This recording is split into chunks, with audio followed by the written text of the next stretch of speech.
Hello everyone, welcome to What If Quirkless Deku 8 Gomu Gomu no Mi Part 2. Before we start, please go support BamBam0802 for writing that awesome fanfic. This is the translated version I made. There will be some mistake in character's gender, but of course Issei is a male. Chapter 14. At the UA. Izuku, walking next to Nijire. You know Nijire. I don't mind us walking together, but do you have to be hugging my arm? Everyone is looking at us. I mean, I know I've been on the news a lot and all, but isn't it a little strange? Nijire.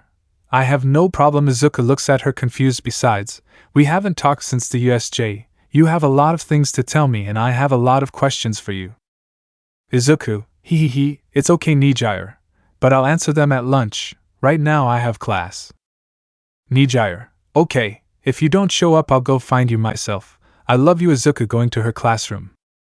Izuku, she is so beautiful entering her classroom. What's up guys? Kirishima, hey Izubro waving to Izuku. Are you feeling better now? You and Bakugo really surprised us. Izuku, I'm much better now. Bakugo, it's obvious since the nerd and I are equally strong. Denki, now we really believe it. Miku, approaching Izuku with a smile. You had us worried on Island. Izuku, but I'm better and stronger than ever. Tokoemi, Midoriya, I'm sorry I couldn't help you. Izuku, don't worry about it, nobody knew that was going to happen. Aizawa, entering the room. Midoriya, with the fame you're receiving I hope it doesn't go to your head. Izuku, nope, how stupid would that be really? Aizawa, I waited. Now, as you know, summer vacation is approaching. Most shouted excitedly, but you are at UA, and you don't have time to relax, so in these 30 days of vacation we will stay in the mountains. Siro, we'll challenge each other. Mina/Nino, the hot springs. Miku, fireworks. Mina/Nino, the bathrooms. Itsuki, summer vacation means curry. Yatsuba/Toru, food and bed with the entire class, how exciting. Nino/Momo, hot springs. Aizawa, activating his quirk and starting to raise his hair. However, if any of you were to fail the end of term exams by a hair's breadth, you'll be locked up in the school in a leveling hell. Izuku, let's do our best guys. Smiling. Bakugo, with a smile. Unknown place. AFO, looking at various screens with Izuku's battles and in others Bakugo's participation. I never thought that the hero killer would be captured and that Wolfram would fail. But most things go as planned. Turning to look at how David's invention was scan the idiots who just want to go wild and those who sympathize. All kinds of people look for the League of Villains as a place where they can uncover their impulses. Tamura Shigaraki, his position is to unify them and supervise them. Dr. Garaki, I wonder if the boy can make it. I think things would really be more advanced if you had appeared earlier, Sensei. AFO, haha, if that's the case, sell it to me faster, Doctor.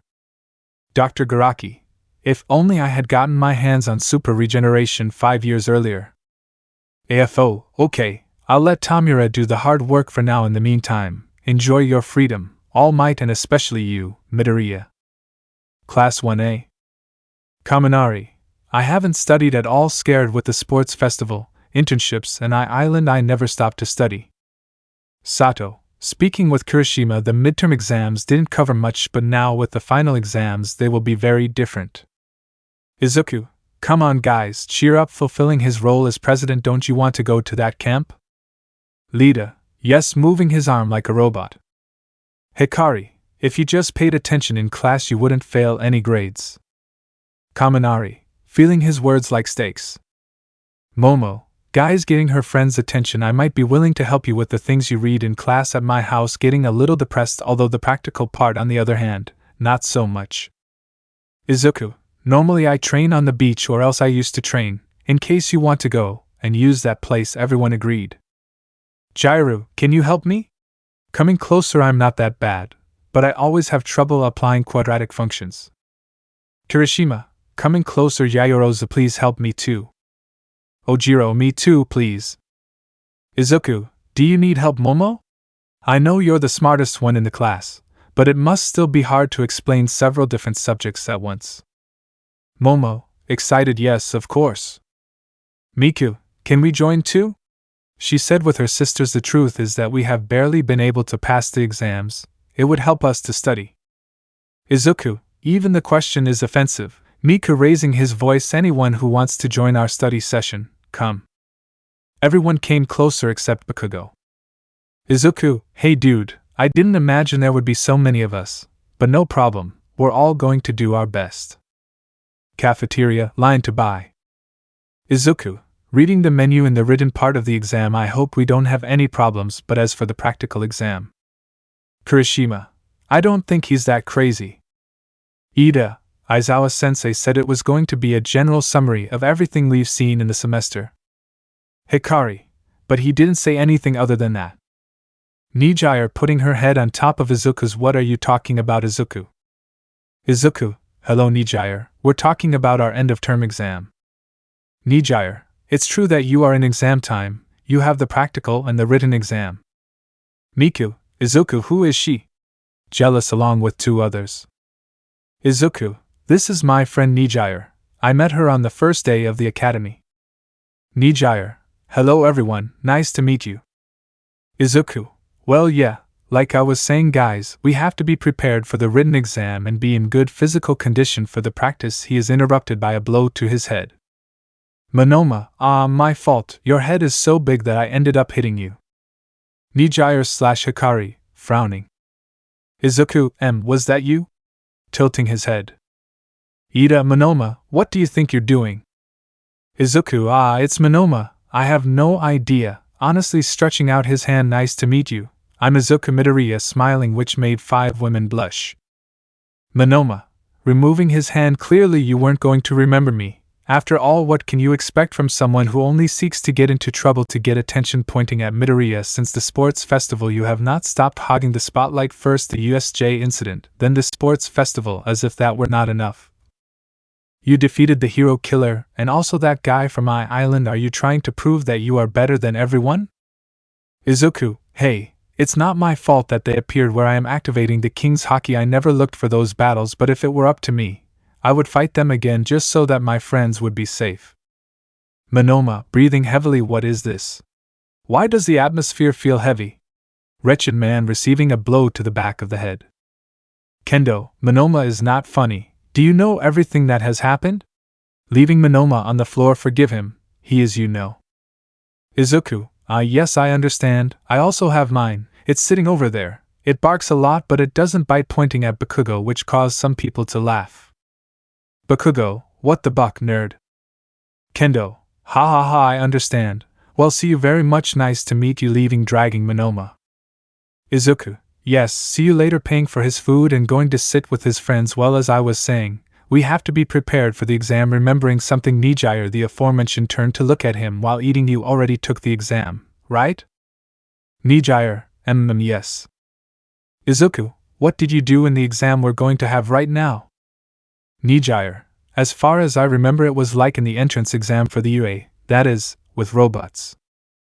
Izuku, I see, thank you very much. Nijire, the aforementioned, smiled at him. Kirishima, doesn't this count as cheating? Izuku, nope, one of the qualities of a hero is to get information, and we already got the information.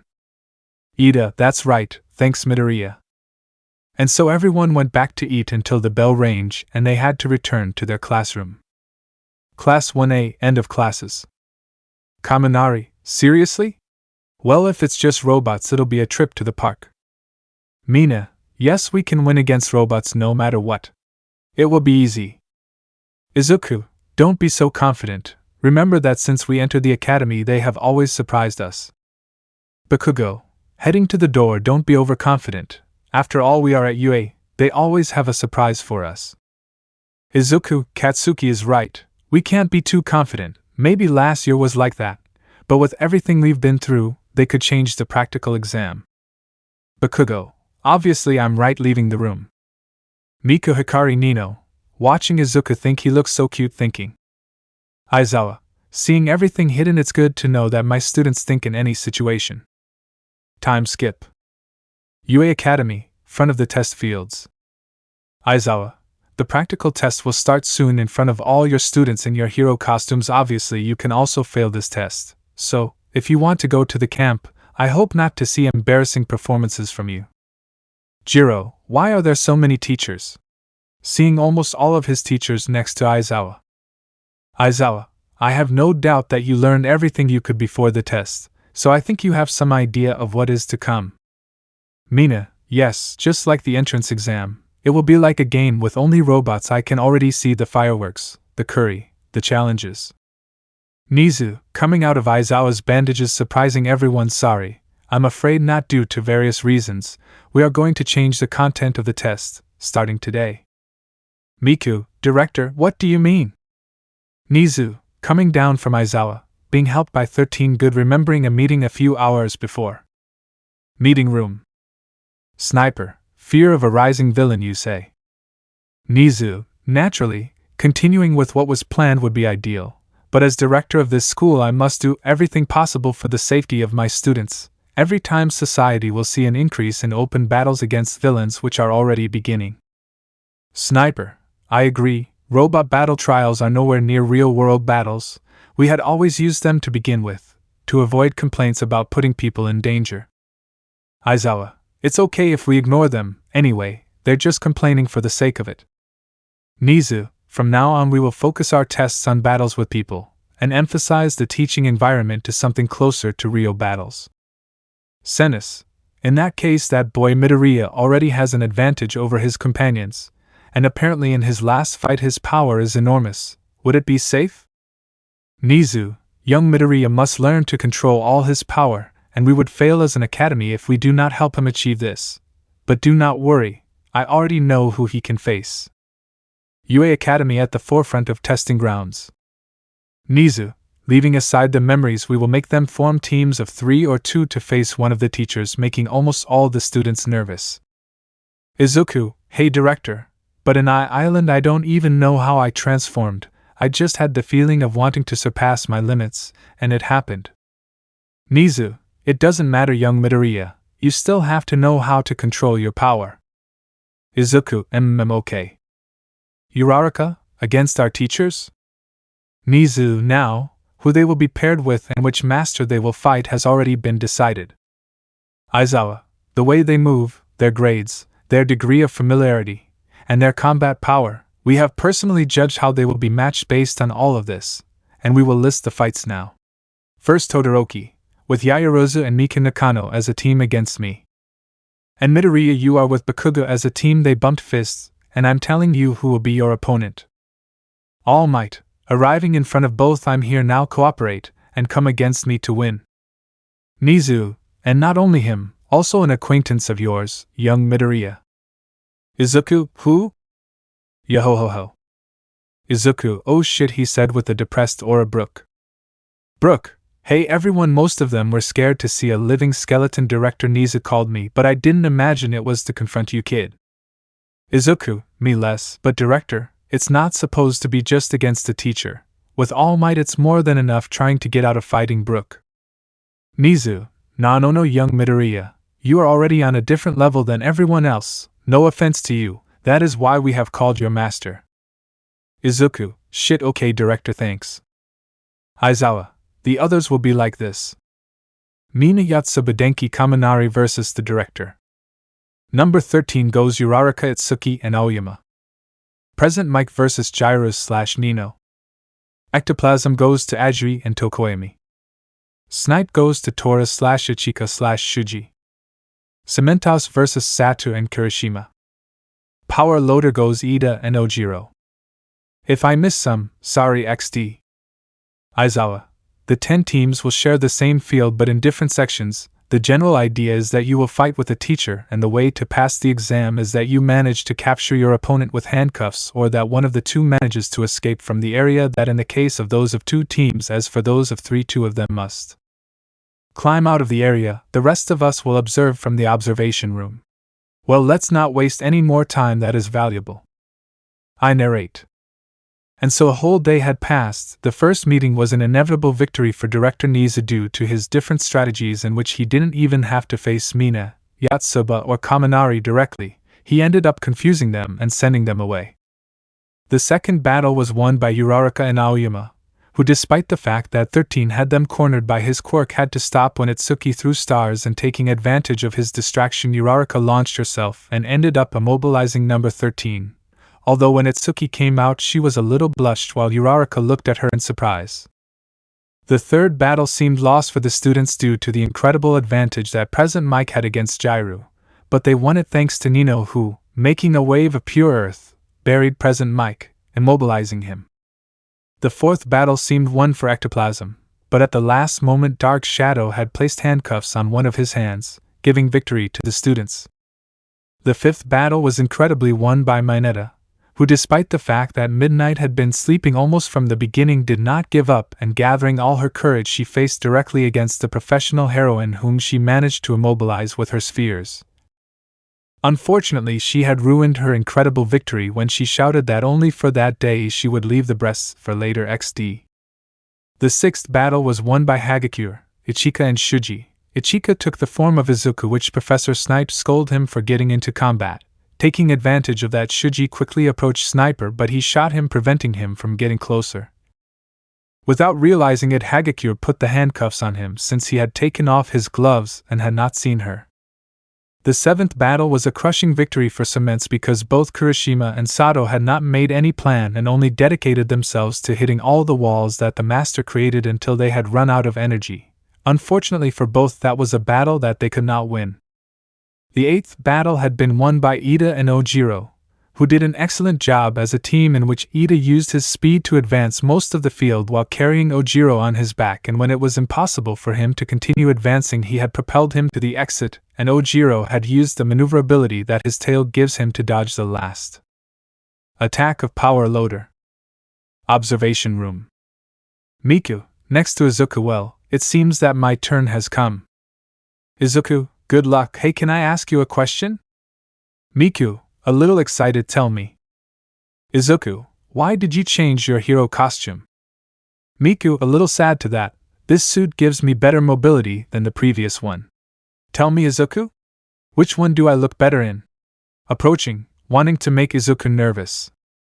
Izuku, nervous about having Miku so close. Well, the truth is I couldn't decide, blushing a little. You look beautiful with anything you wear. Miku, having a big blush, being seen by everyone in the room and starting to infuriate Bakugo. Thank you.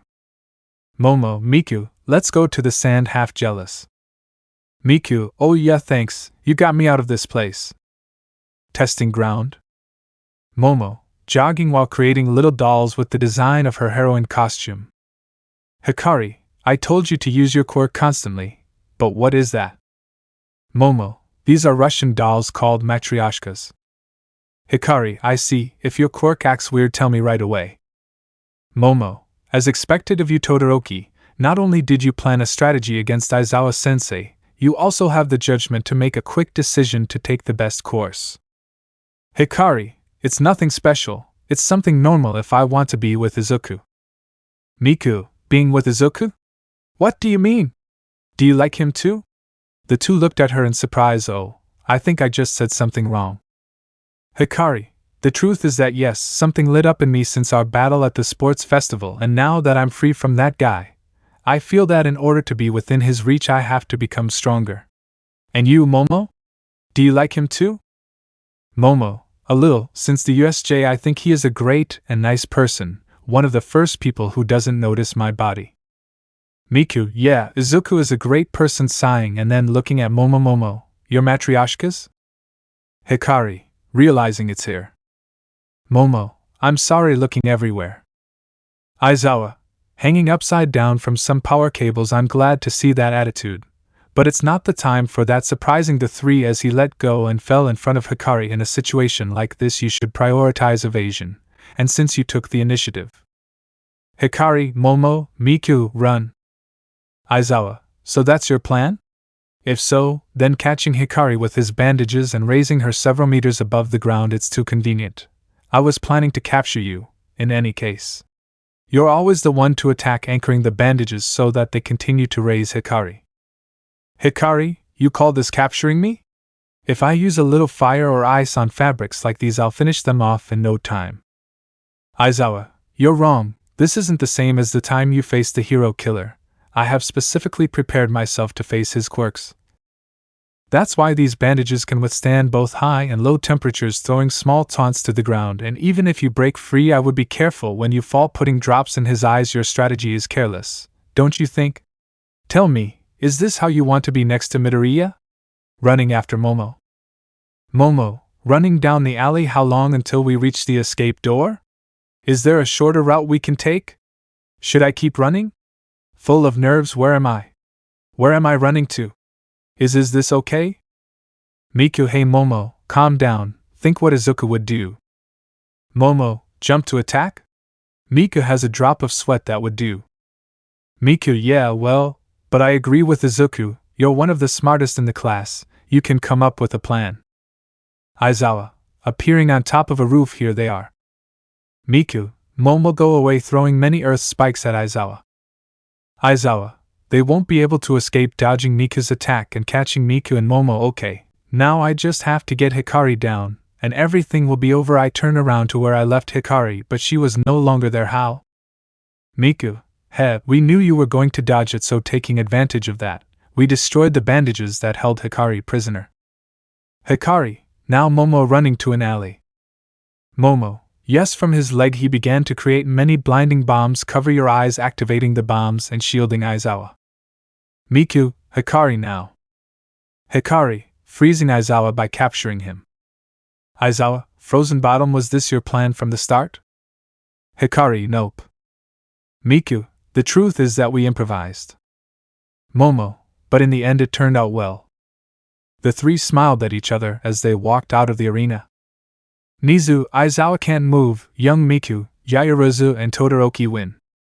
Observation room. Izuku, good job, they managed to emerge victorious. Bakugo, but they got caught, so they still won? Nizu, young Bakugo, remember that a true hero always gets out of any circumstance, no matter what. Smiling. Bakugo, okay director. Nizu, okay, the next fight is between young Midoriya and young Bakugo, please come to the arena. Izuku, very well. At that moment the three girls were arriving. You did well, girls, it's my turn now. Miku, good luck. Momo, take care of yourself. Hikari, win this fight. Izuku, yes, I will. Going to the arena. Outside the sand. Izuku, win a hero and a member of the Pirate King's crew, or run away, stretching out his arms. Bakugo, stretching his legs, what's the plan? Izuku, honestly, I don't have one. Bakugo, what? But in this team you are the one with the plans. Izuku, yes, but right now, facing those two, it is very difficult to generate a plan. We will do it on the fly. Bakugo, TCH, okay, getting ready. Izuku, come on, Prime or Omega formation? Bakugo, whatever it is, with both of them we will emerge victorious. Smiling. Nizu, okay, you may begin now. Izuku, the doors were opening and in front of him was only Brook and All Might. Brook, yo-ho-ho-ho, it doesn't matter, the test starts now. Launching towards Bakugo and Izuku. Chapter 15. Sand. Brook, the test starts now. Launching towards them. Izuku, jumping to avoid Brook. I knew it was going to start like this.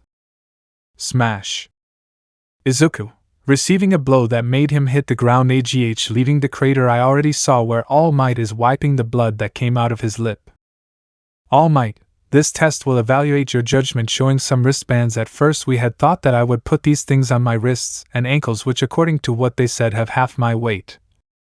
But in view of the power that both of you have demonstrated throwing the wristbands to the ground which broke the floor, it is not necessary for me to use them against you, while I still have enough time. Young Midoriya, you have finished off those powerful villains before I have to take my quirk to the maximum. That is why I still have almost the same fathoms when I pass the Ofa to my successor. What are you waiting for, young people? Escape or fight us? Bakugo, standing next to Izuku, so what do we do? Izuku, getting into fighting stance. We will surpass our limits here and now. Bakugo, I like the plan, generating explosions. Izuku, here and now we will surpass the number one hero and a member of the Pirate King's crew. Bakugo, TCH, you're crazy, but I like that. Izuku, activating the armor haki. I knew you were going to like it. Both were going to attack but were stopped by a current of air that destroyed the entire street they were on, and in the process some windows that were there.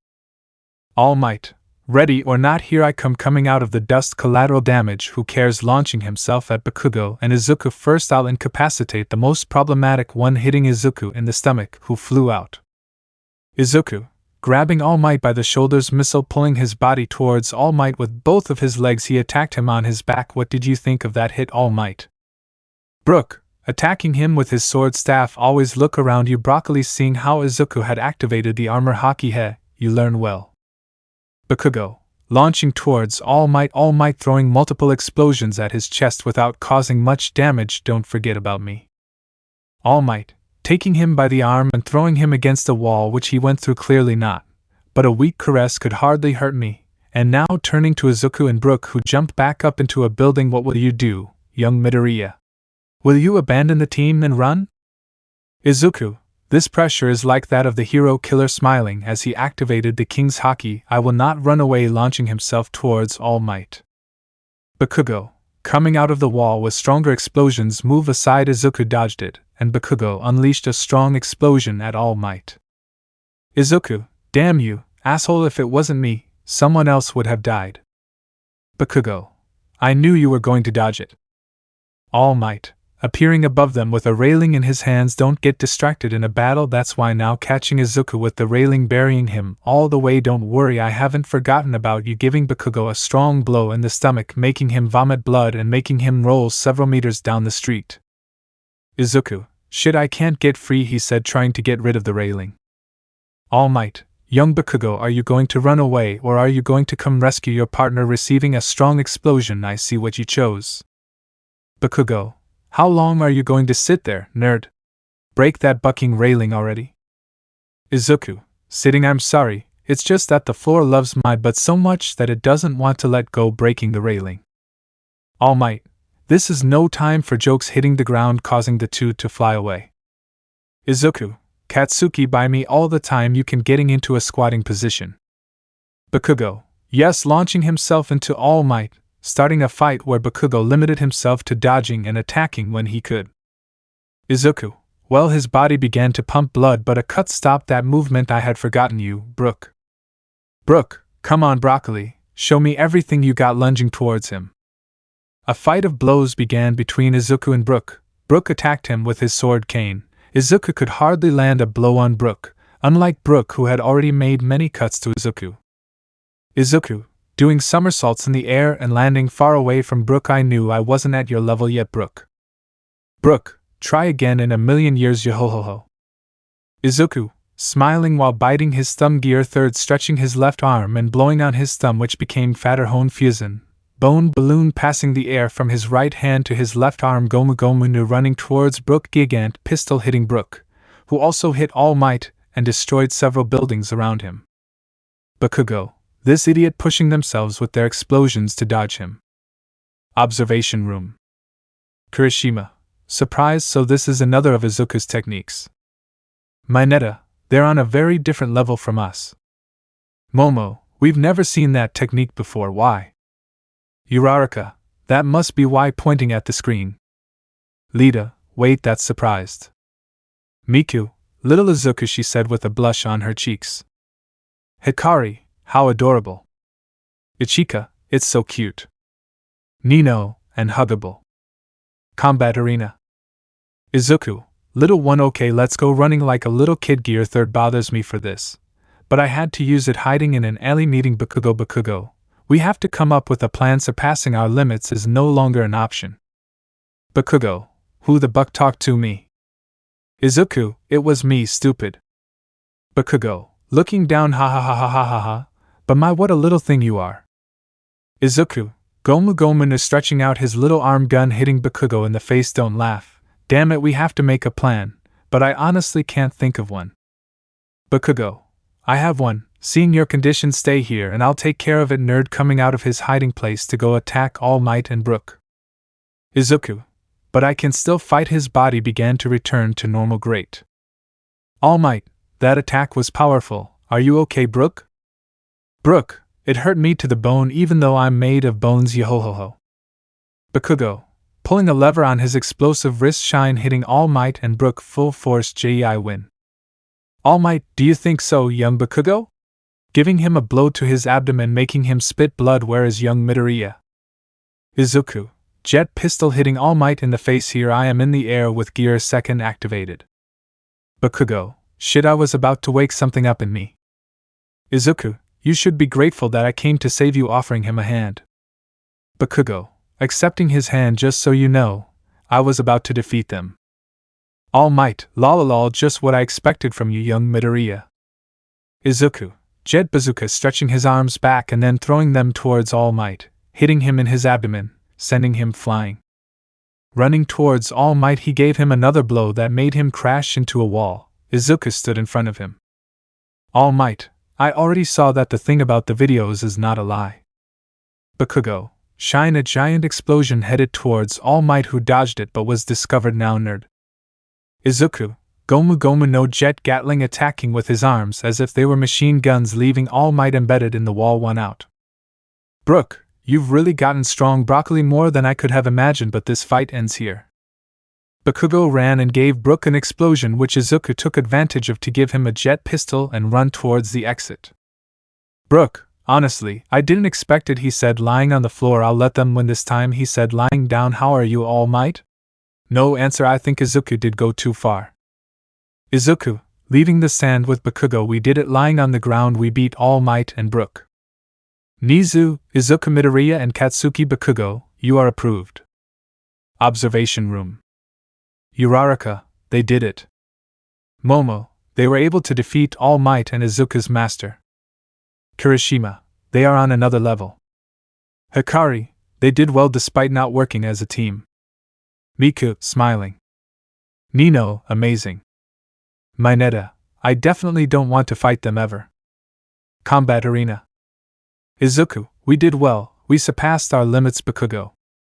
Katsuki, not a shit, Brook only appeared 3 or 4 times, we have to keep getting stronger. Izuku. Izuku, yes. The two stood up and then went to the observation room. Bar, unknown location. Jiren, entering through the door. Mr. Shigaraki, you've been talking to the town for days. Everyone's babbling about something huge that's about to happen. Entering with 2 people. So. Shigaraki, disintegrating a photograph of Izuku. Who are they? Dabi, seeing you in person, you look incredibly ugly. Toga, who are you? Stain's friend, hand boy. Tell me you are excited, let me join the League of Villains. Shigaraki, Kurojiri sends these morons away from here. It seems like the guys I hate the most come in a bucking pair. Seeing Toga, a very childish little shit. Seeing Dabi, and an idiot who doesn't understand about respect. Toga, what? Kurojiri, well, our guests went through all the trouble to come here. At least let's allow ourselves to hear what Tamura Shigaraki has to say. Besides, looking at Jiren, the name of this runner has some weight, and the guys he introduces to us must have some strategic advantage. Jiren, first, this pretty high school girl, pointing to Toga. The media keeps her face and name completely hidden because she is still a minor. She is currently wanted for a series of bloody murders. Toga, my name is Himiko. Himiko. Toga, life is hard and I would like a world where it is easier to live. I want to be like the great Stain. I want to kill Stain. Come on, let me join. Tamura. Shigaraki, I have no idea what you said. Are you crazy or what? Jiren, don't worry, she can hold a conversation, more or less. She will surely be of great use. Pointing to Dabi next. This man has not committed any crime that stands out, but he has taken the ideals of the hero killer quite seriously. Dabi, I'm not sure about this. Does this group really follow a cause? Looking at Toga, you're not going to let this crazy girl join, are you? Shigaraki, even that stupid crazy girl over there managed to tell me her name. You're a decent adult, aren't you? Dabi, right now I'm going like Dabi. Shigaraki, don't ask how you're doing, I want your real name. Dabi, I'll tell you when you need it. In any case, I'll be the one to complete the hero killer's will. Shigaraki, no need to talk so much shit that I didn't ask you about. Angry, could you two stop talking about Stain? Stain this, Stain that? Kurojiri, no, Shigaraki. Shigaraki, you two are useless. Launching towards them to disintegrate them. Kurojiri, opening multiple portals to avoid the fight. Please calm down, Tamura Shigaraki. If you really want to continue with what you want, then expanding the organization is essential. Appearing next to Shigaraki to speak in his ear, and as strange as it may seem, our opportunity to expand is now. Receive them, Tamura Shigaraki. If you do not make use of them, and what we get on that island then? Shigaraki, shut your mouth, leaving the place. Jiren, well, I don't want to say this about a client anyway, but scratching his head, he is young, too young. Toga, I thought I was going to be killed. Dabi, how creepy. Kurojiri, could we ask you to wait for an answer in the next few days?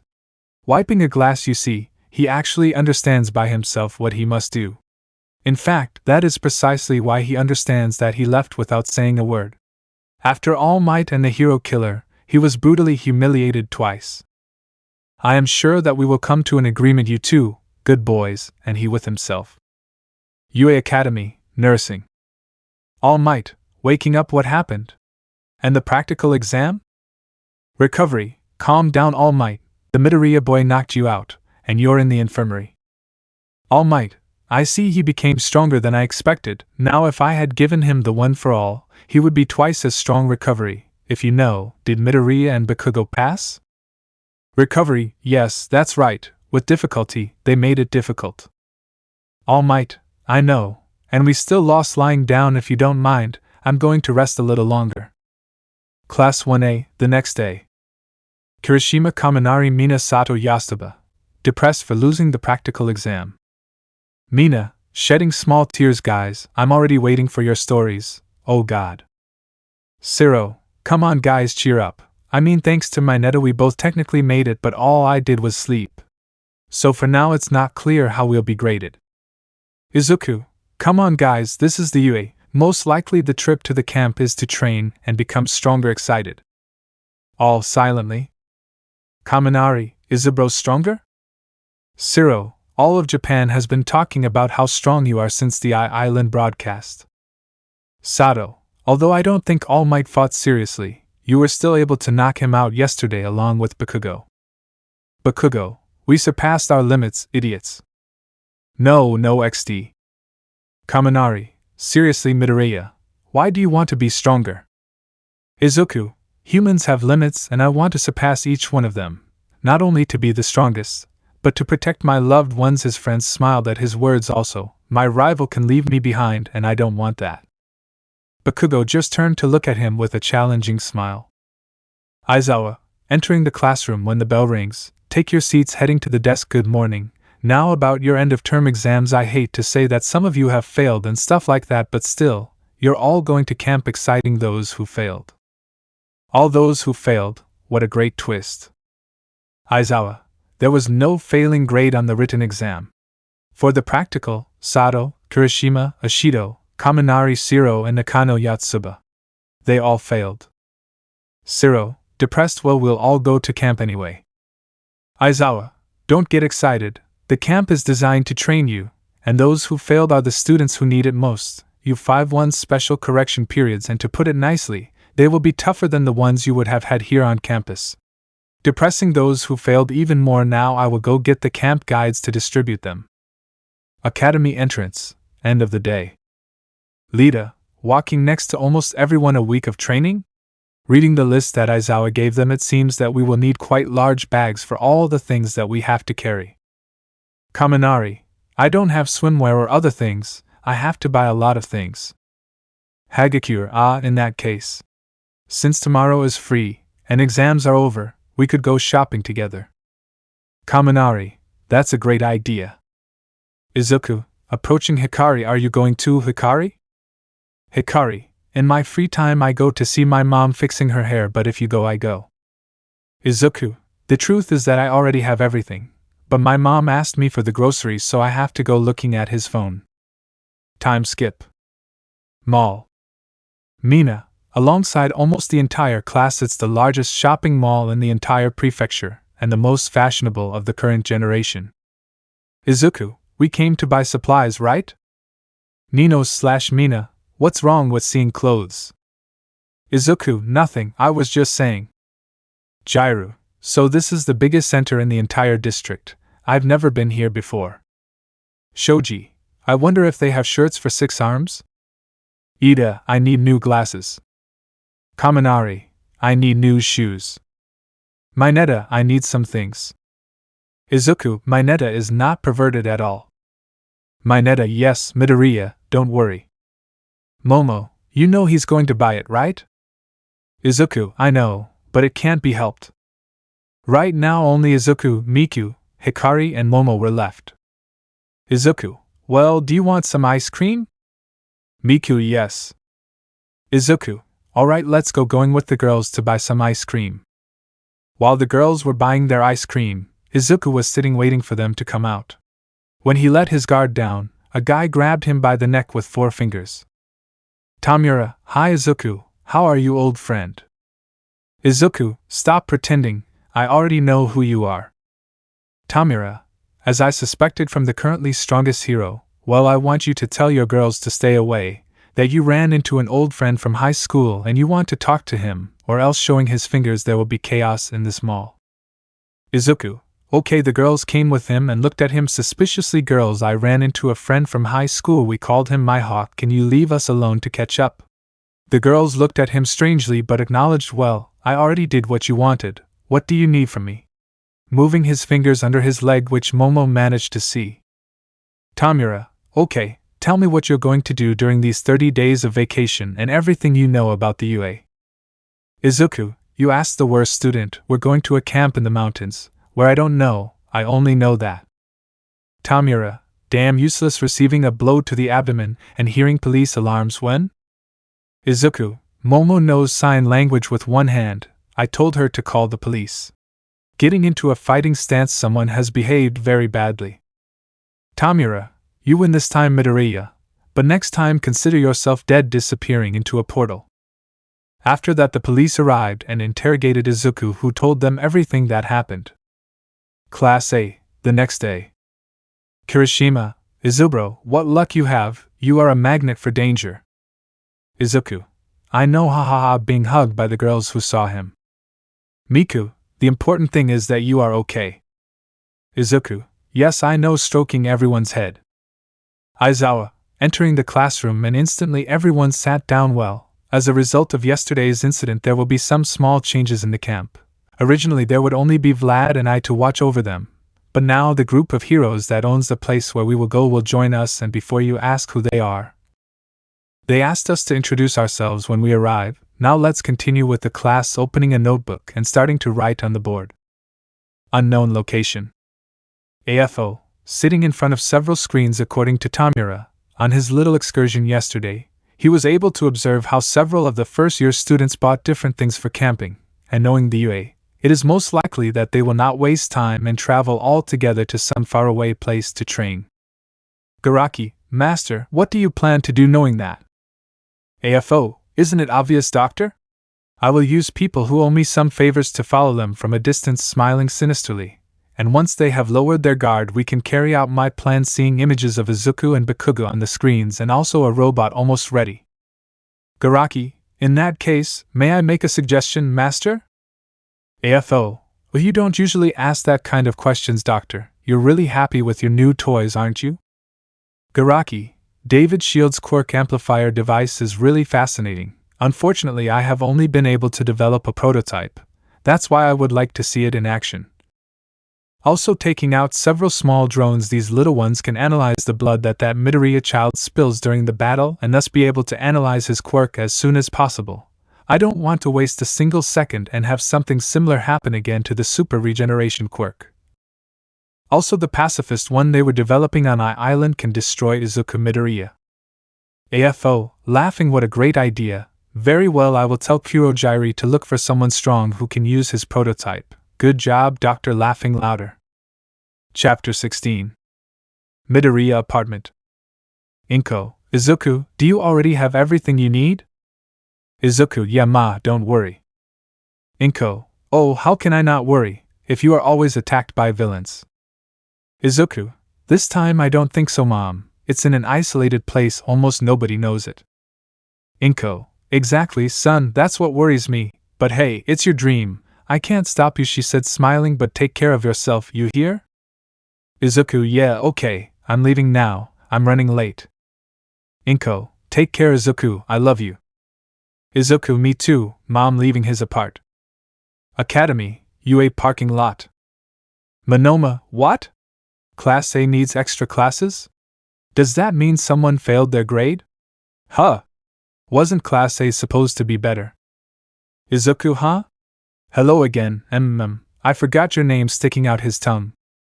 Monoma, you are a. Kendo, knocking him out with one blow, I'm sorry, dragging him towards his bus. Bus. Aizawa, the bus won't stop until it arrives, and after that, seeing how everyone was having fun ignoring his words, whatever, I'll let them have fun for now before starting.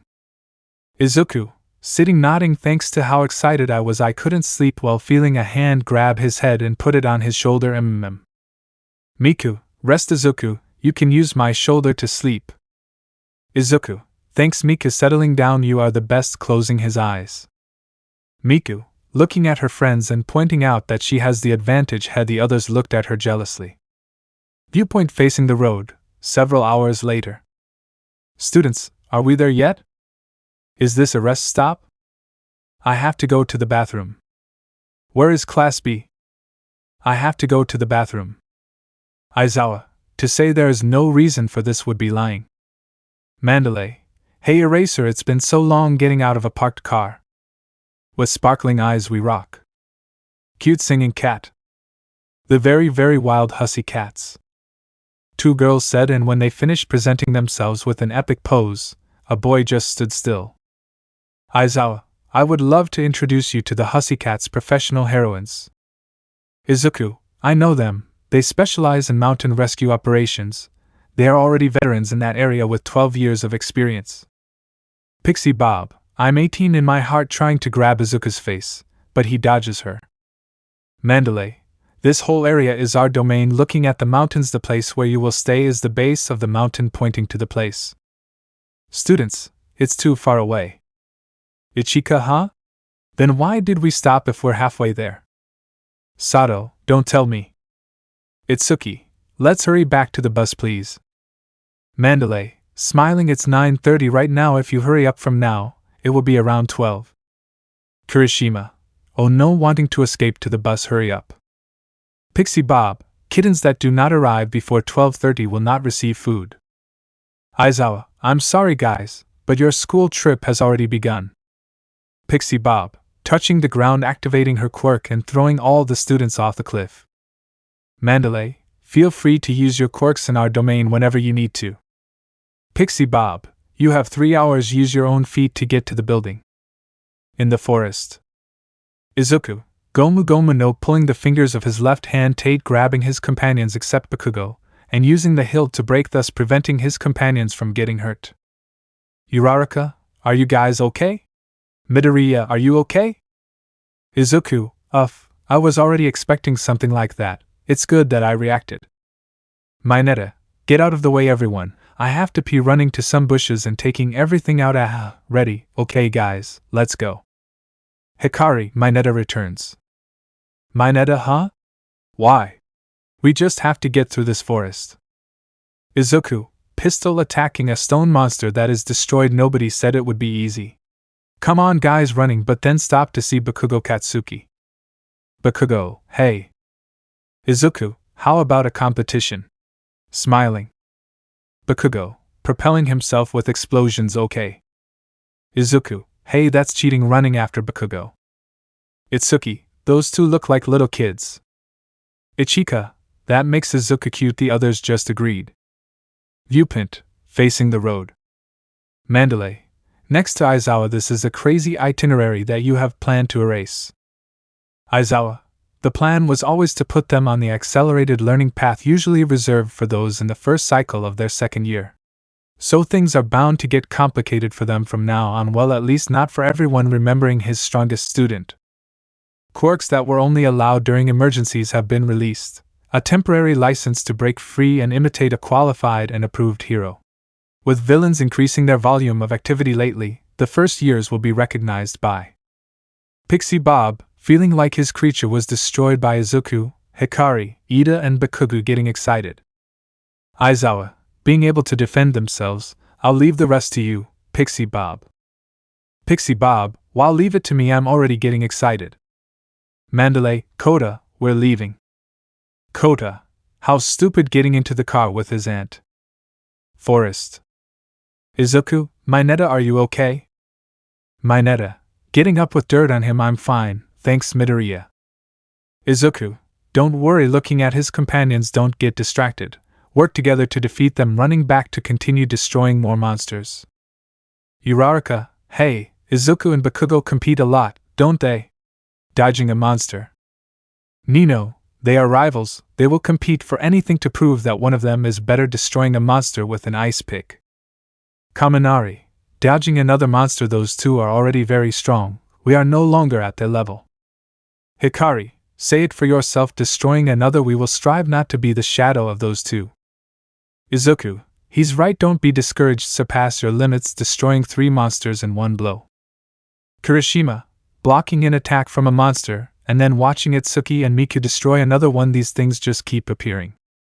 Izuku, hitting Bakugo by mistake, I'm sorry. Bakugo, damn idiot, hitting another monster. Miku, destroying another monster, come on guys. Whole class, yes. Camp, 5:20 p.m. Pixie Bob, they are finally here, seeing all the students with minor injuries, except Izuku, Ida, Kirishima and Hikari, who only had their uniforms dirty. It seems that there was no need to threaten them with food to make them try harder. Bakugo, rubbing his face, damn Deku, you hit me 5 times. Izuku, I already told you I'm sorry, picking his nose. Aizawa, you too, seeing how they didn't pay attention to him, I'm talking to you, activating his quirk.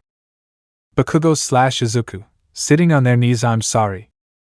Aizawa, it's okay to compete, it encourages your growth, but don't do it right now. Bakugo, tch, walking away from the place. 3 hours, yes of course, if it weren't for Midoriya and Bakugo we would still be in the forest. Itsuki, I'm starving. Mandalay, sorry about that time is our standard. Pixie Bob, I honestly thought it would take longer.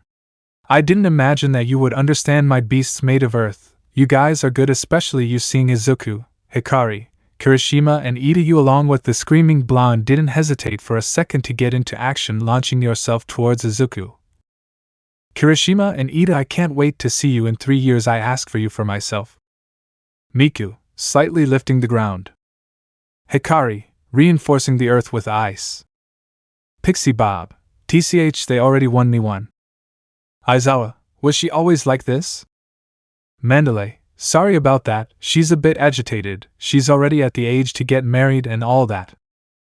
Izuku, speaking of getting married, is one of you the mother of that boy? Looking at Kota. Mandalay, oh no, that guy and my nephew. Kota, come say hi, you'll be living with them for the next week.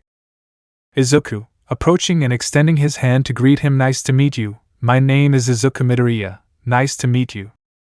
Kota, hitting his crotch hard, leaving him on the ground. Izuku, what the buck? I'm made of rubber, why does it hurt so much?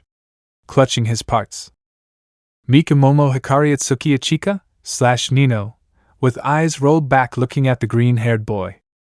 Men, feeling their pain. Bakugo, Kajajajajaz, they hit your balls, ha ha ha ha, laughing while the girls looked at him with hatred.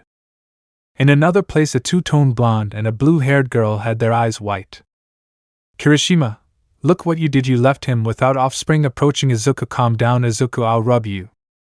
Izuku, quickly standing up, no, I'm fine now, thanks, smiling as he walked back to the group. It must be said that he was cleaning.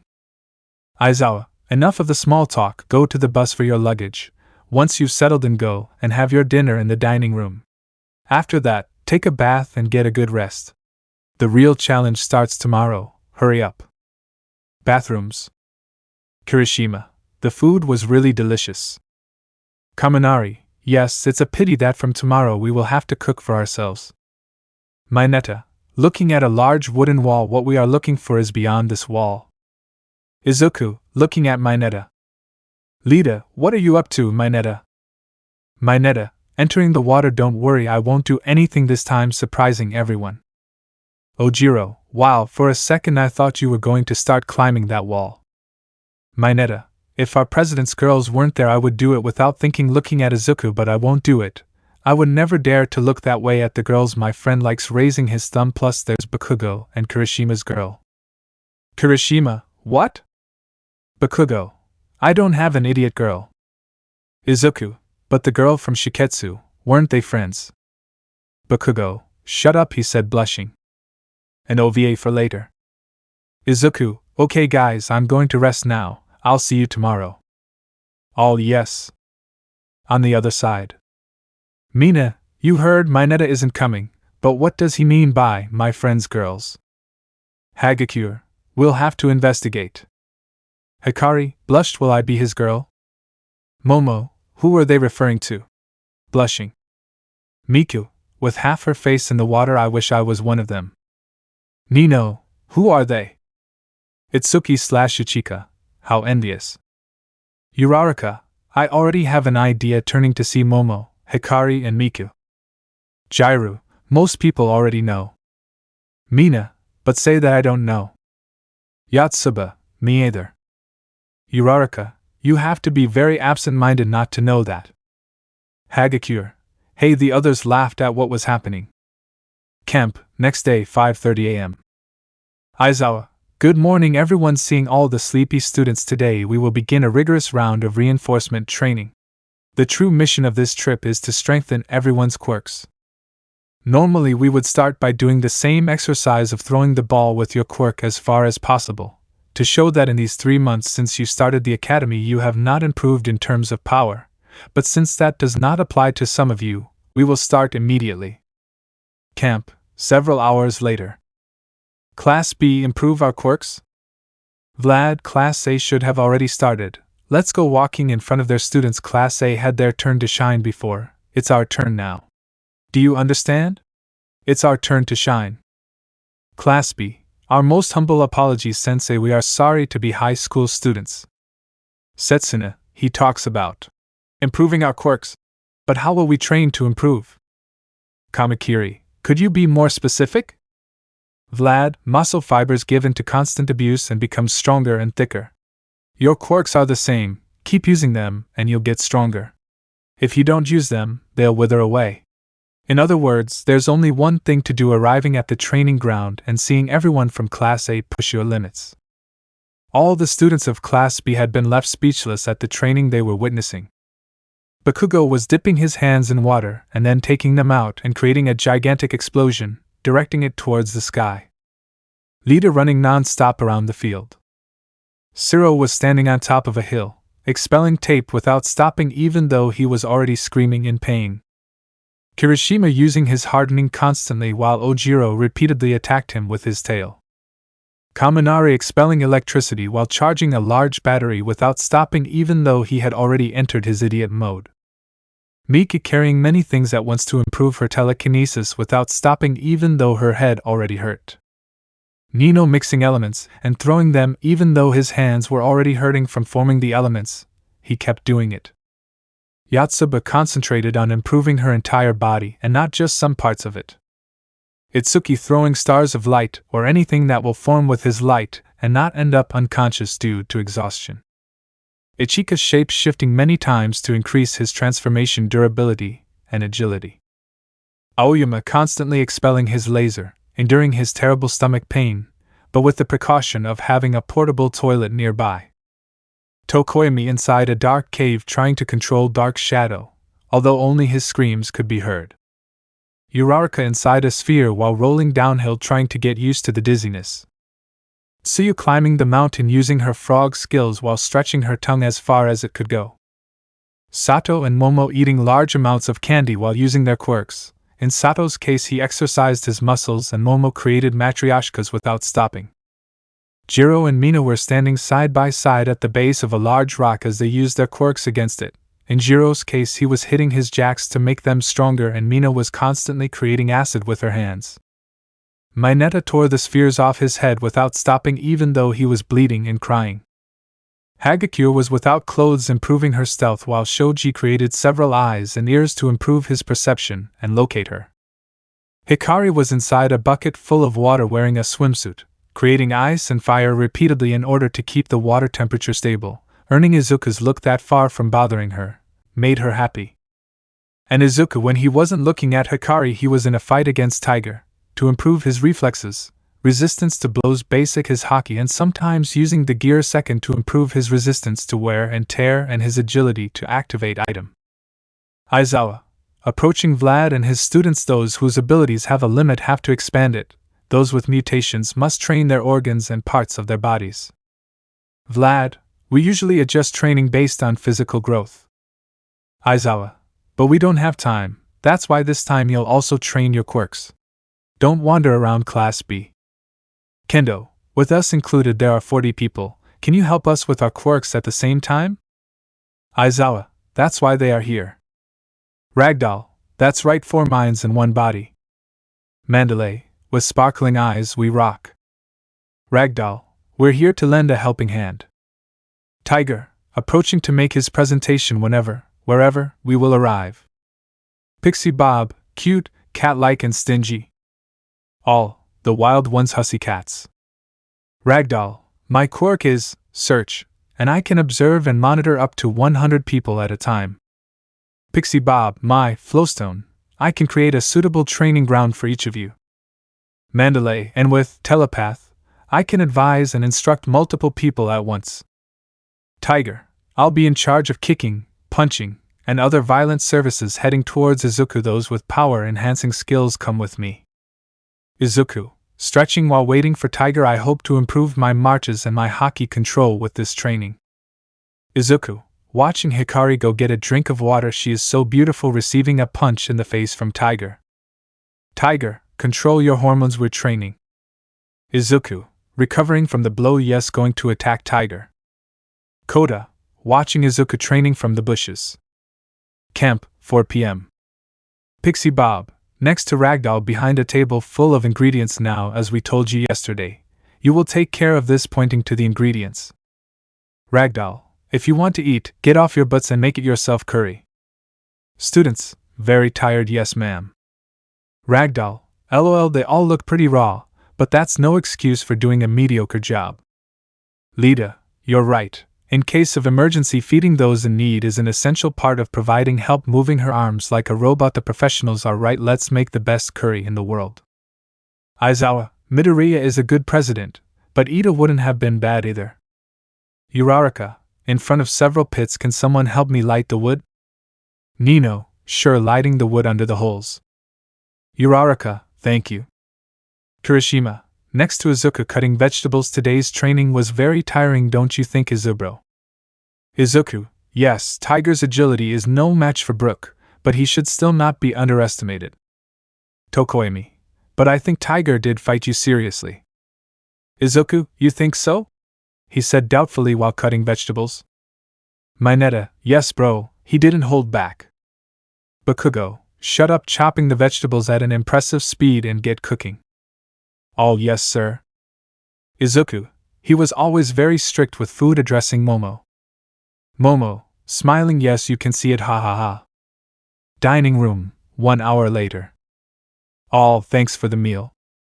Kirishima, eating at full speed. Plus in this situation, this curry seems like a 5-star dish. Kaminari, Yayorozu, you really eat fast. Momo, my quirk allows me to convert the lipids from the food I eat into many different things. That's why the more I eat, the more I can create. Zero, so it's like the pa. Jiro, hitting Zero in the face. Don't even think about finishing that sentence. Izuku, standing up and taking his plate. Mountaintop. Kota, silently looking at the forest. Izuku, you must be hungry. Arriving with his plate of food. You must be hungry. You can eat what's left of my curry. Kota, you like? Izuku, oh sorry, I followed your footsteps. I thought you hadn't eaten anything. Kota, I'm fine. I don't need anything from some stupid heroes. This is my secret base. You're not welcome here. Izuku, looking at the place. Your secret base, huh? Kota, getting so excited about improving your quirks is really pathetic. Do you really want to go that far just to show off your stupid power? Izuku, your parents were water horse heroes, right? Kota, Mandalay opened his big mouth, huh? Izuku, no, she didn't tell me anything. I saw the news myself, it was a terrible tragedy, I remember. Koda, Bucky, you've all lost your minds calling yourselves heroes and villains, killing each other, how stupid. Showing off your quirks is why you end up like this, damn idiots. Izuku, it's not just the heroes or the quirks, it's the superhero society itself. Koda, I know that right now there are no words that can heal your pain, but if you continue to reject everyone and everything around you, the only one person who will get hurt will be himself, leaving the plate on the floor.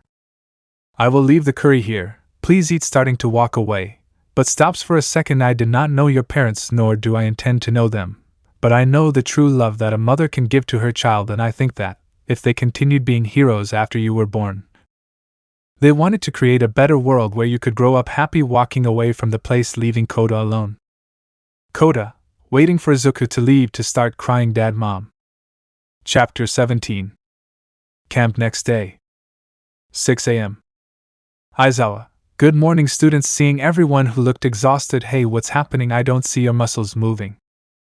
Mina, I'm sorry, it's just lack of sleep. Siro, yesterday's reinforcement lessons were. Aizawa, I told you, didn't I? That this was going to be hard. Kirishima, hey Professor Aizawa, Midoriya is missing. Aizawa, oh yeah, the good guy left early to train. Mineta, what? I got up so early to train. Aizawa, yes, they should follow their example, looking at his students who had a sad aura. It doesn't matter, let's go.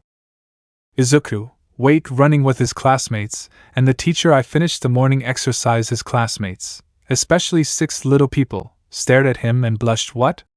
Do I have something on my face? Mina, how tasty.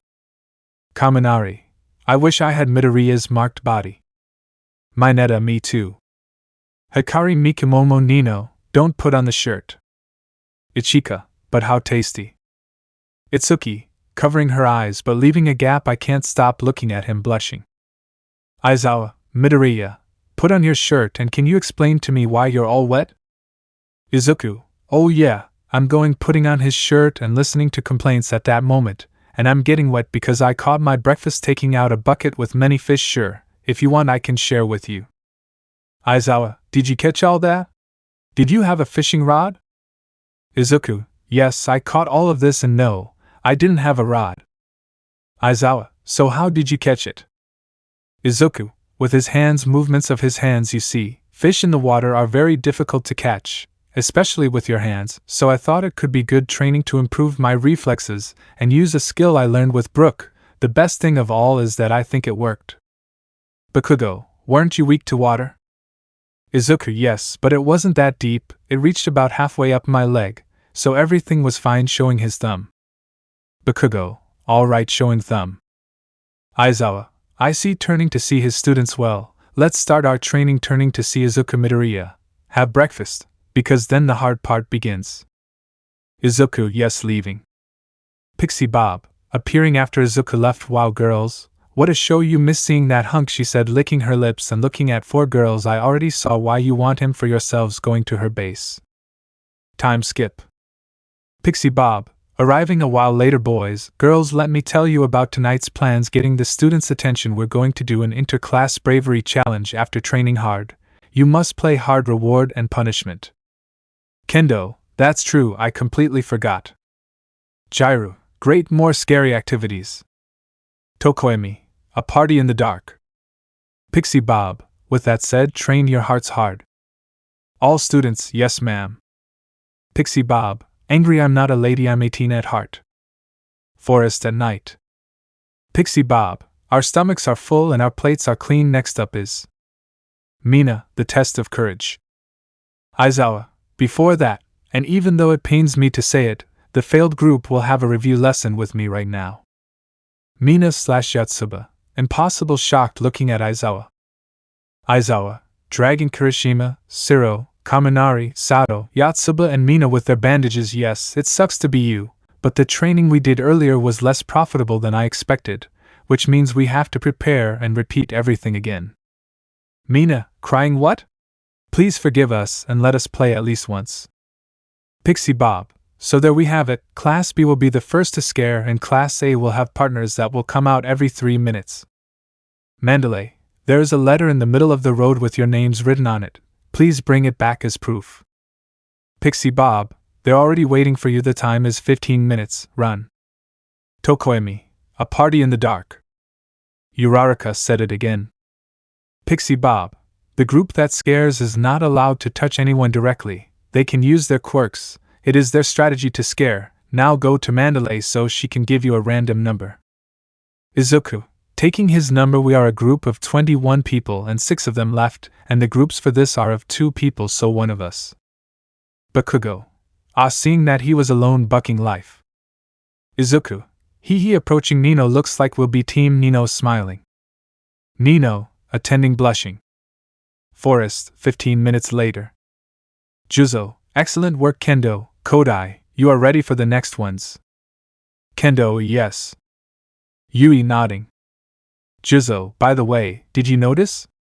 Don't you smell like something is burning? Seeing how a kind of smoke was expanding, could it have been Bakugo having a tantrum because of what happened this morning? Breathing in the smoke and fainting. Kendo, Hananuki? Realizing and activating his quirk to push his partner away. Yui, don't breathe this smoke, it's poison. Pixie Bob, at the entrance of the forest next to Mandalay. Izuku and Nino, hey, do you smell something burning? Mandalay, black smoke, watching it come out of the middle of the forest. Dabi, burning a tree in the middle of the forest. The time has begun, the attack of the League of Villains. Toga, looking closely at Uraraka and Tsuyu. Mandalay, worried this is bad. I have a bad feeling remembering the boy Koda looking for him with her quirk. It can't be. Izuku, what's going on? Mandalay. Mandalay, it's Koda. It's out of my quirk range. I don't know where it is. Izuku, out of range? He must be in his secret base. I think I know where he is. I'll go get him. Grabbing Nino by the waist. Child, hey, blushing, what do you think you're doing?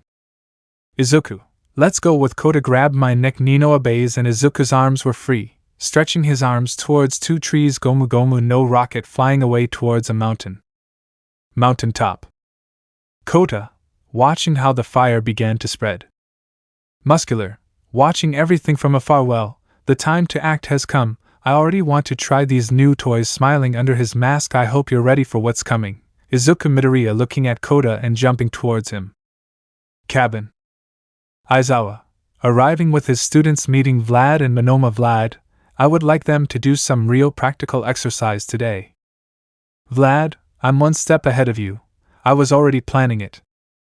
Mandalay, using her quirk to talk to everyone. Attention, the villains have invaded the area. We don't know how many are lurking in the shadows. Those capable, head to the facilities. Aizawa, Vlad, set up a perimeter here for me. Opening the door. I must go protect the students who are still out there worried. Running out. They weren't supposed to be able to find this place. But it's not time to think about it. Leaving the cabin, seeing a big fire in the forest. This is not good. Dabi, appearing right next to him. Your concern got the best of you, and that was a bad move. Eraserhead pointing at him with his hand and starting to activate his quirk. Aizawa, Vlad receiving a flame. Dabi, keep the pro heroes away. You're not the ones we came for. Forest entrance. Spinner, attacking Pixie Bob from behind along with Magna, knocking him out on the ground. Greetings UA Academy, we are the newly reformed League of Villains. Ojiro, the League of Villains? What are they doing here? Magna, pressing his gun on Pixie Bob's face. You better obey us. It would be a shame if my hand slipped and crushed this cute little face, wouldn't it? Tiger, angry over my dead body. Spinner, wow, friend, calm down a little. You too, Tiger, calm down. The right over life or death, everything is decided by Stain's word. Lita Stain? What does that killer have to do with all this? Spinner, looking at Ida. Oh, now I remember you. You with glasses. You were involved with the capture of Stain, and unlike that Midoriya boy, he doesn't consider you a true hero. Taking his weapon. I don't think I've introduced myself properly. My name is Spinner, the one who will continue Stain's dream. Tiger, tell it to someone who cares. Looking at his partner on the floor, that Pixie Bob girl lying there unconscious. She's been very crazy about marriage, saying she wanted to experience a woman's happiness. Even at her age, she was giving her best. To have scarred a woman's face in such a predicament is reprehensible. So as a man, Your stupid attitude and excessive carelessness. Spinner, heroes have no right to see life through rose-colored glasses goes against Mandalay and Tiger. Mandalay, preparing to fight Tiger. I've already given the instructions. Let's leave the safety of the rest of the students to Ragdoll. You and I can and will defend this place together. Forest. Kendo, carrying his companions while holding his breath. Tetsu, Kendo arriving, running to his side carrying Ibara. Kendo, Tetsu, Ibara, what's with those masks? Tetsu, Yayorozu from Class A was nearby and made these for us. Awaze is helping her find more people, handing her some masks. Here, put it on quickly. Kendo, thanks. Let's head back to the facility without any idea where the villains are. It's too dangerous to be in an open place. Tetsu, no, I will stay to fight and look for more companions. Kendo, HHHH? I could swear we were ordered to avoid conflict. Tetsu, I've been thinking, how far are we from Class A? Leaving Ibara on the ground, we all took the same written test and the same practical test, so what's the difference between us? I came to the conclusion that it's exposure to danger. They've made the best of their dangerous situations and turned them into invaluable experience. Besides, what kind of hero would we be if we turned a blind eye to those who threaten the lives of others? Activating his quirk on his arm. Don't try to stop me, Kendo, as part of Class B's first year of hero study. If I don't stand up here and now for what I believe in, when will I? Mountaintop. Muscular. In front of Kota. I was looking for a place with a panoramic view and I saw you, a face that is not on the list. But don't worry, by the way, you have a very stylish cap. Change it for this boring mask. I have taken off the mask. Kota, scared and starting to run. Muscular. Arriving in front of Kota in a single jump. Come on, trade it with me. Don't be selfish. Your parents didn't teach you to share. Activating his quirk in his arm as his face began to be seen. Kota, you are seeing his face as he began to remember. Flashback. Newscast, Waterhorse. They were a great pair of heroes, however, their brilliant life was extinguished by a heartless criminal. To this day, that criminal is still at large and his whereabouts are a mystery to the heroes and the police. His quirk is pretty simple and straightforward.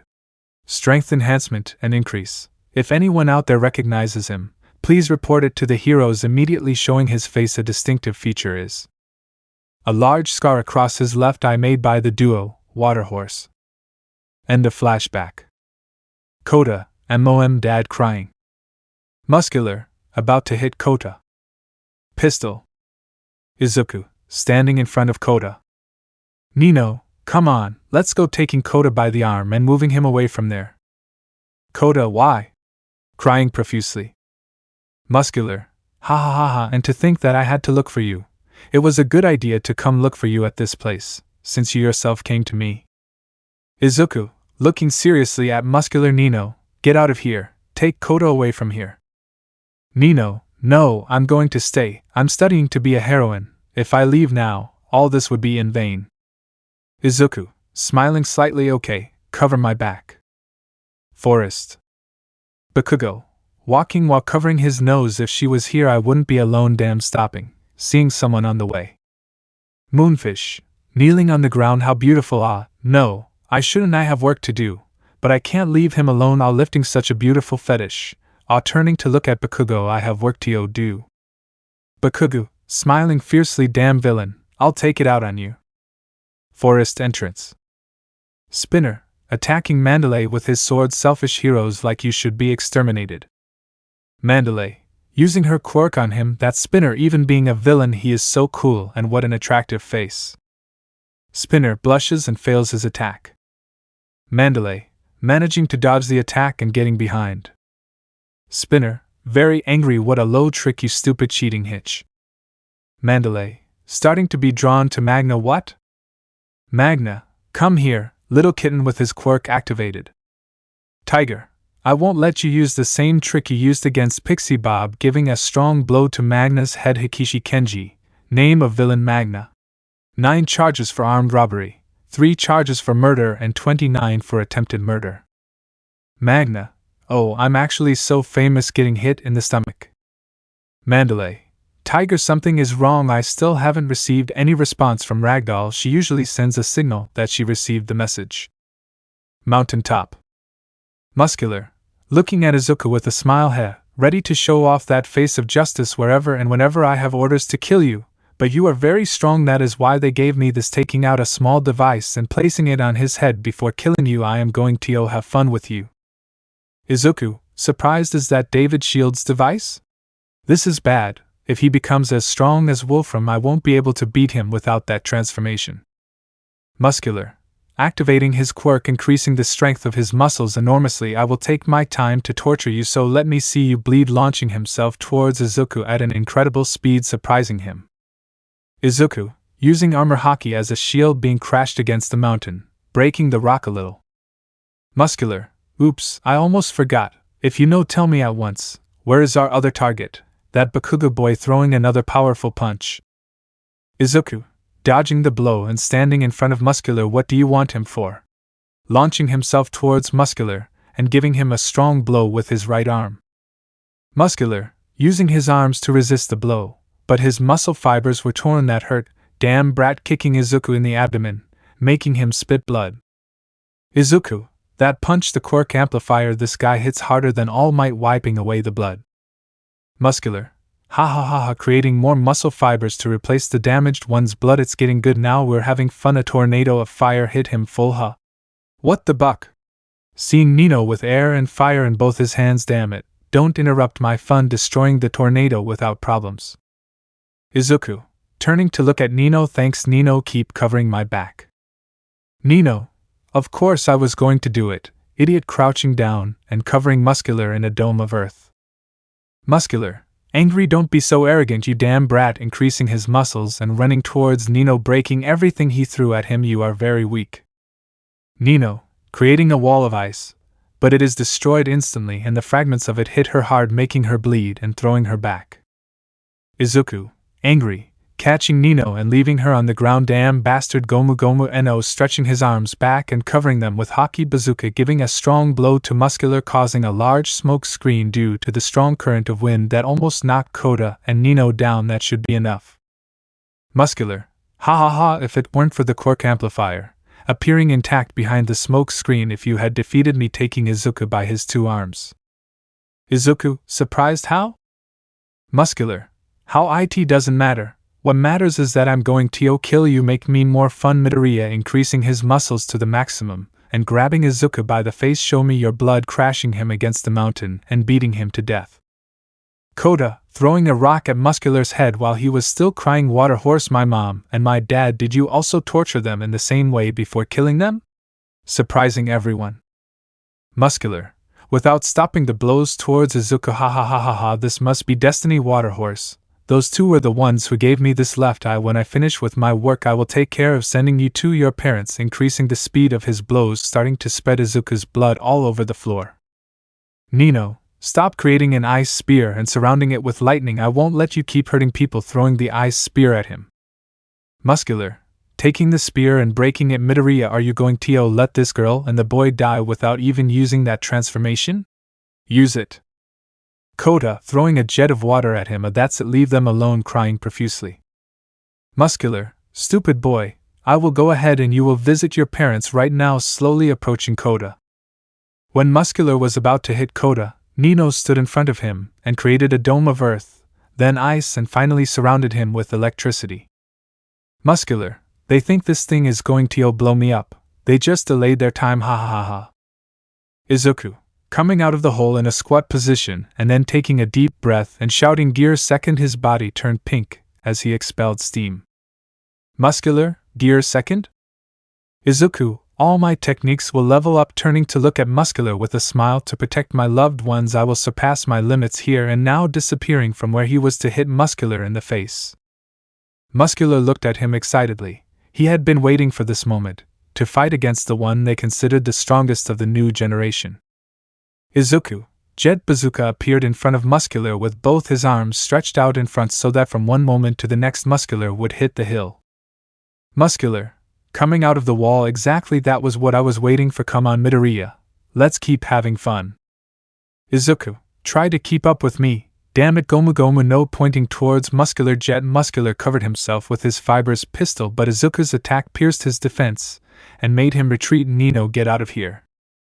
Nino, undoing the dome, but what about you?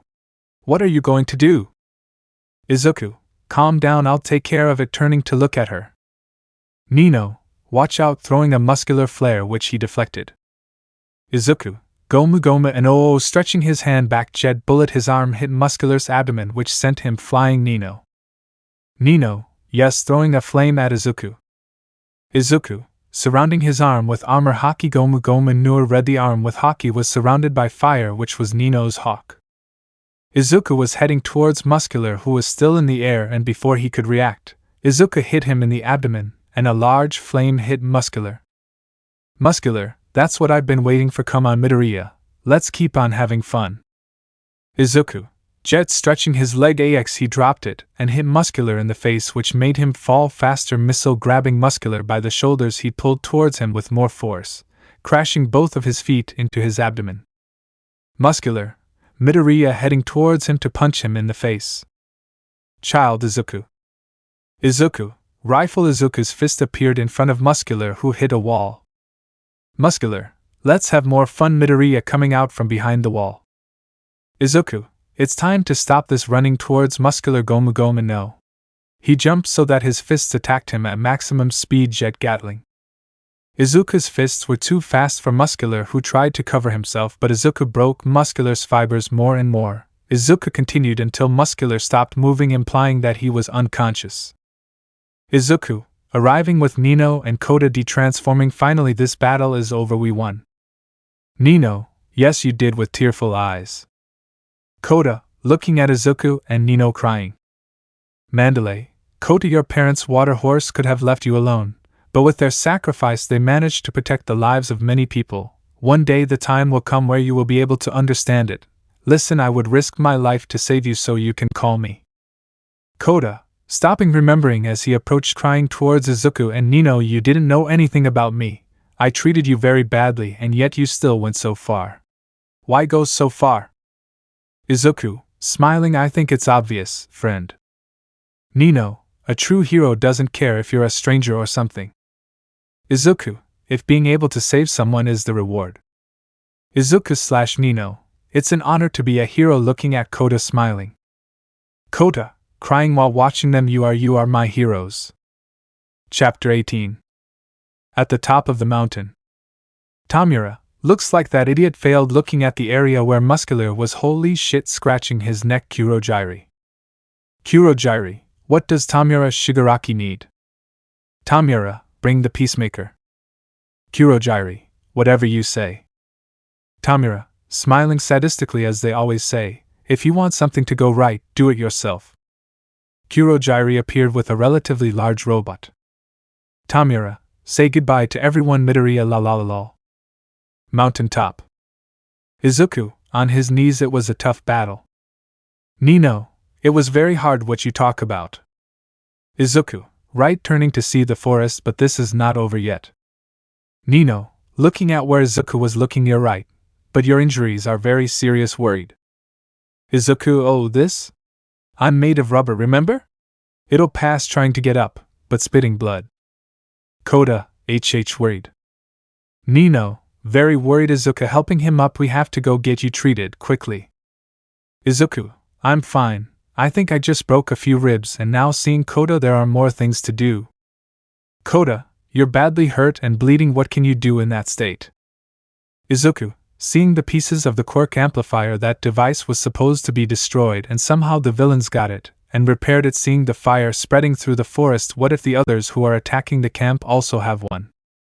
Nino, then everyone is in danger, starting to walk, helping Izuku. Izuku, also, that villain said they were coming to kill me and for Bakugo. If they didn't manage to kill me, they will go for Bakugo. Nino, Bakugo? And why do they want him? Izuku, I don't know, but I'm sure it's nothing good. Kota, but you are very hurt, why do you continue? Izuku, thinking about his friends, because as long as this body can move to save them, I must keep moving forward, I must keep fighting. Nino, covering the muscle with 5 domes, one on top of the other, I don't think he'll wake up soon, but even so it's better to be cautious. Cabin before moments. Dalby, seeing how Aizawa had dodged his flames by climbing onto the wall humph as expected from a professional hero about to throw more flames at him. Aizawa, that's useless, holding him with his ribbons, hitting him with his knee in the head and immobilizing him on the ground. Your objectives, numbers and positions, now. Dabi, why should I tell you? Aizawa, because I'll do this dislocating his arm, then it will be your right arm. Let's be rational. If I get to your legs, it will be a problem to carry you. Dabi, are you in a hurry, Eraser? Aizawa, seeing more flames coming out of the forest, what's going on? Lita, Sensei arriving with Itsuki, Mineta and Ojiro. Dabi, taking advantage of the distraction to get up. I've taken a lot of damage, I won't be able to resist much longer. I suppose it's not for nothing that you're a hero. Teacher, tell me. Teacher, beginning to disintegrate into a kind of black mud. How precious are your students? I hope you can protect them all until we meet again. Disintegrating completely. Aizawa, looking at his students go inside. I'll be back soon. Forest. Izuku, running as fast as he could with Nino, who was carrying Kota. We should be arriving soon. Kota, look over there, pointing into the distance. Izuku/Shuko, Sensei. Aizawa, Midoriya, Nakano, what happened to you? Seeing Izuku and Nino's wounds, forget it. Go back now while I. Izuku, Sensei, I have a lot to tell you, but first I have to talk to Mandalay. Nino, putting Kota down, please take care of him, both about to run away. Aizawa, listen to me, making both of them look at him. I know that Midoriya is not normal, and that, if some villain was able to put him in so much trouble, then this is more serious than I thought, so tell Mandalay this. Forest entrance. Magna, that was close, dodging Tiger's punches. Tiger, this guy is reading my every cat combat move. Mandalay, damn, you are persistent, fighting with Spinner. Spinner, you're the persistent one, you fake jumping to give him a strong blow with his sword. Hurry up and let me purge you. Izuku, Bazooka, destroying Spinner's sword with his palms. Mandalay, Kota is safe, arriving at his side. I have a message from Aizawa Sensei. Use your quirk and tell everyone, giving him all the information he had. Mandalay, transmitting the message to everyone with his quirk. Students of Class A and B. I, the professional hero Eraserhead, take full responsibility and authorize all of you to enter combat using your quirks. In addition to confirming that the objectives are the students Izuku, Midoriya and Katsuki Bakugo, if you see them, escort them to the cabin. Okay, thanks for the information. Now return to the cabin to seeing how he ran off into the forest. Wait, come back. Near the cabin. Aizawa, running, carrying Kota in his arms. Kota, sir, will they be okay? Starting to cry. I hit him before, and yet he took all those hits just to save me, and not only him, she also almost died protecting me, and I still haven't apologized for how I treated them. They'll be okay, right? Aizawa, they'll be fine. He has no intention of dying. He still has a lot of things to do, including clearing up a few things, and her wounds aren't a big problem for her. When it's all over, don't tell them you're sorry, just say, thank you. Forest. Bakugo, dodging several teeth. Damn you, so you want me, huh? Pushing off with his explosions. Then come, I'll crush you, attacking Moonfish with his explosions without stopping. Moonfish, using its teeth to create a shield and attack at the same time. Bakugo, dodging his attacks. Bastard, being interrupted by a loud noise. Shoji, being chased by an out-of-control dark shadow. Bakugo, please shed some light. Miku, Bakugo, please some light. Bakugo, wait a minute, don't you see that I have a problem too? Running towards the villain. Moonfish, meet. Dodging Bakugo and extending his teeth in all directions, drawing Dark Shadow's attention. Dark Shadow, attacking everything that moves. Bakugo, seeing everything that was mine. Tokoemi, please someone shed some light, suffering from the loss of control of his quirk. Hikari, creating a large flame with her left hand, returning Dark Shadow inside Tokoemi. Sorry I'm late. Izuku, arriving with Nino. We saw Dark Shadow and decided to get closer. Looking at Tokoemi, are you okay, friend? Tokoemi, breathing with difficulty. Yes, thank you very much. Looking at Izuku. Midoriya, what happened to you? Why are you so hurt? Izuku, Nino and I faced a very strong villain on the top of the mountain, but we managed to defeat him. Shoji, I'm glad to see you're okay, but now we have to go back to the professionals, especially you two, seeing Izuku and Bakugo. Bakugo, if they want me, then they'll have me hitting the palm of his hand. Izuku, giving him a sape idiot, I would like to fight, but I don't think they came to the camp without a plan. Miku, did you hear that? Izuku, we have to go help everyone, we have to save everyone running away, follow me. Shoji, wait, what about Mandalay's orders? Hikari, Izuku is not going to rest until everyone is safe looking where he ran off to, and I think no one from here will do the same going with Izuku. Miku, that's the Izuku we know, let's go following Izuku. Bakugo, first you hit me and do the opposite of what we should do, I hate you following them. Forest, a few moments before. Tsuyu, Ochako, is your arm okay?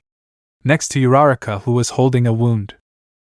Toga, NGGHH, so shallow, so small, looking at his bloody knife. Tsuyu, running out of nowhere, trying to cut us off like that. What's wrong with you? Who would do something like that? Toga, I'm Toga, you two are lying, is pointing the knife at Uraraka and Tsuyu. Uraraka Ajui. Uraraka, she knows our names. Tsuyu, probably from the sports festival, either way, we're at a disadvantage because of the information they have about us. Toga, I need more blood. Normally I would have to make a big wound, whack and dry them with my mouth. But with this machine, all it takes is a small stab and it finishes the job on its own. Just a small cut. Lunges towards the two. Uraraka, it's coming towards us. Tsuyu, Ochako throwing her with his tongue towards the trees, run towards the building. Authorization to fight doesn't mean we have to defeat the villains, it means we have to protect ourselves, you know, that's what Aizawa meant. Uraraka, you see Tsuyu too. Tsuyu, of course, I'll also go. She is interrupted by a cut on her tongue. Toga, oh little Tsuyu. Tsuyu, I like the sound of that, do you mind if I call you Tsuyu or Tsuyu?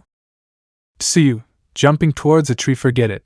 The only ones who can talk to me like that are my friends. Toga, so I guess that makes us friends, yay, throwing a hook at her, trapping her in a tree. Uraraka, Tsutsu.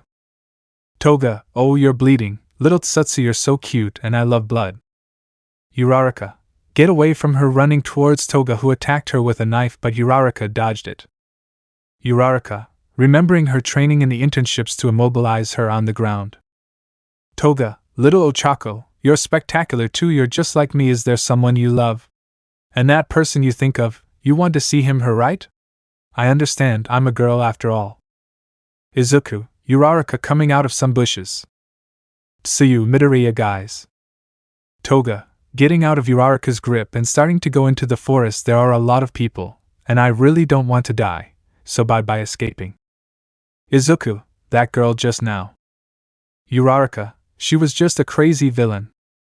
Tsuyu, Ochako, your wound. Uraraka, I'm fine, I can walk, in fact, I'm more worried about Midoriya. How can you keep walking? Nino, this fool won't stop until we're all safe, pinching Izuku's cheek. Izuku, sorry. Uraraka, we should go back now, and have Aizawa-sensei look for Bakugo. Izuku, huh? But if he was turning to see that he wasn't. Compress, on top of a tree, I just used my magic to take it, calling everyone's attention. Someone like him has no business being on the hero's side, not when we have a stage for him to shine even more. Izuku, Gomu Gomu knows, stretching his arms back, but when he makes the effort he spits blood, what the buck. But I feel much better now. Miku, Izuku, you better not overexert yourself. From what my sister told me, her battle was very tough. We will take care of it, stepping forward with Hikari and Nino. Compress, speaking through the communicator to his entire team, I have captured one of the targets, and the other is too injured to defend himself. I'm sorry to ruin your fun, but it's time to finish this mission. While you get to the meeting point, I will take Midoriya to point X. Starting the battle where the wounds of the majority played against them. Tsuyu's cut tongue, the cut on Uraraka's leg, the wounds on Shoji's arms caused by dark shadow, which Tokoyami did not dare to take out again for fear of freezing more of his friends. The only ones who could put up a decent fight were Hikari, Nino and Mika, but Nino's exhaustion was already obvious from her battle against Muscular, but in a small oversight Compress had captured Izuku, thus beginning their escape along the top of the trees. Hikari, and no way will I let you take Izuku chasing him alongside her friends. Tokoemi, damn, that masked man is fast. Uraraka, if only Ida were here. Miku, we can't give up, we must catch up with him and bring him back. Shoji, at this rate we will lose him. Hikari, I won't allow it. Uraraka, hurry up and make us float Ajui.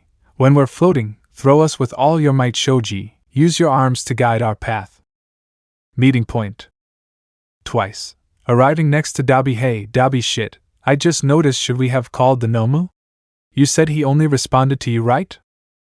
Dabi, ah shit, you're right, I had forgotten, that thing probably already killed someone at this point. I guess it already did its part, I'll call it. Forest. Aways, dragging Momo full of wounds. This is bad, this is very bad, running away from the Nomu. Aways, Yayorozu, are you alive? Hey please, I need you to run, it's catching up to us. Momo, barely conscious, I'm sorry Aways, but I can't run. Aways, what the buck is this thing? About to be hit, but the Nomu turns around and walks away. Huh? What's happening now? Why is it leaving? Momo, could it be that the villains have completed the mission and captured Bakugo and Izuku? I have to do something to try to help them, creating a small GPS in her hand. Aways, use your quirk on it with this. Aways, understood, attaching the GPS to the back of the Nomu and returning to where Momo is ready. I've already attached it. Let's go away now that we have the opportunity, helping Momo walk. Meeting point. Toga, oh? So far it's just us?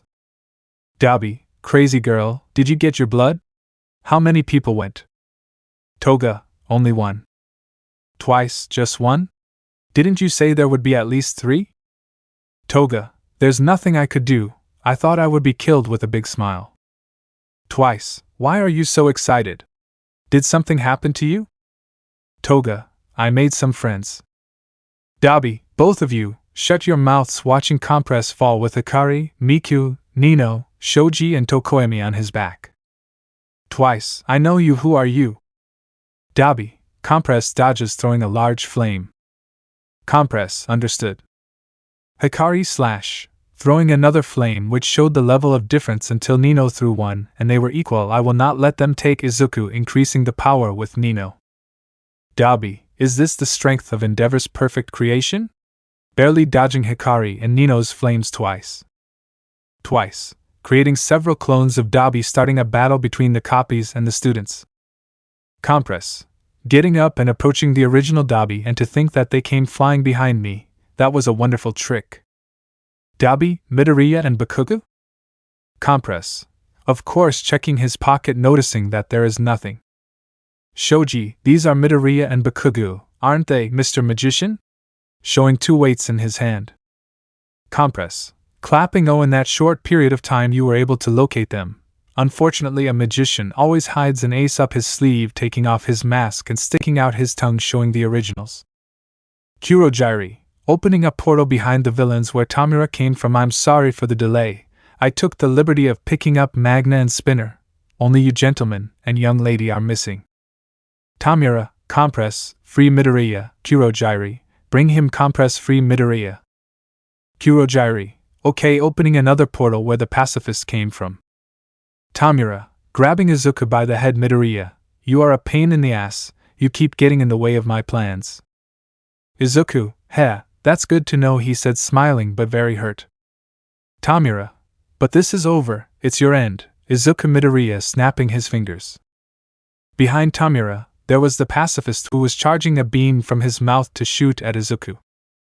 Tamura, I'd say it was a pleasure, but the truth is that it wasn't. See you never, bastard, leaving Izuku on the ground and backing away.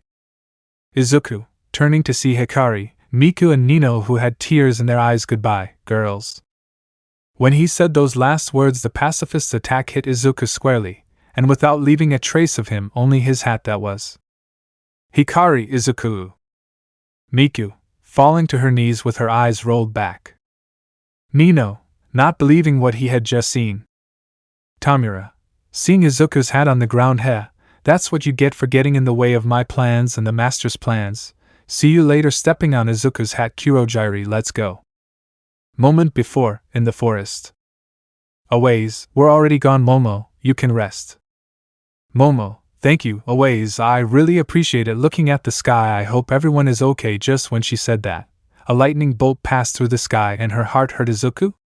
Please take care of yourself, falling unconscious. Japan, Mustafasu. Midoriya apartment. Inko Midoriya was preparing her dinner until she heard a glass break. Inko, what was that? Going to the living room and seeing a photo of Izuku as a child next to her. Oh my boy, how he has grown so much, remembering all her moments with him. Come back soon, please. Another part of Japan. Apartment of a blue-haired girl. Nijire Hato was lying down looking at the photos she had taken with Izuku before going on vacation. Nijire, I miss him so much, hugging a stuffed animal. I want him to come back and tell me all his anecdotes. Feeling a strong pain in her chest. Come back soon, Izuku. Back to camp. A portal opened in front of everyone and they saw how the villains escaped. They achieved their goal. They killed Izuku Midoriya and kidnapped Katsuki Bakugo. That day not only the UA students were attacked, a student and Izuku Midoriya alias Joy Boy is dead. Chapter 19. According to Vlad King's report of the events, ambulances and fire trucks arrived 15 minutes after the villains left. Of the 40 students, 15 lost consciousness and were in critical condition due to the gas. 11 were injured, ranging from minor to serious. 12 were unharmed, 1 was missing and 1 was dead. Of the 6 pro heroes, 1 suffered a head injury and is in critical condition. Another one who left a large trail of blood has disappeared. On the other hand, among the villains, 3 were apprehended and immediately arrested. The other villains, who left them behind, disappeared without a trace. And so the training camp in the forest that they had been waiting for so long came to an end, with the worst possible outcome. UA Academy meeting room, 2 days later. Midnight. That a training camp that prepares students for combat is attacked is shameful, is what the press says. Sniper. Fear of awakening villain. We were very naive in recognizing the legitimacy of this threat. They have started the war. The war to dominate and have supremacy in our society of heroes. Midnight. It was a very quick succession of events. We thought all organized crime had been eliminated. Present Mike. The main point is that, without realizing it, peace has softened us. To the point where we thought we had time to prepare for the villains. All Might. With his hands on his face, my own uselessness infuriates me. While all of them were fighting desperately, I was wasting my time, and not only that, young Midoriya, when he said that last name, the atmosphere became tense. Sniper. Katsuki Bakugo's kidnapping and Izuku Midoriya's death is the UA's biggest failure. They took away our credibility along with them too.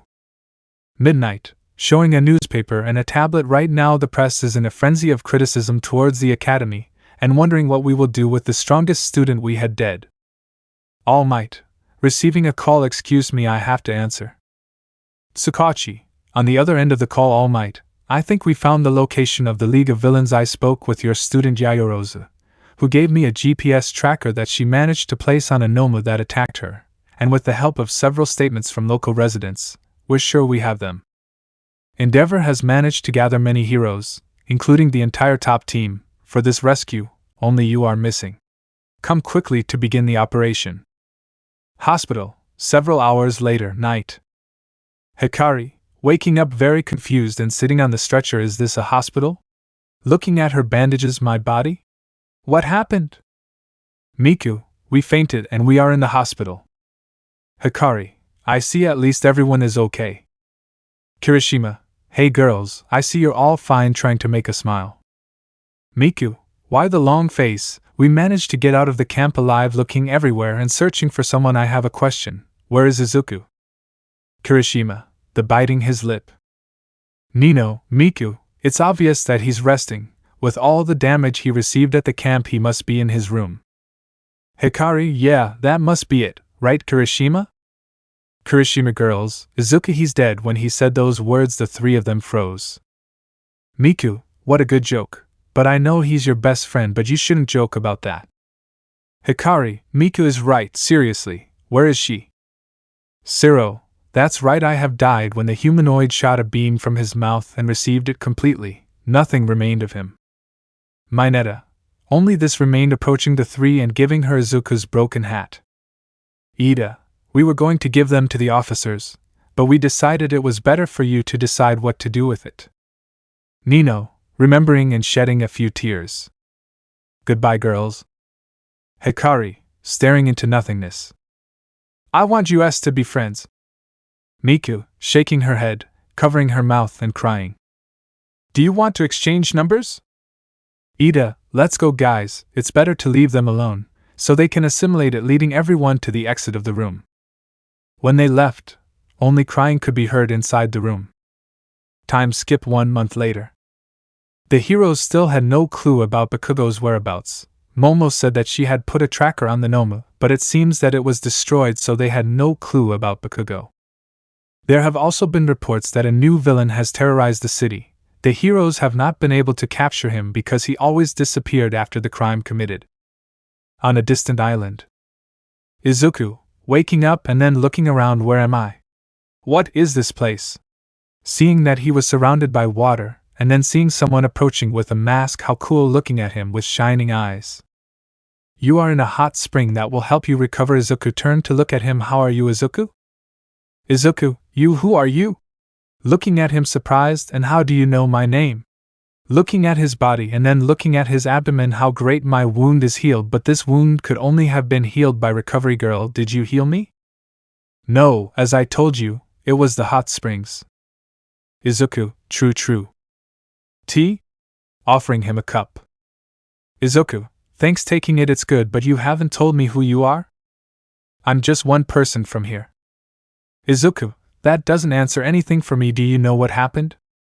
Turning to see a dark side, he will be able to answer that question. Brook, little broccoli, until you wake up. Izuku, Brook, seeing him happy, what are we doing here? What happened? Brook, you died and we're both in heaven. Izuku, what? Hitting Brook on the head, tell him the truth. Brook, well, for Japan you are dead, the attack of a pacifist, killed you, and right now we are on an island of the foolish, right? Turning to see the guy who agreed also, Bakugo was kidnapped, and there is still no trace of him. Izuku, I remember now, standing up, thanks for helping me, but I have to go back to help my friend. No need to hurry, you're not in good shape, right? Brook acknowledged, although I understand how you feel looking at him. One of your best friends and rival is kidnapped. You want to see the women you love, that's not nice at all. Izuku, how do you know all that? Brook, I told you, putting his hand on her shoulder. Besides, if you go back now, you will definitely lose. Besides, it's not like you can go back home with your own methods, right? A woman opened a door. This is the Island of Fools, a place quite far from Japan, leaning on her arm, and I am Toshikazu, the boss of this island. Izuku, looking at him surprised and excited. Toshikazu, you've come all the way here, so looking at him smiling, right here and right now, become stronger. UA Academy. Normal school day. Kirishima, everything is quieter without Midoriya and Bakugo. Zero, Bakugo was very explosive, but seeing how Midoriya calmed him down and their discussions were fun. Mineta, Midoriya may have scolded us a lot, but at least we had fun. Aizawa, arriving, good morning, take a seat and take your heroism book, and starting to give the class. Miku, looking at Izuku's empty seat and starting to shed a few tears, I miss you, whispering to herself. Nino, looking sideways at the empty seat, even if it's just seeing you, with small tears and whispering. Hikari, with your smile you brightened up the saddest days, whispering to herself. Momo, Izuku. Lunchtime. The table where everyone sat with Izuku was very quiet, more so than usual. Monoma, but if it's Class A, I already heard that Midoriya died and Bakugo is kidnapped. What could you expect from the strongest first years? They are just pathetic. Those who were at the table could only clench their fists. When Momo was going to speak, Kirishima stood up and punched her in the nose. Kirishima, you can say what you want about us, but you have nothing to say about them. Remembering the event on Island, compared to us, they always surpassed their limits to defeat the enemy. Monoma, you are being knocked out by Kendo, who apologized to everyone and took Monoma away. In the distance was a girl watching everything, with a sad smile, remembering all her moments with Izuku. On Island. Yuta, good, wiping his forehead, we are ready to go to Japan. Melissa, arriving with her agitated Yuta. Yuta, Melissa, what's wrong? Seeing how she is, she had tears in her eyes. Melissa? Melissa, it's about Izuku. Yuta, now what did that fool do? Grabbing Melissa's cell phone to start reading and covering his mouth. And no, this can't be possible. Izuku wouldn't die that easily. Melissa, Izuku passed away. I don't believe it either. Yuta, we have to go to Japan with small tears in her eyes to at least say goodbye to him. Melissa, yes. Back to the Island of Fools. Izuku, turning to see Toshikazu. Sorry for what I'm going to say, but you don't seem that strong to me. Toshikazu, you're kind of right, I'm not that strong. Hey. Looking at him angrily, watch your mouth. Don't you dare speak so disrespectfully to Toshikazu, looking at him even more angrily. Foreigner. Izuku, I am sorry. Looking at her surprised, this presence is impressive. Toshikazu, calm down. Aiko, looking at Izuku, would you like to go sightseeing? Izuku, excited, yes, I already want to see everything that's here. On the island? Toshikazu, walking next to Izuku, how are you? Are you enjoying it? Izuku, eating a meat skewer, yes, looking ahead to see a group of friends laughing guys. Toshikazu, looking to the side to start walking. Hey, you two, approaching a woman with a girl, don't you want to look around here? Taking them away from there. Izuku, huh? Watching as a wall was destroyed. Toshikazu. Bandit 1, if you don't want to die, give us everything of value and also your food. La la la la. Izuku, are they bandits? Looking at where Toshikazu is. Toshikazu, it seems like there are bad guys everywhere. Toshikazu, coming out of the dust. Wow, that was a surprise. Pushing them go to a safe place. Lady, grabbing her daughter. Why, yes. Izuku, should I take them somewhere safe to save them? Did I save them by accident? No. Bandits, H. You. Who the hell are you? Toshikazu M? Turning to look at him, there's nothing to be alarmed about, don't you think? Smiling at him, I'm sure you can all feel that I don't have a very strong ki. Izuku, what? Looking at him, surprised. Ki?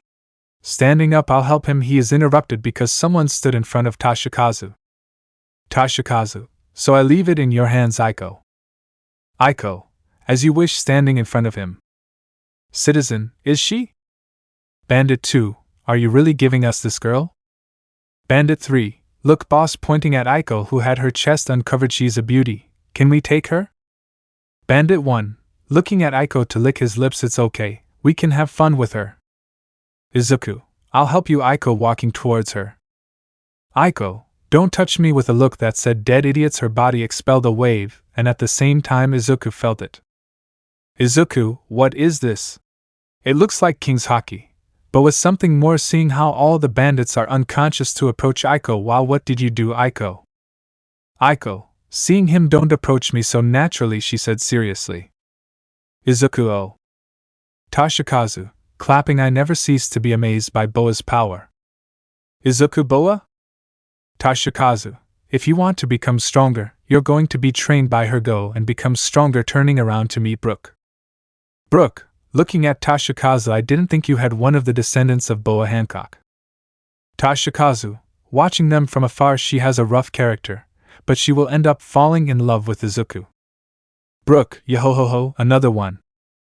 Toshikazu, I will lose the strongest, but I am sure I will gain an ally. Brook, and rest assured. Japan. Ryukyu Agency. Ryukyu, wow, Nijire, you are stopping many villains in a short time. Surprised seeing her student. Nijire, oh yeah? Ryukyu, Nijire-chan, what's wrong? You're usually a cheerful person, and you always tell me about your life. Nijire, it's nothing, I'm not in the mood today. Walking towards the exit. Ryukyu, it's about Midoriya, right? Upon hearing the name, Nijire stood still. Yes, we were all informed of the situation. There is still no trace of his body, and it seems that they are already planning his funeral. Nijire, Ryukyu, if the person you like dies, how would you react? Ryukyu, it's a complicated question. I wouldn't know how to react honestly. Nijire, it was a normal day until I found out that they attacked the camp where the first years went. Starting to shed tears, I saw the news. I saw that they mentioned Bakugo as missing. Sniff. When I saw the image of Izuku I got worried. Sniff. And that's when they said he was dead on her knees on the ground trying to stop her tears. Ryukyu. Oh Nijire, I assure you he is not dead. Right now he must be getting stronger, hugging her student who clung to her tighter. Island of the Fools. Izuku, standing in front of Aiko. What is ki? Aiko, well, taking out a katana. Mr. Brook, can you attack me? Brook, okay, miss, preparing his cane. Aiko, stranger, imitate what I do, turning to look at him to block an attack from Brook. Izuku, was it observation hockey? Aiko, I can't use that, blocking another attack again. Izuku, so what was that? Aiko, what can I do? Blocking another attack. I'll explain it to you once, and then you'll pay me with money. Izuku, he's going to charge me, but I already have observation hockey, and it's the same thing. Brook, attacking Aiko. Kid, honestly, in your training for the internships, you learned almost nothing about that hockey. Practice the ki and maybe it will help you. If you can master it. Attacking Aiko again, who blocked him. It's not that simple. Toshikazu, ha, it's so fun to be with you guys. Aiko, blocking another attack, returning to the subject, the looks, the breathing, the smell, the movement of the muscles, and any other clue. We call ki the combination of that energy that humans give off. Blocking an attack from Brook, I move and block those attacks reacting to the ki. Izuku, seeing everything with stars in his eyes. How great. Brook, stopping. Aiko, approaching Izuku. Good turn. You can use the armor hockey. Let's see what you're made of. Foreigner with a smile. Izuku, well, surrounding his arms with armor hockey. Let's begin. Chapter 20. Island of the Fools. Izuku, who am I going to practice against? Looking around excitedly. Aiko, against Mr. Brook. Izuku, okay, getting ready. Aiko, watching him surpass your limits here and now. It's the only way for you to become stronger. Izuku, yes, surrounding his arms with hockey. I don't really understand the concept of ki. For now, I'll just concentrate. Brook, Yehohoho, lunge towards him. Izuku, there you are, blocking it but received a cut. Damn, I didn't block it in time. Aiko, kicking him bad. You reacted only with the sound. That is not ki. Sharpen all your senses and feel it in your body, idiot. Izuku, with all my senses. Aiko, that's right, don't just rely on hearing or sight. Visualize something between intuition and imagination, looking at it seriously. If you don't do it right, that guy FO will kill you. Izuku, I think I understand. I will restart everything. Closing his eyes, just relax, imagine. Brook, lunging towards him. Izuku, visualizing Brook's image, and then opening his eyes and blocking it. I got you, I did it. Looking at Aiko, I did it. Aiko. Aiko, smiling slightly. This foreigner is full of surprises. I didn't imagine that you could achieve it. All that remains is to perfect it. Smiling at Izuku, now let's raise the level. Defend yourself from us too. Izuku, huh? Huh. Surrounding his arms with armor hockey. Time skip 1 month later. Izuku, looking at nothing with saliva coming out of his mouth. Aiko, what's wrong? We were supposed to continue training today. Toshikazu, he is a prodigy. In this month he has already mastered the ki. Aiko, yes, but turning to look at Brook, I don't think that ki alone will help him defeat that AFO guy. Brook, I know. Toshikazu, so? Why don't you have him train another technique? I understand that he has 2 gears, Gear 2 and Gear 3. Why don't you practice a Gear 4 and other options, or even a Gear 5? Brook, that's what I told him, to try a new technique. I told him that last night, and he's been like that ever since I told him. Aiko, what an idiot, approaching him. Hey, foreigner, you are very strong. Imagining a technique for you will not be difficult. Izuku, turning to look at her with the same face. Huh? Aiko, with a vein coming out of her face. Can I hit him? Toshikazu, calm down. Right now we have to make her relax. Turning to look at him. Izuku, why don't we go relax in the hot springs? Izuku, with the same face. No, thanks. Aiko, grabbing Izuku by the face. Toshikazu offered you to relax. How can you refuse, foreigner? Izuku, okay. In the hot springs. Toshikazu, what did you get stuck on? Izuku. Izuku, I have no idea how to formulate a new technique. Toshikazu, you have Gear 2, don't you? Izuku agreed. It increases the power of your attacks and your speed, right? Izuku, yes. Toshikazu, and Gear 3 inflates your body and increases your attack, right? Izuku, yes. Where are you going with this? Toshikazu, imagine this: surround your arm with hockey armor and inflate your entire body. You could have an attack transformation with shining eyes. Izuku, it doesn't sound bad. Opening his eyes. In fact, it doesn't sound bad coming out of the water. That's it. If I use Gear 3 on the upper part of my body and use hockey, I'll be able to use a new transformation. Toshikazu, it sounds too simple to be true. Izuku, I know, but I need to become strong, remembering his friends to protect them, remembering the girls, especially them. Toshikazu, ha, I like you, Izuku, but rest. You have trained very hard to master the key, you deserve it. Izuku, but when we're done I'm going to train. Toshikazu, yes. At the UA. Break time. Kirishima, eating seriously. Mina, Ijiro? What's wrong? Kirishima, damn, I still can't get over the fact that two of my best friends aren't here. Momo, Kirishima, we all regret what happened. Clenching her fist, if only we had been strong enough, the two of us would be here. Miku, we will have to become strong, so that the same thing does not happen again. Yatsuba, yes. Guys. Hikari, huh? Turning to the right and seeing how a blonde and a bicolor girl approached her. Nino, Melissa? Yuta? Mineta, two angels. Melissa, hello, smiling at them, how are you? Miku, sighing, we would be better off, honestly. Yuta, it's because of Izuku, right? Denki, how do they know? Melissa, the news went viral and reached Island, just when we were preparing to come. Kirishima/Mina, what for? Yuta, Melissa is part of the support department, and I am her assistant. We wanted to help them be heroes. Melissa, and we're going to do it. I just hope that wherever he is, Izuku is watching us. All yes. With Izuku. Izuku, sitting under a waterfall, how the hell is this going to help me? Aiko, ha, it's fun to see you making faces. Izuku, my body feels very weak. Aiko, it's the water, you have to destroy that weakness.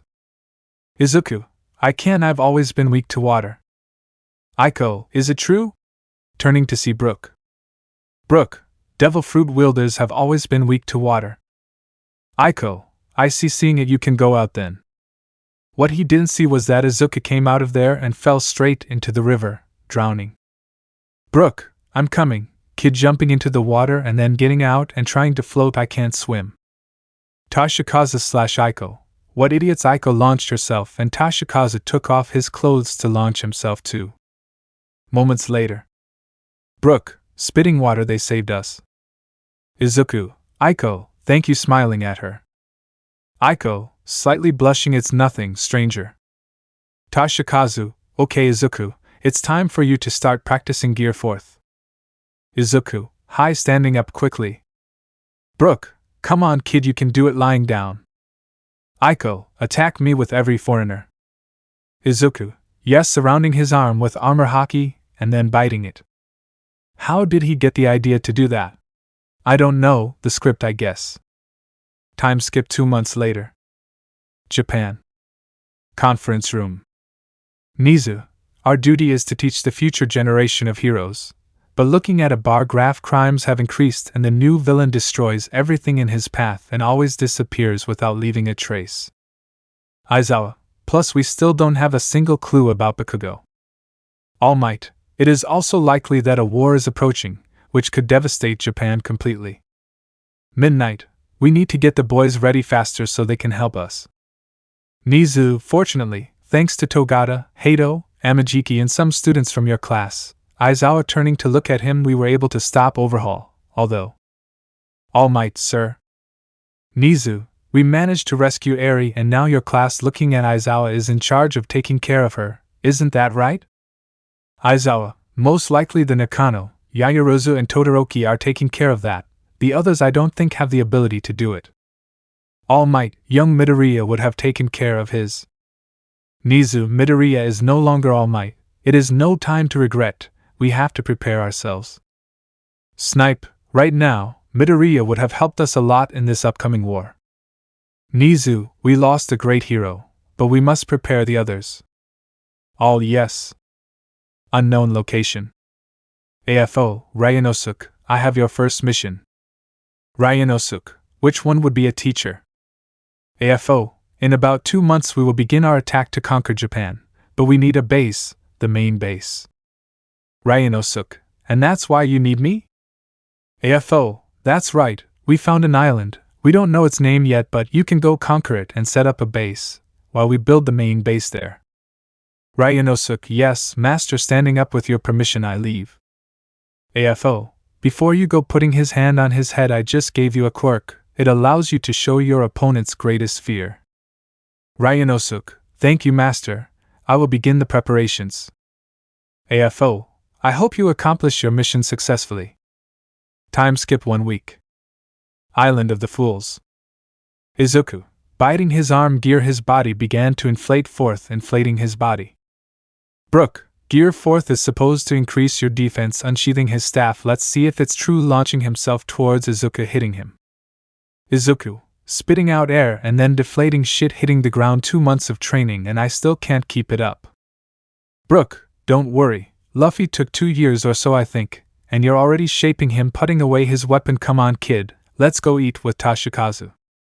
Izuku, yes. Toshikazu Palace. Izuku, walking in the hallways, I never get tired of walking around here. Servant, good morning, Mr. Izuku. Izuku, good morning, but don't call me sir, Izuku is enough. Servant, as kind as ever, how can we help you? Izuku, I came to see Toshikazu, I'm very hungry and I want to be with my friend. Servant, I'll take you right away, walking, follow me. Izuku, yes. Toshikazu office. Toshikazu, reading some papers. Since Izuku is here, the transportation prices for food are too high, grabbing his forehead, I'm about to exile him. Izuku, walking, picking his nose, who are you going to exile? Aiko, to you. Izuku, huh? Me? Pointing at himself, why? I don't have any power from an ancient era or so, I think, I'm not a king or anything like that either. Toshikazu, seriously, you eat as if you hate me. Izuku, it's just that practicing gear forth makes me hungry. Toshikazu, well, we'll see about your hunger later, now what's the reason for your visit? Izuku, rubbing his belly, I'm hungry.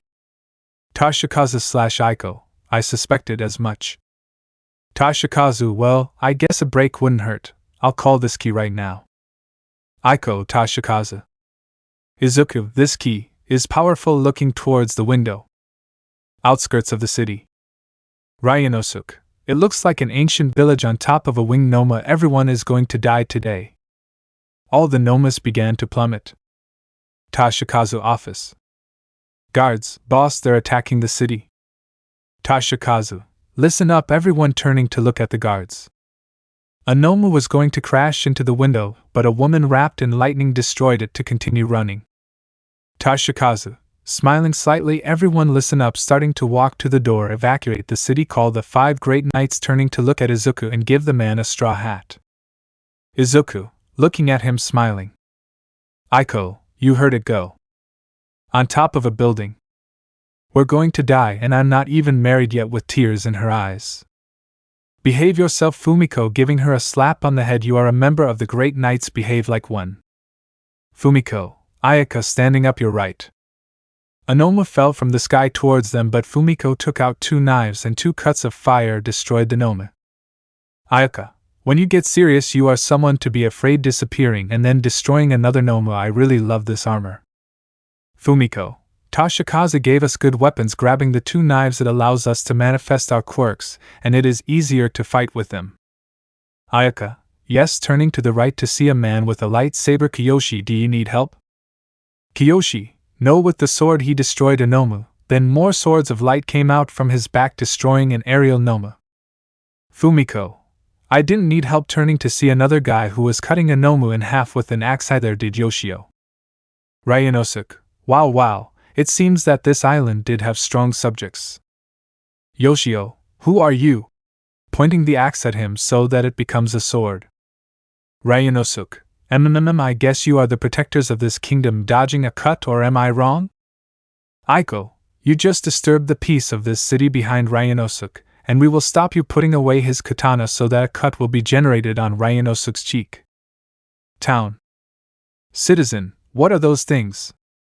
Citizen 2, at first I didn't understand why we were evacuating, but seeing those things, it's good that Mr. Toshikazu told us to evacuate. Citizen 3, but how are they going to take care of those things? Citizen 4, the chief and the 6 great knights will find a way to defeat him. Citizen, also, there is the foreigner. According to rumors, he is just as strong as the 6 knights. Back with the knights. Yoshio, what do you want with our home? Jumping towards it so that it is then embedded in the ground. What the buck?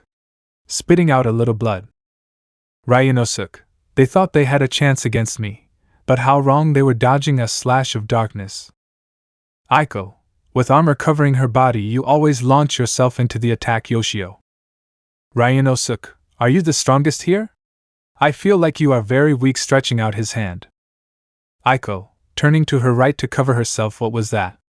I barely detected her ki and it exploded. Ryanosuke, my quirk is to release explosions wherever I want. Tell me, do you still think you have a minimal chance?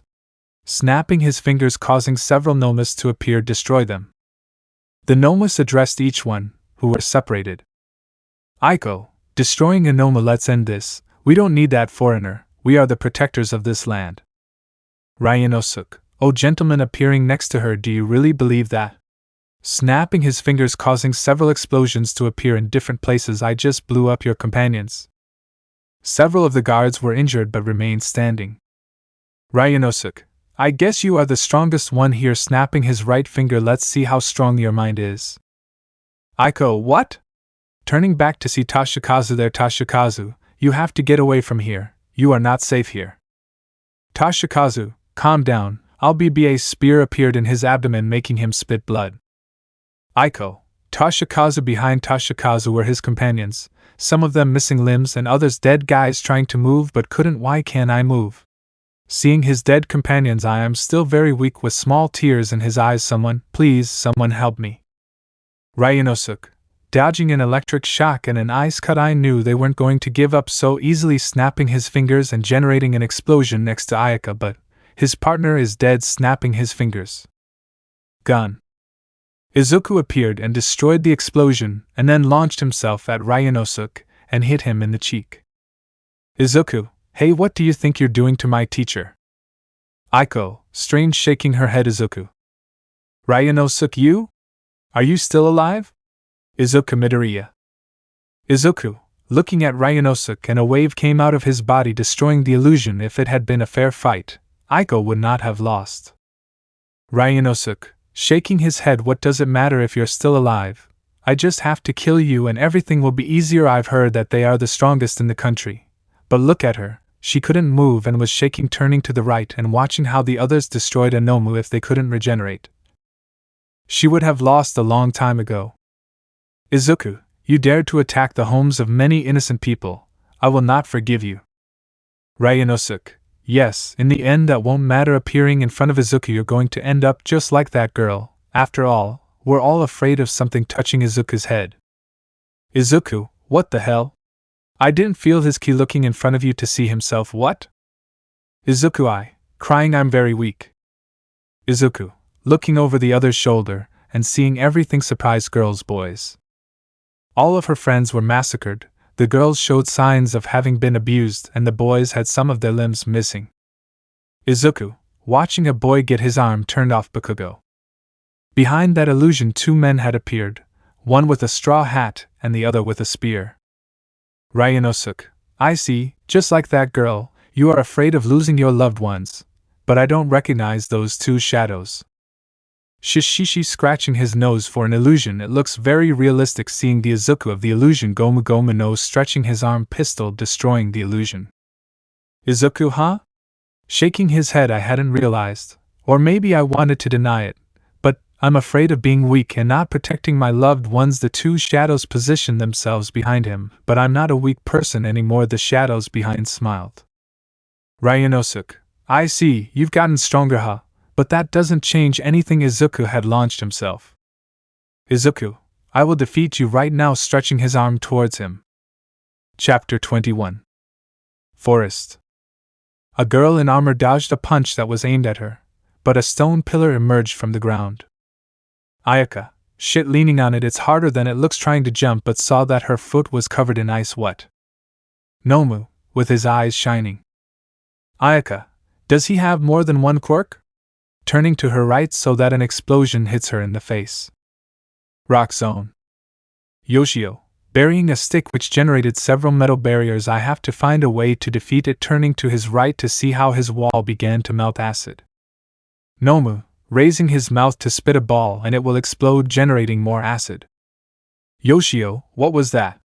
Watching as the Nomu looked at the sky, it's my chance, grabbing a stick to form a cannon. Metal explosion. A metal ball was aimed at the Nomu, which only dissolved into a liquid substance and reformed. Yoshio, and it turns into liquid, like that alien from Ben 10, let's see. Waterfall. Fumiko, covering her hatred while lying on the ground, shut up with the knife. She launched a cut as if it were wind and destroyed a Nomu, but this one created two more. Nomu, screaming louder. Fumiko, shit, what can I do? Covering her ears louder. Cliff. With Kiyoshi, he was being lifted up and whipped several times while the Noma had some spheres in his hand. Kiyoshi, his quirk is gravity? Trying to reach out to grab his sword, almost there, but is thrown into a tree. Shit. Royal Palace. Servant, my lord, do you think they will win? Toshikazu, don't worry, the last thing you should do is underestimate them. They are our protectors and I didn't choose them for being strong. I chose them because they always surpass themselves. They always find a way to become stronger. Looking towards the window to smile at seeing four shiny places, I chose them. With Ayaka. Ayaka, getting up with difficulty only to be hit by a blast of fire. Flash black. Ayaka, turning to see Toshikazu, my lord, why did you choose me? Toshikazu, I thought you were funny. Ayaka, with a slightly disappointed look, oh I see, I'll do my best, smiling sadly. Toshikazu, and also you don't see it, but you have a lot of potential, you just lack self-confidence. I trust in you and that you will have a bright future, smiling. Ayaka, Mr. Toshikazu, looking at him with shining eyes. End of flashback. Nomu, raising his arm to the sky and releasing a lightning bolt, but when it touched Ayaka it was destroyed. Ayaka, Lord Toshikazu trusts me and that I will protect this place. That's why her armor began to shine. I will not give up. With Yoshio. This one was dodging the Noma that looked like gummy. Yoshio, damn thing won't stop moving. The Noma formed in front of him and hit him so hard that he crashed into a wall. Flashback. Yoshio, Toshikazu, I don't see how I can be of service to you. Toshikazu, your metal quirk is amazing, although you are very serious. Imagine more and you will be unstoppable. Yoshio, I don't think I can do it. Toshikazu, you will, smiling at him. End of flashback. Yoshio, I will surpass my limits here, and now his stick began to shine brightly. With smoke. Fumiko, covering her ears, starting to cry. Flashback. Fumiko, why me? Out of so many options, why me? All I do is cry. Toshikazu, what's wrong with that? It's okay to cry, just don't give up, keep your will up and protect what you want to protect. Fumiko, do you really think it's okay to cry? Toshikazu, we are human, we cry, we laugh, we eat, we play, that's okay, it's what makes us human, smiling. If not, we have no idea what we would be, ha ha ha. Fumiko, returning the smile. End of flashback. Fumiko, protect what do I want? Standing up as her knives began to glow, I want to protect this country. With Kiyoshi. Kiyoshi, holy crap, I can't get away, closing his eyes, what can I do, Toshikazu? Flashback. Kiyoshi, playing with a sword, ha ha ha. Toshikazu, hey Kiyoshi, stop playing, you're going to hurt yourself. Kiyoshi, don't worry, I have everything under control. Toshikazu, shaking his head, you know, One day with your attitude you will pay dearly on the battlefield, or maybe it will be your best weapon leaving from there. End of flashback. Kiyoshi. At first I didn't understand what he told me that day, but now I understand. The Nomu whipped him against a tree so that he would stand up and stretch his arm, and his sword went towards him. This is where it all ended. Aiko Yoshio / Fumiko / Kiyoshi, Enhance Armament. Flashback of the 4. Toshikazu, these weapons I give you will not be simple weapons, they will grow with you and become stronger with you. Use them to protect this kingdom. End of flashback. With Toshikazu. Toshikazu, because they are the ones who will improve in any situation and never give up, they are the protectors of this kingdom. On the battlefield. Where Ayaka was, a giant knight of pure electricity was formed. With Yoshio he had already covered the viscous Nomu in a sphere. With Fumiko his blades shone in different colors as he looked at the Nomus.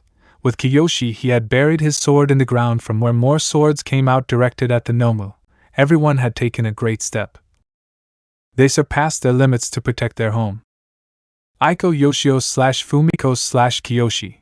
Looking into the distance, look at me, Mr. Toshikazu. With Izuku. Izuku, looking seriously at Ryanosuke, what do they want in this place? Ryanosuke, you're the protector of this place now? You came from Japan to this? Izuku, answered the question. Ryanosuke, since I know I'll beat you, I'll tell you, I came to establish a base in this ugly place. There will be a war in Japan, and this will be the main base of the villains. Izuku, scratching his chin, I see. Well, I won't allow it, hitting his fist gear. Second, I'm not the same as before. Ryanosuke, so you're going all out, huh? Stretching out his finger, explom. An explosion formed next to Izuku, but he was in the air.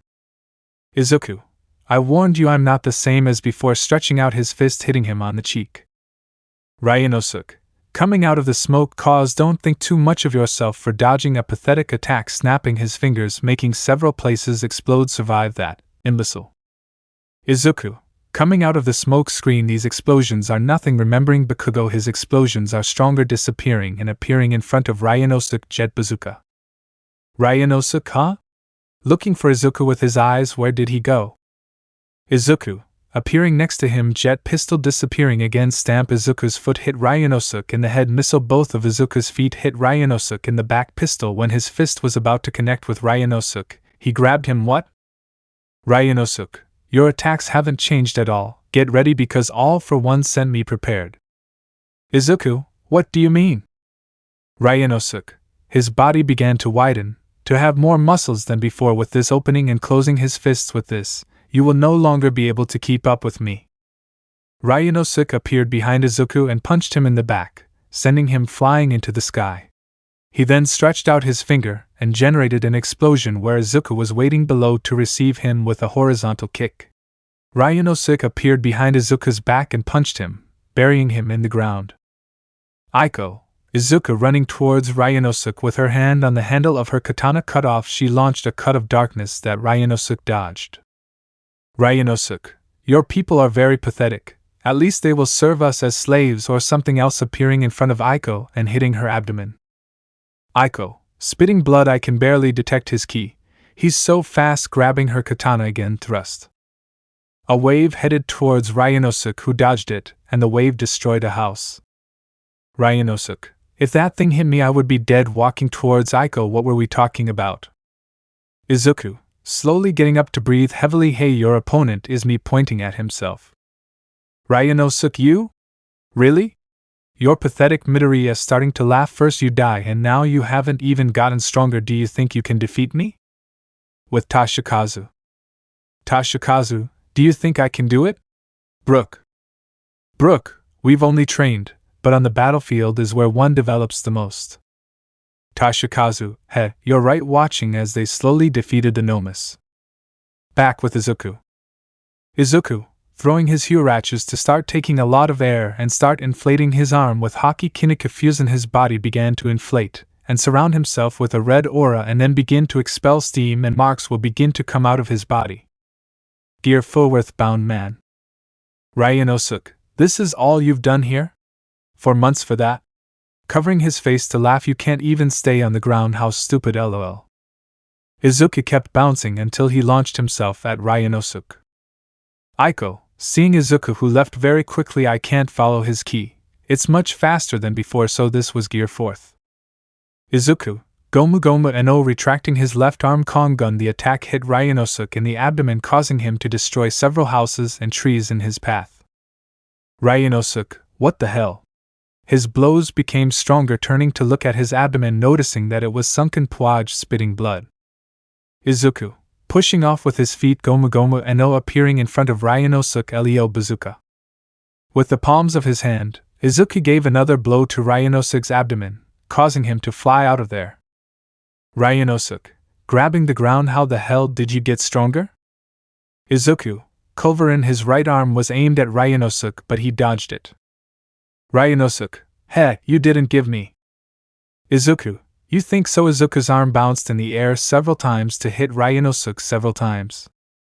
Ryanosuke, son of a hitch, running straight to Izuku. Ryanosuke appeared in front of Izuku to generate several explosions, causing Izuku to fly away. Izuku, pushing off with his legs, Gomu Gomu no contracting his legs, Rhino Schneider, both his legs shot out and were directed at Ryanosuke. Ryanosuke, puaj grabbing his abdomen, stop hitting my damn abdomen, disappearing and appearing above Izuku. This is my best technique, hitting Izuku in the back. Izuku, Gomu Gomu no contracting his right arm, culverin. Ryanosuke, I won't stop here, surrounding himself in a blue sphere. I just need to hit you with this and you'll be finished. Izuku, that's a lot of ki, he's definitely not lying. A simple impact and he'll knock me out, he thought, and then smiled, but that would only happen to my old self. I'm different now. Ryanosuke, starting to spin in the air while stretching out his two arms, die now. Izuku, turning to see Aiko and then nodding. With Aiko. Aiko, I see, taking out her katana and then surrounding her with darkness, cocoon of darkness, a sphere of darkness covered her completely. With the head of broccoli. Ryanosuke, I already won this, starting to spin faster, and then hitting Izuku's abdomen and pushing him to the ground. When Izuku and Ryanosuke hit the ground, an explosion was generated from there, drawing the attention of several and worrying some citizens. Ryanosuke, getting up with some blood on his body, I told you I was going to win, wiping the dirt off himself to walk slowly and take out a cell phone and start writing. Izuku Midoriya is still alive, but don't worry, I already took care of him.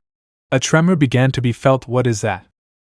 From the ground, Izuku shot into the sky, still with gear 4th active. Izuku, my turn, biting his right arm and inflating it to a large size. Gomu Gomu no, his right fist began to contract, King Kong gun. His fist headed towards Ryanosuke, who just stared at him in fear. Ryanosuke, he shouted, watching the big fist heading towards him. Izuku's attack hits Ryanosuke, causing a huge wave and at the same time forming a crater. Izuku, landing and then detransforming. We won. Looking at the sky, we did it. Sitting down, I'm tired. Four Nomas came out of the forest walking. Izuku, or maybe not, standing up and biting his big toe gear. Fumiko, Waea, the foreigner wants to kill us. Izuku, what? The Nomas who were walking suddenly fell to the ground, and behind them were the protectors of the island. Izuku, who are you? Kiyoshi, we're the strongest here, what are you doing here? Izuku, I was facing off against the leader and scratching his nose, I won. Ayaka, your ki is strong, let's face it. Izuku, I'm tired right now. Yoshi, I appreciate you helping us in this confrontation, approaching Izuku to shake his hand. Izuku, you're welcome, smiling. My goal is to be a symbol of freedom, and I can't allow them to dominate a country. Accepting the handshake, I'm feeling a lot of ki. Yoshi, yes, me too. Ryanosuke, coming out of the crater surrounded by a golden sphere. Midoriya. Izuku, you again? Kiyoshi, this one looks like a final boss. Ayaka, this is no time for games. Ryanosuke, if I can't take over this island, and no one will have IT, pointing at Izuku, and all of you will come with me.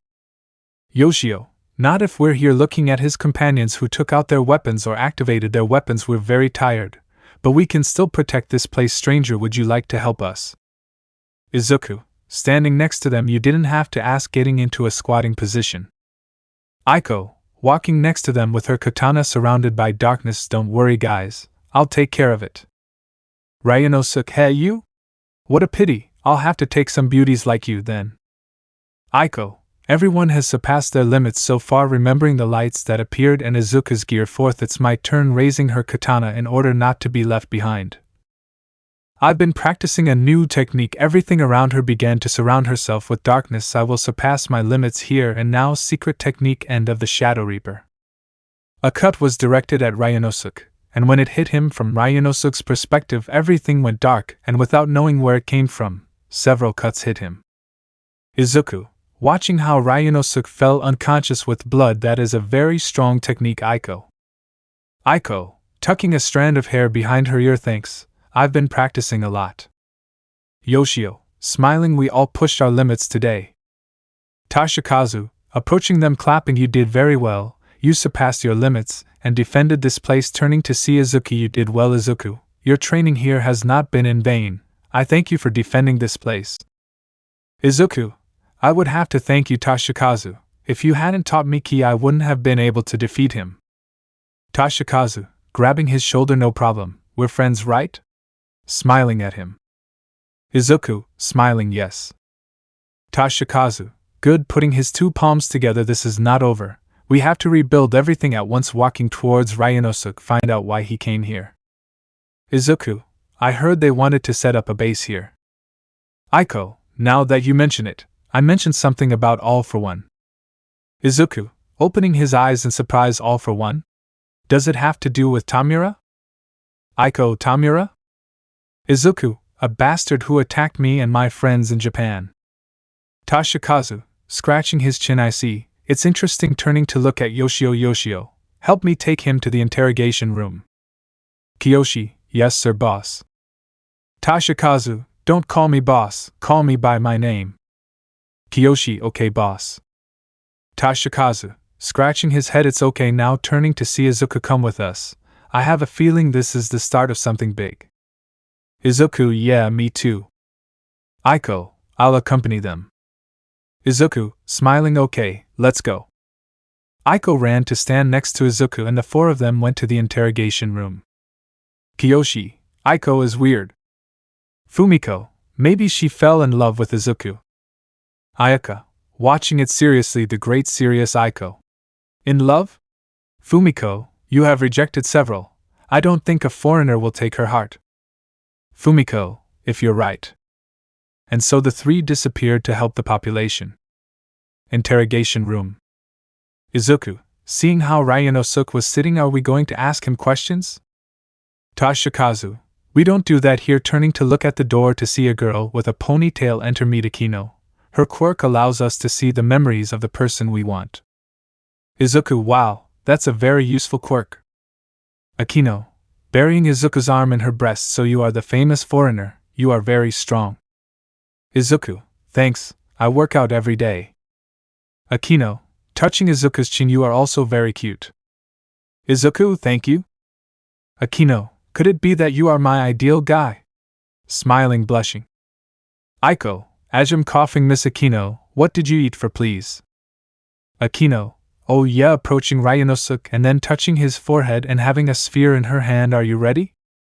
They all agreed at the same time. Akino, good. With both hands she opened the sphere and Ryanosuke's memories were shown. Remember, you can't interact, we can only see. All okay. AFO, Ryanosuke, I have a mission for you. Ryanosuke, yes sir? AFO, as you know, in a few months we will begin our movement to conquer Japan. Pointing to a map, this island would be a perfect base to plan everything. Ryanosuke, but why me? AFO, I would send Tamura, but he is not ready for this kind of mission yet. There is also that boy, but he is still resisting and we cannot control him. Ryanosuke, I see. AFO, but don't worry, I'll give you an extra quirk. Touching his head, this quirk takes all your senses and also your body to the limit. It can help you if things get complicated. Ryanosuke, thank you sir, I won't let you down. AFO, I know you won't, but if you do. A wave came out of her body that brought Ryanosuke to his knees and Akino to her knees. But she only made the others sweat. Don't come back, you'd better consider yourself dead. And so the memories ended. Toshikazu, smiling uncomfortably that all for one. Aiko, even though it was just a memory, it affected us too. Izuku, walking towards Akino who was breathing rapidly, are you okay? Akino, looking at Izuku with tears, are you going to face him? Do you think you have a chance? Izuku, I don't know, that's why I'm here, I have to get stronger. Toshikazu, Izuku grabbing his shoulder, knowing this, there is no time, we probably only have 2 months left, we will have to advance the final phase of your training.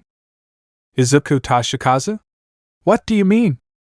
Toshikazu, you're going to train with all the guardians here at once. Izuku, looking at him surprised and then looking at him determined, yes. Unknown location. AFO, looking at a capsule where Tamura was still nothing about Ryunosuke. Dr. G, no, looking at the computer, wait, we have a message from him. AFO, let's see what he tells us about his success. Dr. G, Izuku Midoriya, he's still alive. AFO, what?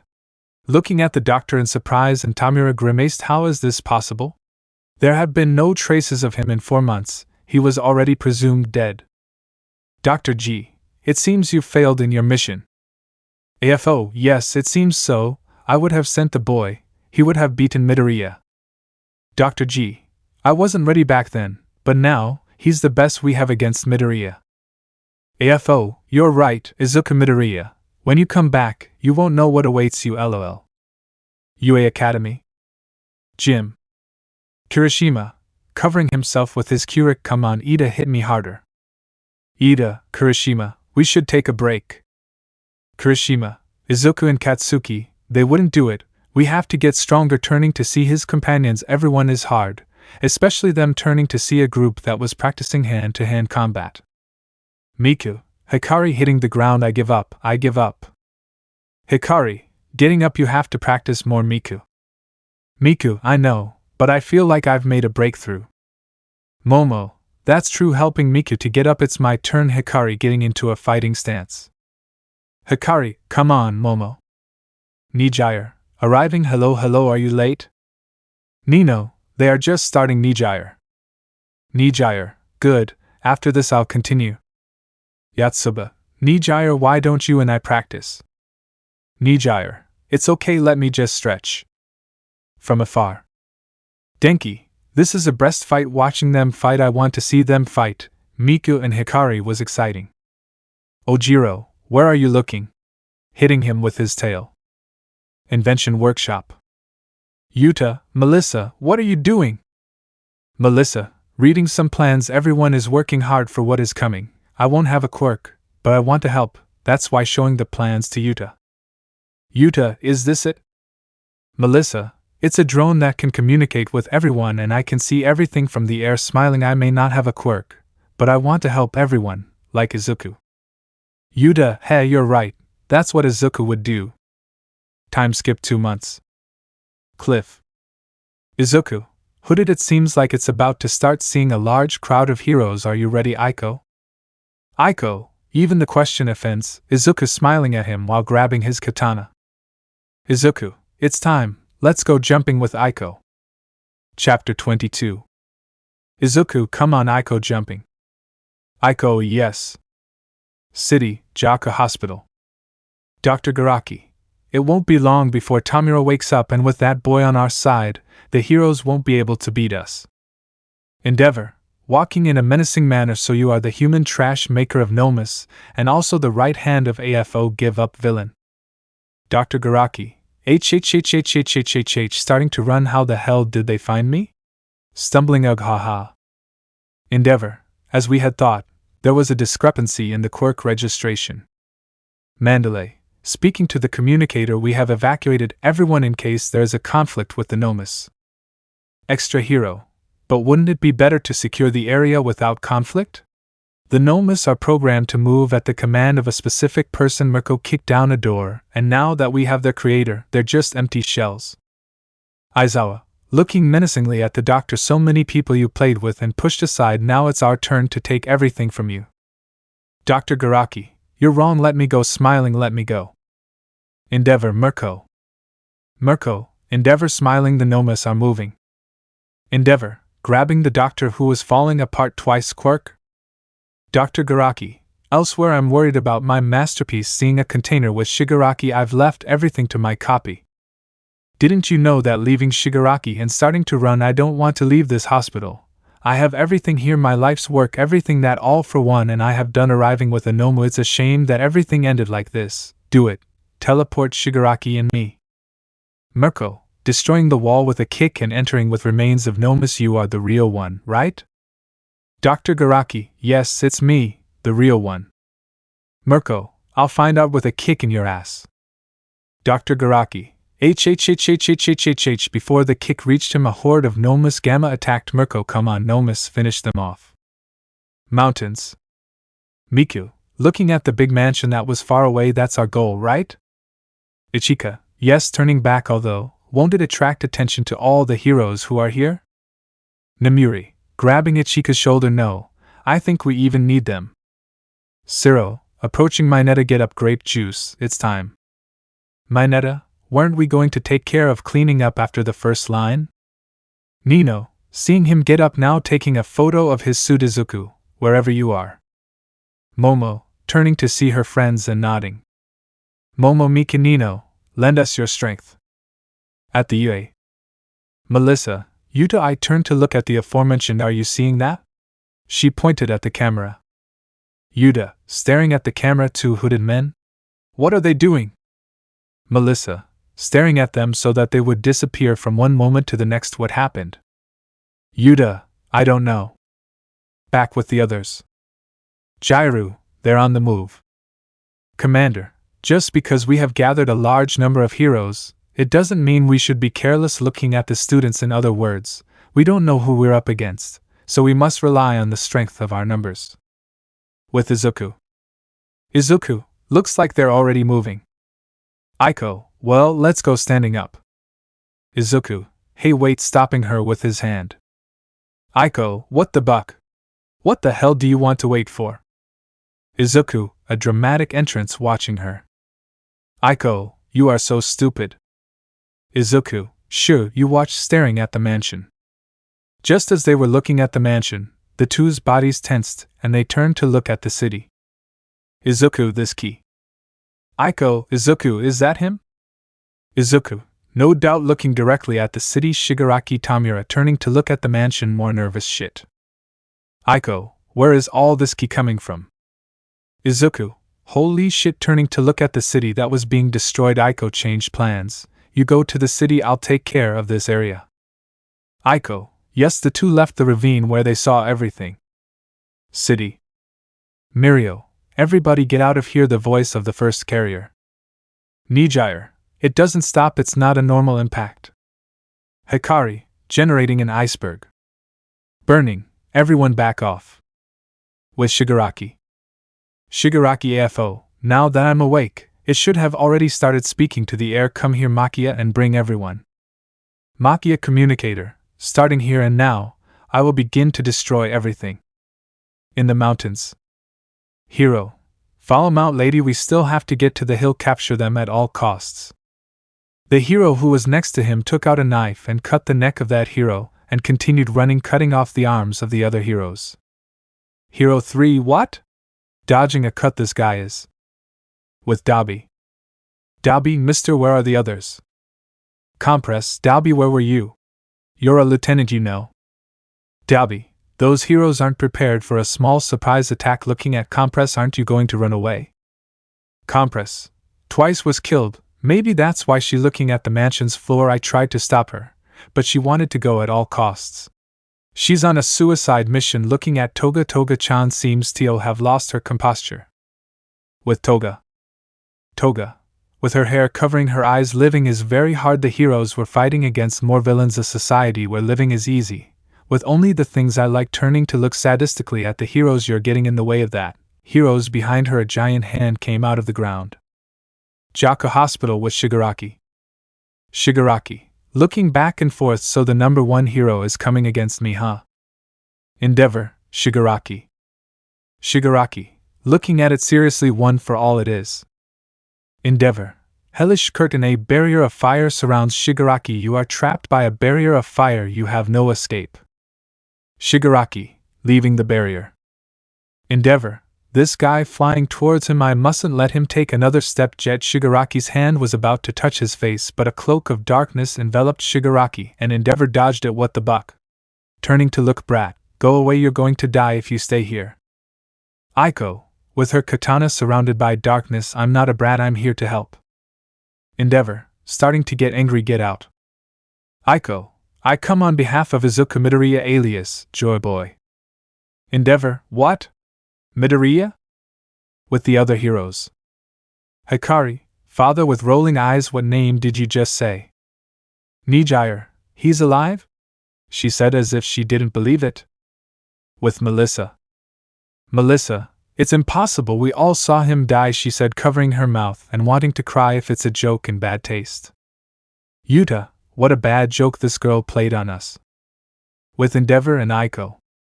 Endeavor, little girl, don't play with the dead. Aiko, I'm not joking, grabbing her katana, but we'll talk later, for now, we have to take care of Tamura. Shigaraki, so Midoriya, huh? That bastard is still alive, lol, launching himself directly at the two. Aiko, cloak of darkness, positioning her katana on her shoulder, stabbed the blow that was going straight to Shigaraki, which he dodged and destroyed several buildings behind. Endeavor, this brat is really strong, he thought, above Shigaraki to unload a flame on his back. This is Endeavor reporting, a brat and I are fighting against Shigaraki. Anyone who can stay in the air, come, grabbing Shigaraki's arm, I have you, a blow sent him away from there. Aiko, surrounding her entire katana with darkness, cut off. A cut of darkness was directed at Shigaraki, but he deflected it. Shigaraki, the quirks that the master has gathered, this feeling looking at his hands is as if I have had it since I was born, I feel almighty. Doctor, for the next 4 months you endure hellish agony, but if you manage to endure it, you will feel all the power in your hands. Shigaraki, but something is missing. Doctor, out of all the power that All for One has sought to possess, the only power that did not behave as he saw fit. Shigaraki, One for All, blocking Endeavor's blow. Aiko, surrounding herself with darkness to have her armor, I have to go with everything. Stab, a wave came out of Shigaraki's body that sent the two flying. Shigaraki, something inside my demand that I put my hands on the One for All. Endeavor / Aiko, One for All? With the other heroes. Burning, on the communicator. One for what? Whatever, I'm on my way to help you. Mirio, watching everything from the top of a building, so there you are. Shigaraki, from afar I found you. In the mansion. Makia, I won't let you pass, struggling with Empty Lady. Empty Lady, I'll take care of it. With Jairu. Jairu, taking off his headphones from the ground, breathing heavily. Miku, Jairu, is everything okay? Jairu, it's all wrong. Hero, connection broken? Jairu, something incredibly big is coming. Hero 2, we will go to the front lines, internals stay here. Everyone stood there waiting for the situation to turn in their favor. Mineta, why isn't the situation improving? With the villains. Dabi, the boss must have woken up, otherwise that guy wouldn't be moving. Toga, putting on clothes. Makia, I'll finally see the master, I've been waiting for him for a long time. Hero 8, isn't that the one you call a walking disaster? He said, looking at Makia, wasn't he still? Hero 4, help Mount Lady. Hero 6, it's not used, I can't cut his body, it's too tough.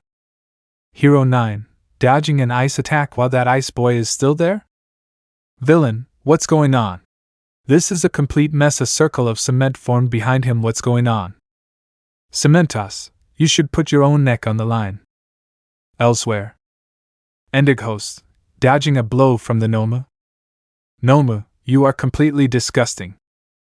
Endig host, same here. Nomu, Gigantomachia is active, which means whips came out of his back. What do you think you're doing to the liberators of the world? Elsewhere. Hero 4, follow behind Gigantomachia, soldiers of the Liberation Army, this is the beginning of the revolution. Right there was Kamui Woods and Midnight approaching Gigantomachia. Midnight, closer. Kamui, understood, now closer to Empty Lady. Lady, hold on a little longer. Empty Lady, my body, it's giving up. Gigantomachia grabbed Empty Lady's arm and sent her flying away from him. Makia, a shortcut to the master. Woods, Takayama. Midnight, Kamui, don't lose focus, there's a chance they've failed at Jaku. If that guy manages to reach the city, it will be a disaster like no other. We can't stop him with force biting part of his clothes, so take me to that guy's face. Kamui, yes, turning to his right to raise Midnight higher and receive a call. Midnight, the League of Villains is on its back. Turning to the right. Compress, hello, making a rubble appear in front of Midnight, don't take those heroes lightly.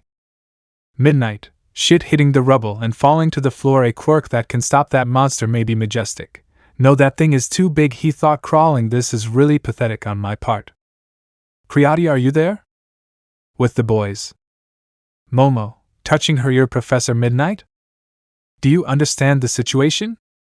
Momo, yes, thanks to Gyro's hearing and Shoji's sight. Nino, should I launch Empty Lady? Yotsuba, a correspondence with Midnight. We can't stop him with force, so we need to put him to sleep. Momo, what? It may be against the law, but it can't be helped at this point. With Midnight. Midnight, you need to put him to sleep with an anesthetic, she said, turning to the front and seeing some villains. Momo, what are you saying, Professor Midnight? Villain, she's mine.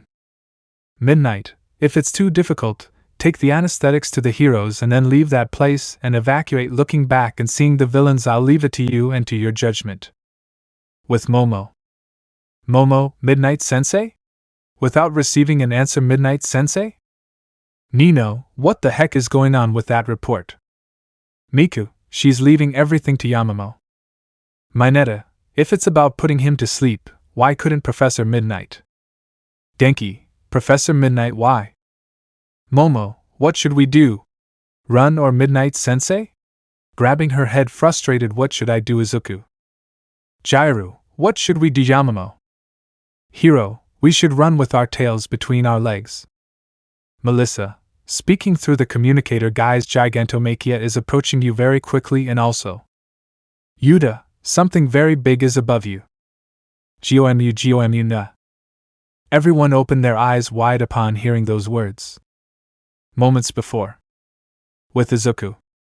Izuku, watching everything from afar, it seems it's time to make my entrance, scratching his nose, sure, grabbing onto the top of a tree, Gomu Gomu no, taking flight, Rosect shooting off into the sky, Gear Third biting his thumb and surrounding it with hockey.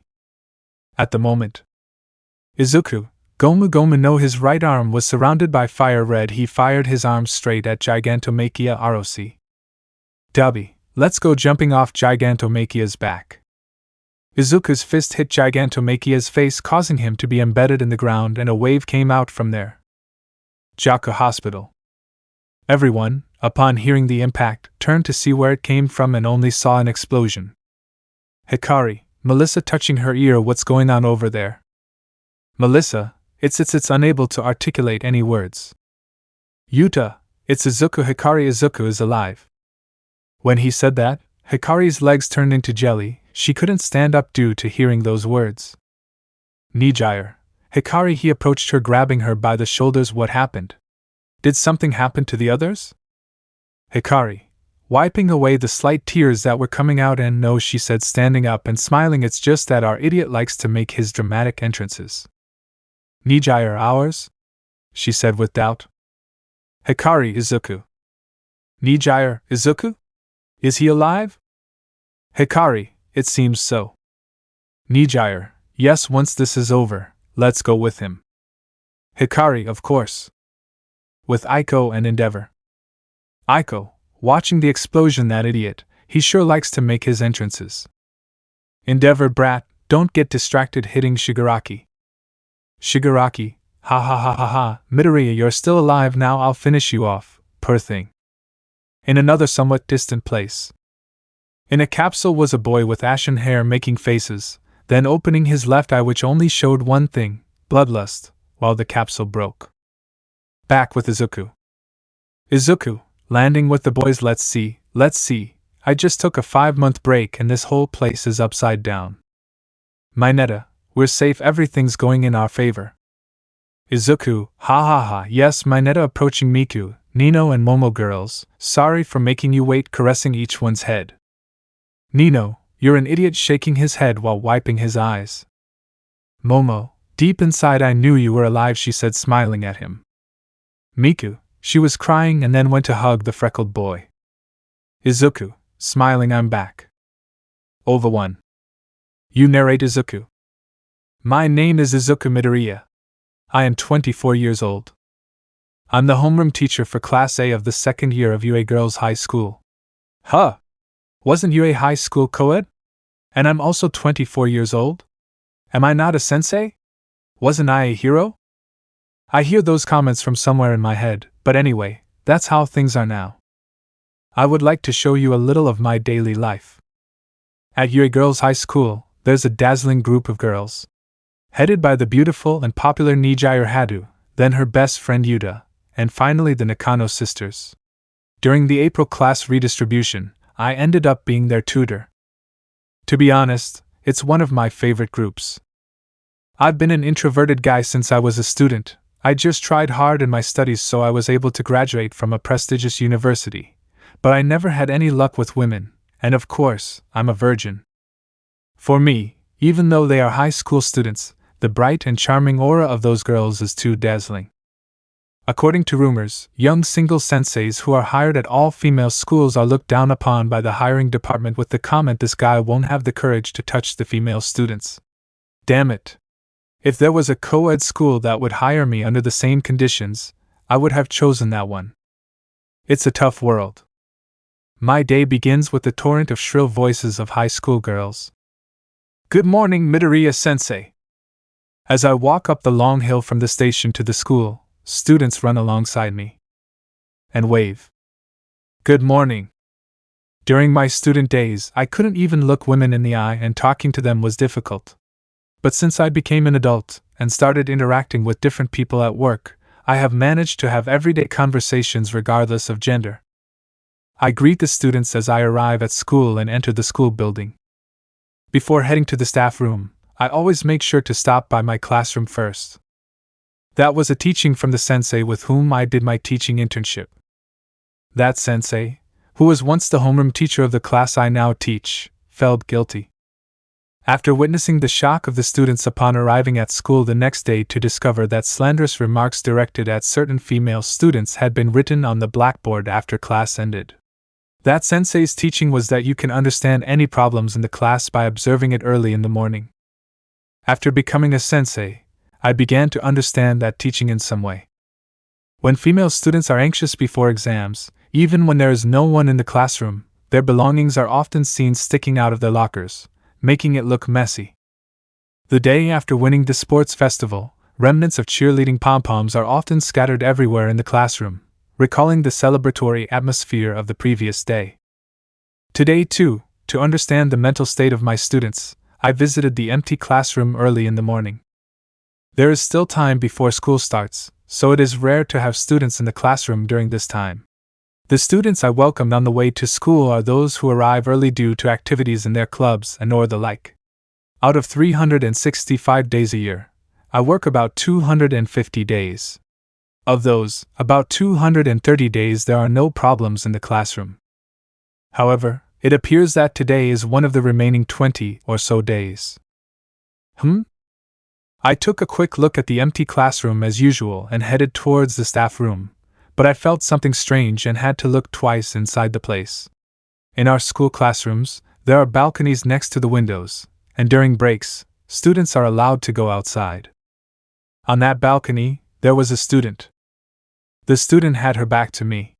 She was leaning on the balcony railing and looking out at the courtyard while holding her cell phone to her ear. Cell phone use is prohibited at school, but it seems some students are using it secretly. I felt heavy as I thought about going to tell her off. That student was Nijire Hadu. She is the most beautiful girl of the year, and one of the leaders of the girl group that I like. Her long blue hair, blown transparent by the wind, gave her away. Even though she was wearing her school uniform, there was no doubt that it was her. As I approached the window, I noticed that the balcony door was slightly open and I could hear voices talking. Really? Can I trust you, Renji, this time? The seriousness of the matter could be seen from the serious tone of voice. Even if you tell me I can't decide right away. You really hurt me, you know? Because I believed in you, Renji. Is he her boyfriend? Or is he consulting a friend about a love problem? In any case, I have to intervene and call his attention as soon as possible.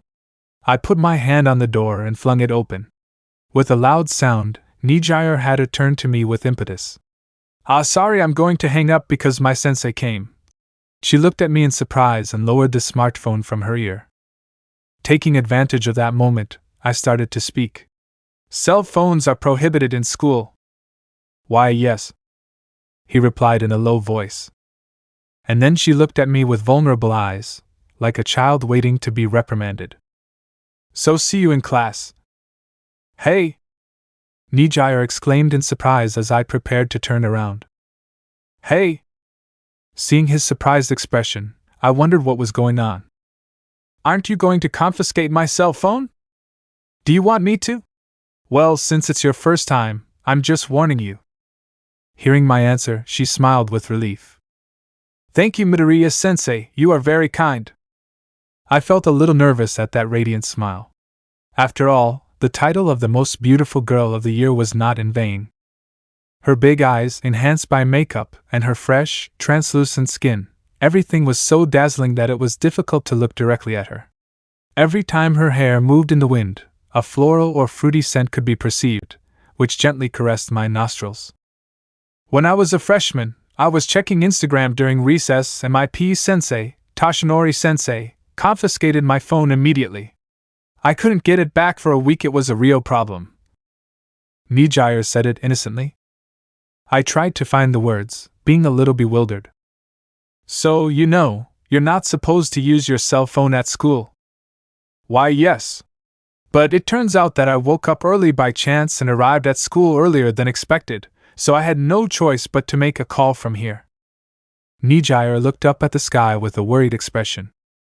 In the May sky, bluer than the cardigan she was wearing, a dazzling sunshine. Your boyfriend? I felt like I couldn't just leave, so I asked. Just when I was thinking about backing out because I thought maybe I've gotten in too deep. Nijire looked at me and shook her head. No, he's my ex-boyfriend. We broke up a month ago. He cheated on me with someone else. His face darkened and he lowered his gaze slightly. But he already broke up with the girl who cheated on me and now he wants us to go out again. What are you going to do? Huh! I'm still thinking about it. Saying that, she sealed her lips, so I decided to return to the classroom. Well, then I'm going to the teacher's lounge. At that moment, Nijire raised her head. Huh! You're not going to give me advice about love? He said it to me as if he were protesting, and inside I felt a little scared. I don't have enough experience to advise you on that. If you want advice, you should talk to another sensei. This was the limit. If I went too deep, I might end up exhibiting a rather poor romantic outlook that did not match my age, and that could compromise my dignity as a sensei. Noticing my dilemma, Nijire looked at me questioningly. Hey, could it be that you're a pervert, Midoriya-sensei? Eh? Why do you say that? Seeing my involuntary reaction, Nijire smiled with an expression that seemed to say I knew it. It was Nino who said it. Isn't Midoriya-sensei a pervert? At my loss for words, Nijire took a step forward, closing the distance between us since I had stepped back, and smiled flirtatiously. With an expression that seemed bewitching, she was a perfect beauty who radiated an attraction so strong that it gave one chills. Hey, as a thank you for ignoring the cell phone thing, do you want me to show you what it's like to have hex? That? Staring at her face, I wondered what she was saying. And as I was overwhelmed by the perfect beauty of her face, which did not look like that of a high school student, I looked down, only to be met with two huge bulges that seemed to be about to burst out from the open neckline of her blouse, which made me even more puzzled. Hey, don't make fun of adults. I'm not desperate enough to seek company among high school students. I tried to answer calmly, but my voice trembled slightly. Despite this, Nijire didn't notice it and stepped back. All right. Then, He gave me a slightly friendly smile. You're pretty serious, aren't you, Midoriya-sensei? He said that and looked up at the sky again. I wish I could have dated a man like you. I would have felt appreciated. Rumors about Nijire's romantic relationships would occasionally reach the staff room. They would talk about how she had been seen walking with boys from other schools in front of the station, and how those boys would change from one day to the next even though our school was all girls and opportunities to meet boys should be limited. I thought that, being so beautiful, she would surely attract the attention of many men if she walked down the street. I'm just kidding. As I looked at her adorable smile, I intended to keep an unfazed expression on my face. And so, as I hurriedly headed towards the staff room, I remembered my earlier words. I'm not desperate enough to seek company among high school students. Desperate. I am totally desperate. I am in a state of absolute despair. I went out into the world, completely desperate, and somehow I got to be 24 years old. I would have liked to go out with a man like you. Remembering Nijire's words, my heart began to pound. But female students are off limits. Not only is it ethically wrong, but it would also violate regulations and laws. And if a sensei is found to be involved with a female student, there is no guarantee that he will be able to find another job. After all the effort my parents put into my college education to make me a sensei, it would be crazy to waste the rest of my life for a romance. I can't risk that danger. Oh well. I don't think the love-struck Nijire would take someone like me seriously as the object of her love. It was more of a small gesture of gratitude for having overlooked the use of her cell phone. Or was it more of a superficial act of courtesy? I think even seeing that as a thank you is scary because she understands her own charm as a woman too well, but I guess that's common for a beauty like her. I really have no idea. Nijire Hadu, how terrifying you are. Not just Nijire Hadu, but looking at the students of this school, women can be scary sometimes. The subject I teach is Japanese language, and I teach social studies to second-year students. During the third period, as I was heading to my group's class, I noticed something strange as I walked down the hallway. The doors around the classroom were shut tight, and everything was quiet. Normally, even when the bell rings, there are still students in the hallway, and you can see from outside what is happening. Since there are no windows on the hallway side and the doors have frosted glass, the only way to know what's going on inside is to open the door. Could something have happened? Although I had a slight suspicion, I was impressed that everyone was calmly preparing for class, so I put my hand on the door and opened it. At that moment, an unexpected scene hit me head-on. Bra storm. You may think you don't understand what I'm talking about, but all the students sitting in the classroom were half naked, wearing only bras on their upper bodies. Pink, blue, yellow, white, black, a flood of bra colors, like something out of a superhero series, was vividly etched into the retina. Bras of different sizes, lace and ruffled designs, all worn by high school students, were in front of me. Their gazes simultaneously turned toward me, the intruder. Kaiouya. A chorus of panic screams rose. Eh? What? What? I'm sorry, I'm so sorry. I immediately apologized and hurriedly closed the door and walked out into the hallway. My heart is beating hard again. Midoriya-sensei, you are a pervert. We're still changing, don't come in. In the second period, we had PE. From inside the classroom, irritating voices can be heard. You understood, I'll be waiting here, so get dressed quickly. I can't do anything but respond in an almost inaudible voice. Huh. But isn't this strange? Between the second and third period, there's a 15-minute break. Even considering the transfer time, it's still strange that they haven't finished changing.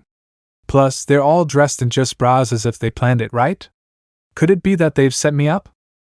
Midoriya, you really can't come in.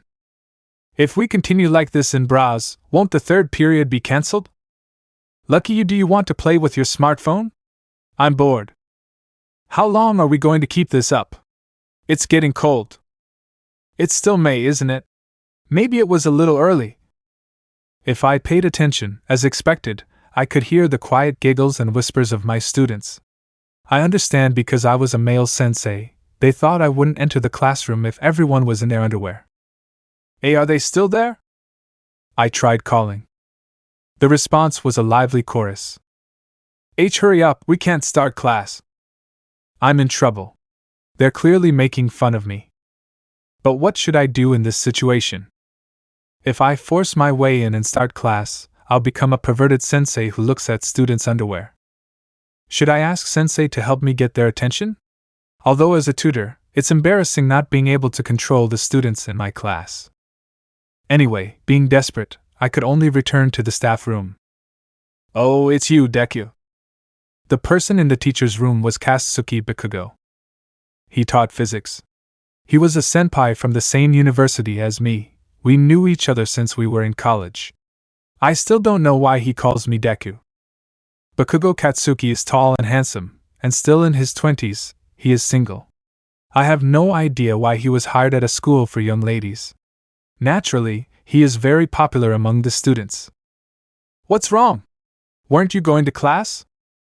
Well, when Bakugo asked me, I told him what had happened. I can't force my way in. What should I do then? Oh, then I'll go. I have free time in the third period. Hey! Even Bakugo, being a man, how is he going to get out of this situation? Thinking like this, I followed him. When we arrived at the second-year Class A classroom, Bakugo opened the door and entered the classroom without hesitation. Kaiwia. Okay, let's start class. As expected, there were screams, but Bakugo looked at the students from the blackboard with a calm expression. Why are you here, Bakugo-sensei? It's time for social studies class, you know? You're interfering in class, so I'm going to teach physics. Anyway, get dressed quickly. You just need to put on your shirt. Hey, don't look pervert. Seeing naked girls like you, I don't feel anything, so relax. How cruel you are! Although they were muttering, the female students began to put on their uniforms in unison. Curiously, those female students who didn't hesitate to show me their underwear without any shame seemed embarrassed as they covered their skin in front of Bakugo, who stood confidently before the blackboard. After the students changed, Bakugo walked out of the classroom and approached me in the hallway. There you go. In these kinds of situations, you get looked down upon if you get scared. Oh, thanks. However, I'm not sure I'd be able to react like Bakugo did if I find myself in the same situation next time. Oh, that smell of women's deodorant.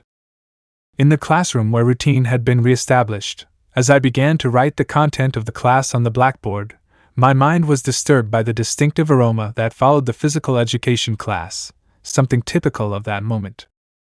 For someone like me, a virgin, daily life at a girls' school was particularly terrifying. The students at this school, for the most part, didn't care about male gazes. All the students were female, and most of the staff were female as well. However, it was an irrefutable fact that I, as a man, was present before them. Sometimes this was used to play with me, such as delaying class, but most of the time, to them, I was practically invisible. The idea of being seen by Midoriya-sensei and feeling embarrassed didn't exist in their minds. Here, only young and handsome male senseis like Bakugo were considered as potential love interests. At least during my classes, there were always students who fell asleep with their eyes rolled back, and there were even those who brought pillows to sleep on from home and shamelessly lay down with their heads resting on them. Hey, do you have tweezers? During class, as I was writing on the board, I started to hear whispers coming from behind me. Although they were trying to be low enough so they couldn't be heard by me, the class was quiet enough for them to reach my ears clearly. I would like students around the world to keep in mind that whispers during class are more audible to senseis than they think. The reason why they are not called out is because senseis like me, who are shy, pretend not to notice them. Yes, take it. Thank you. After finishing writing on the board, I turned forward and, without thinking much, looked in the direction where the voices were coming from. A girl was placing her hand on an open book and, with a pair of silver tweezers that she had apparently borrowed from another student, was taking care of her fingers. Yes, she was plucking. I'm too invisible, aren't I? Well then, please continue reading. As I pretended not to have seen anything and was about to choose a student to read aloud, my sense of smell detected a strange odor. Or rather, it was a smell that surely fell into the category of good smell, but shouldn't be present during class. Yes, it was the smell of shumai. No, I don't mean shumai. It was the distinctive and delicious aroma of shumai, the one that carries a subtle hint of scallop broth. I quickly looked around the classroom and saw that a student in the third row was placing his textbook unnaturally on the desk and sticking his head inside. Her right hand was moving frantically as if she was stuffing something into her mouth. Was I cheating on my studies? No, it was my student Itsuki Nakano eating quickly. I have 5 sisters in my class. Miku Nakano, she is very studious and tries hard. I admire that a lot and I like her. Yatsuba Nakano is very social. Ichika Nakano falls asleep in my classes. Nino Nakano is one of Nijire's best friends, and finally Itsuki Nakano, who you already saw what she is like. This is also something I want all students across the country to know. Senseis also notice when students eat quickly during class. The reason why they don't get called out is because they are either a shy sensei like me, or they are so eager to cover the resume that they don't want to waste time on call-outs. The despair I felt over the various clandestine acts that surely wouldn't have happened if Bakugo was here shook me. Japan, this is my daily life. Hey Miku, do you have that with you? After class, as I was preparing to leave the classroom at Sensei's desk, a student approached the girl sitting in the front seat. Yes, I have it. Didn't I lend it to you last month too? Did you forget again, Melissa? Sorry, it was unexpected. The girl who asked if she forgot is Momo Yayorozu. A student like Melissa, they have a rivalry for grades. The girl in front of the desk smiled as she spoke, as if making an excuse, and what Mika handed her to the girl in the front seat was a sanitary napkin she took out of her bag. Although I hurriedly tried to look away, I ended up seeing it clearly. I've seen that silhouette many times since I started working at this school, so I recognized it instantly. Here you go. Thank you, Miku. The student who received the object, Melissa, is one of the smartest students in the school, although she sometimes forgets some things. Seeing that, the girls sitting behind Miku started talking in low voices. Hey, you know what? Midoriya-sensei was staring at Melissa's sanitary pad. It's disgusting, isn't it? He should have been more considerate and left immediately. It's painful. Too painful. If I had known them they would see me like that, I wouldn't have looked in the first place, just because they mentioned it in an insinuating way. But here, the ones in the weakest position are us men, who are significantly less in number, so there's not much I can do. In that day-to-day, there were also students who did not treat me as if I were invisible. Hey, Midoriya-sensei. It was Nijire Hato. From that day on, she spoke to me constantly. Many times they were normal greetings like good morning or goodbye, but today it seemed different. Hey! When the meeting ended and it was time for after school, I tried to remain calm as I responded from my desk. What's happening? Midoriya-sensei, did you just see my body? She asked me something unexpected and I nervously looked away from her. What do you think? Nijire looked at me a little blushing and embarrassed. Well. To be honest, I didn't know.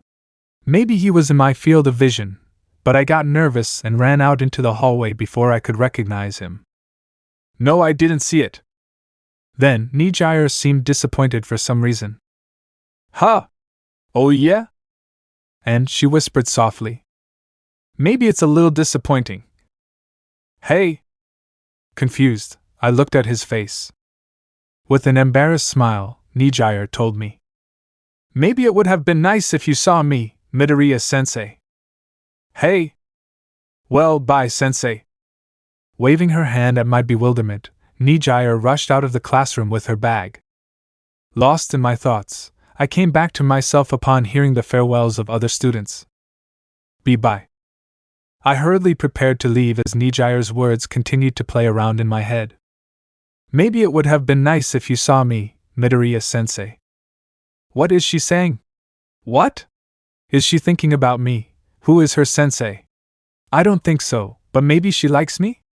No, but the other day she was considering getting back together with her ex-boyfriend, and besides, even if she did like me, students and senseis can't date each other. What am I thinking? As I ramble on, I almost start to imagine Nijire in her underwear, and I shake my head in embarrassment.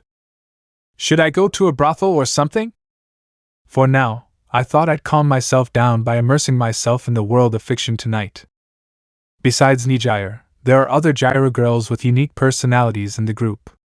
Among them, the one who stands out after Nijire is Hikari Todoroki. Her level of dress code and hairstyle violation is higher than Nijire's, and although she is beautiful, she has an intimidating look and a cold expression.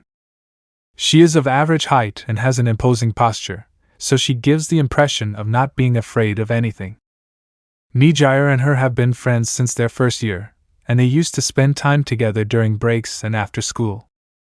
That day, it had been raining cats and dogs since morning, and as I left for work under a dark sky that looked like it was afternoon, I felt a bit melancholy. After the staff meeting in the teacher's lounge, it was time for first period in the morning, so I got up heavily and headed to my classroom.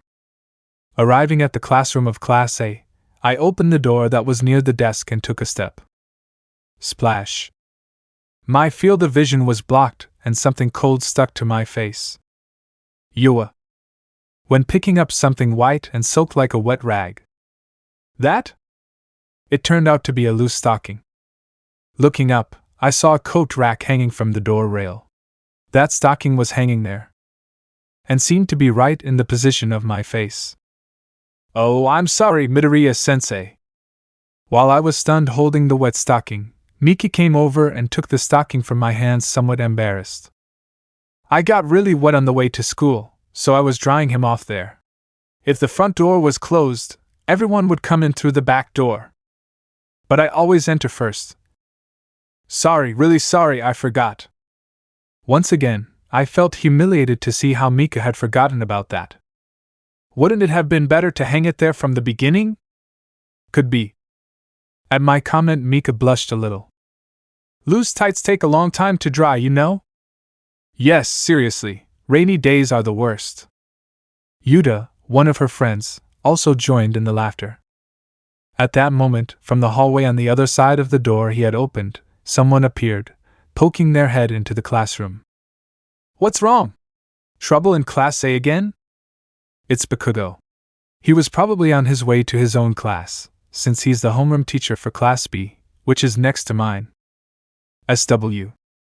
Don't worry, Bakugo-sensei, we're just talking to Midoriya-sensei. Miku, who was next to me, responded to Bakugo. Although when she turned around to see me she blushed more than she already was. Seeing Mika like this, Bakugo turned to look at Mika. Nakano? You look very red. Do you have a fever? And no, not at all. It's true, you're a little red. I approached to touch her forehead and check that she was okay and didn't have a cold. But when I touched her forehead, Mika was surprised and moved away a little, although she was blushing. I feel humiliated, they don't even want to have contact with me. Don't worry, Bakugo, he seems fine.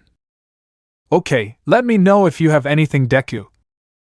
Bakugo left quickly, but Mika stared at the floor for a while blushing. Come to think of it, she was in Bakugo's class during the first year. In our school, first-year sensei usually stayed with their class until the third year, so I vaguely remembered who was in which class during the first year. During the discussions about changing classes in the second year, I remembered how we somehow ended up with a policy of let's put the popular girls in Midoriya-sensei's class, who seems to understand the younger ones the best, and how that led to class being set up this way. I felt complicated remembering that detail. Probably, other senseis also felt that dealing with the popular girls would be tedious and decided to assign them to me, the youngest. In my head, an experienced TV host was saying, isn't that workplace harassment? But at this point, there's nothing I can do about it anymore. At that moment, someone spoke. Are you okay, Midoriya-sensei? A soft voice and a dry cloth touched my face. Looking over, I saw Nijire in front of me. I'm sorry you didn't notice those wet socks, he said as he wiped my face with a smile. Thank you. What Nijire had was a cloth handkerchief with a character design on it.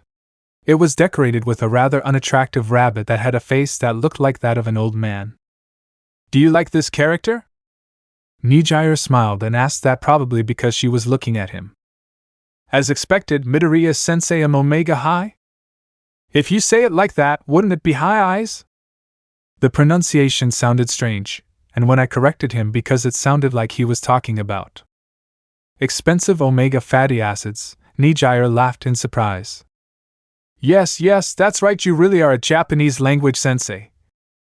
I couldn't help but think that although it might be an idiom that any normal adult, whether a math or music sensei, should know, I felt a little happy at the praise and fell silence. This isn't right.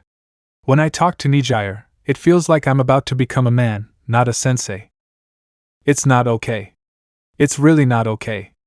I understand. This character, do you know? His name is Osasa. Osasa?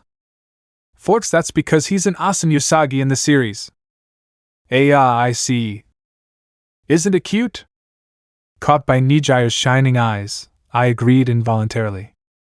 Why, yes. Really? Yes. Nijire laughed innocently, like a little girl. Everyone says it's Chimamawaru, although it's just starting to become popular around the world. But at first glance, he has the face of an old man. Nijire, even your favorite character is called Chimamawaru. As Yuta and Mika laughed and answered her, Nijire put on an outrageous expression. What does that mean, even to? I don't understand. Although they laughed, her friends looked at Nijire with a look of astonishment at her protest. Because you know, your boyfriends always cheat on you, Nijire. Well, first of all, the men who approach her on the street tend to be like that. It's because of how they meet. That's why I always tell her think carefully before you start dating. Huh? Despite what the two said, Nijire seemed unable to accept it. It's just that at first everyone is super attentive, you know? They say things to me like I only see you with a serious face. Perhaps tired of these kinds of arguments from Nijire, Yuta and Mika laughed bitterly in silence. Especially Yuta, with a worried look towards her friend that seemed to say something like this is worrying. With a displeased expression towards her friends, Nijire turned to me. What do you think, Midoriya-sensei? Huh? What? Seeing me surprised at being stared at suddenly, Todoroki came into the living room and said to me coldly. Midoriya-sensei wouldn't understand. He's probably an otaku or a newbie to otakuism. The words that pointed out all too aptly stuck like a dagger in the chest of the 24-year-old virgin. Ugh, this girl. Well, everyone take a seat. We're going to start the tutorial. In the end, what came out of my mouth was a pretty confident statement as a guardian. Yeah. Hearing that, Nijire obeyed my words without resistance, although her expression showed slight discontent. The heavy rain did not stop even in the afternoon. Ugh, it's still all wet. It's such a pain, I'm going straight to work after this. It's okay, Ichika. If you go out, you'll get wet again in no time anyway. Yes, how bad? Watching Ichika, who seemed to not be carrying an umbrella, and Yuta teasing her with a smile, I noticed something strange. Nijire was not there. Her usual presence alongside the other two was nowhere to be seen in the classroom. Not even. A minute had passed since the afternoon tutorial ended. Well, maybe he went to the bathroom or something. It was then that I realized how inappropriate it was as a tutor to worry too much about a single student for no apparent reason, so I quickly abandoned the idea of Nijire and left the classroom. This school is on the top of a hill, so on the way back I have to go down a long time. Slope to the station. When the slope becomes gentler and I reach flat ground, I am already close to the station. Just as I was reaching the bottom of the hill and approaching the shopping area in front of the station, I heard a conversation between a man and a woman, quite agitated by the sound of the words. Seriously, from now on, it's just going to be you. I can't really. I can't trust you, Renji, after all. The woman's tone of voice caught my attention, so I looked for the source of the conversation. Near a lamp post on the sidewalk, there was a couple of a man and a woman standing face to face. The man was holding a vinyl umbrella and was looking this way, so I could see what he looked like. He was a high school student. With a slightly disheveled uniform and light hair, he looked carefree. He wasn't ugly and had a decent height, so it seemed like he might be popular with the outgoing girls. The woman was holding a pink umbrella, pointing it at me, so I could only see her bottom half from the waist down. However, I recognized that light blue hair and those black thigh-high stockings all too well. Above all, that voice was undoubtedly that of Nijire Hato. But Renji, you always say that all the time, don't you? This time I will prove it with actions. Please watch me from now on. But I don't want to be betrayed anymore. I want to believe, but what has changed about you? Everything has changed. I have been reborn. Even if that's true, how can I believe that you've changed here and now, Shia?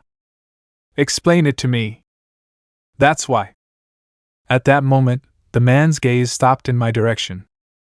In the rain, which was already depressing in itself, my attitude of stopping to observe a couple who seemed to be arguing, trying to avoid them in the middle of the crowd hurrying towards the station, seemed suspicious in their eyes. Is he an acquaintance of yours, Nijire? Hey! When the man asked, Nijire turned to me. I thought it was a mistake, but it would be strange to pass by at this point, so I just stood there. Nijire's eyes widened in recognition. Ah, Midoriya-sensei. Hearing that, the man showed surprise on his face. Sensei? Yes, it's my sensei. I didn't know what to do. It was after school now, and Nijire chatting with a student from another school on the street didn't violate any particular school rules. However, ignoring him as her guardian would also be strange. Maybe I should say goodbye and head towards the station. As I thought about that, I noticed the desperate expression on Nijire's face as she looked at me. Although I wanted to move forward, I couldn't move because of that look. Is he your friend? It might seem brazen to listen to their conversation and then speak, but I looked at the two of them alternately and opened my mouth. No, he's my ex. Nijire stared at me and answered clearly. Well, The man seemed to want to say something, but seeing Nijire so determined, he stammered. Ex. I repeated, not knowing what else to say. They are no longer a couple. I said something so obvious because they were both silent, which only made the situation more awkward. Then, Nijire nodded vigorously. That's right. Ex. And always will be. I see. Listening to our conversation, the man began to get restless and nervous. Well, see you later. It was good to see you after such a long time. And then, he hurriedly left for the station as if he were running away. I don't feel completely comfortable with this, Nijire whispered as a soliloquy after his figure disappeared from her sight. Then he looked up and smiled at me. It was good of you to stop by, sensei. At that warm smile filled with familiarity and gratitude, I instinctively looked away, feeling a sudden nervousness. It seemed like I was pressing you to go out again, didn't I? Saying so with a deadpan expression, Nijire affirmed firmly, returning to a serious expression. Forks. Even though I told him I don't want to anymore. Since I can't communicate with him, he was waiting for me. I was surprised when I saw him standing at the entrance from the classroom window, so after tutoring I asked him to stop with that, but he didn't listen to me, so, to get him away from school, we walked here. Hearing that, I realized that Nijire was carrying nothing but the umbrella. I guess she left her bag in the classroom. And about the call that day? It was from him, right? I was worried about whether they would be in contact if she received calls, so I asked about the details. That call was from a phone booth, so I answered it, but I usually don't answer unknown numbers. Since then, I haven't answered calls from phone booths. And I blocked his number on WhatsApp and Instagram after the breakup. I understand. It makes sense and doesn't sound like an excuse. Didn't you say at the time that you were considering it? Forks. I thought about it, but in the end I decided it was impossible. I can't completely trust a man who has deceived me once. I see. Shirakawa-san's face looked so melancholy as he said that I couldn't find anything else to say. As she looked at me like that, Nijier suddenly smiled. It was a wry smile. But I can't help it when I see his face. For a moment I thought, can I give him one last chance? Do you still like him? The rain continued to fall relentlessly, and as we talked, I could hear the constant pattern of the raindrops on the umbrella. Nijier smiled weakly, as if she was exhausted. No, it's just nostalgia. I don't think I really liked him as a man in the first place. And then, she changed the angle of the umbrella, hiding her expression suddenly. But when I think about it, maybe all the guys I've dated have been like that. So when he said that, I couldn't understand the expression on his face. Are you going back to school? As the silence continued, I changed the subject. Huh! Oh yeah, you're right. Nijier turned to me, allowing me to see her face again and continue our conversation. His expression suddenly clouded. But I don't know what to do. My ex is still out there, and if I'm left alone, he might come back to haunt me. I see. I understand.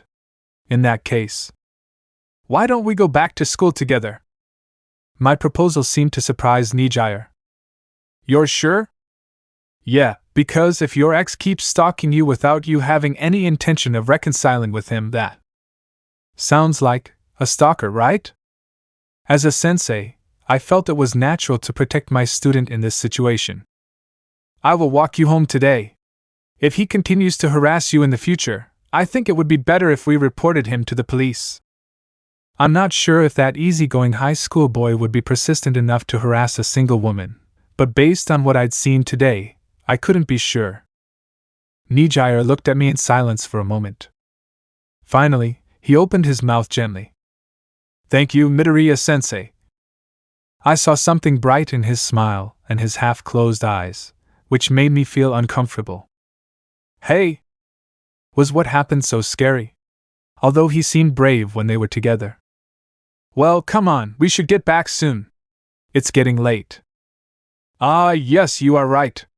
If you are going to accompany me home, then your return will be later too. I didn't mean to worry about my late return, but it felt strange to correct her, so we hurriedly began walking back to school. What do you think love is, sensei? After walking in silence for a while, Nijier suddenly asked that. Hey! I have no idea. In fact, I'd rather someone explain it to me. It's complicated, isn't it? Hearing my answer with a serious expression, Nijier smiled. It wasn't a mocking smile, but a warm and comforting smile. And then, Nijier looked up at the cloudy sky where the rain was still falling. You know, I don't understand love. A drop of rain fell on her small, pointed chin. Her eyes, as if piercing through the clouds, seemed to be directed towards the distant blue sky, as if she could see through them. At that moment, it hit me. I looked away from Nijier's charming profile and focused on what she was saying. Even though you had a boyfriend, you don't understand love? Realizing my legitimate question, Nijier looked at me with an awkward smile, like a child corrected for a mistake. Yes, it's true. And as he walked, he turned his gaze to the ground. I thought I would understand once I was in a relationship, but it seems that wasn't the case. To be honest, my mind was filled with questions like, what is this girl saying? Nijier suddenly looked up at me. Sensei, have you never been in love? Although his eyes showed pure curiosity, I suddenly felt nervous. Huh! Well, obviously yes. I see. Shirakawa-san smiled without a care. What kind of love? Hey! She was a girl with a face as pretty as a child actor's and athletic, a kind of idol for everyone. The girl who always talked to me in the seat next to me. A kind seminarian who was always willing to help. Now that I think about it, there have always been girls I was interested in my life. But I never got anywhere with anyone. If only I had talked to them. If I had asked for their numbers. If we had made plans to meet up. He had some timid loves that could have been set in motion if he had made some effort. It's not a big deal. What do you mean? Nijire laughed lightly at my answer. Even if you finally fell in love with someone, is it really no big deal to say it's no big deal? It seemed like she really believed it. So, falling in love means you want to be with that person, right? Why, yeah, I guess. It's unfortunate that this conversation is proceeding under the assumption that I've never dated anyone, but since that's true, I can't correct that. Why didn't you go out with them? Because? I looked down. After walking for a while, my pants are starting to change color from the rainwater splashing from the ground. The rain that soaked Mika's loose tights also makes sense.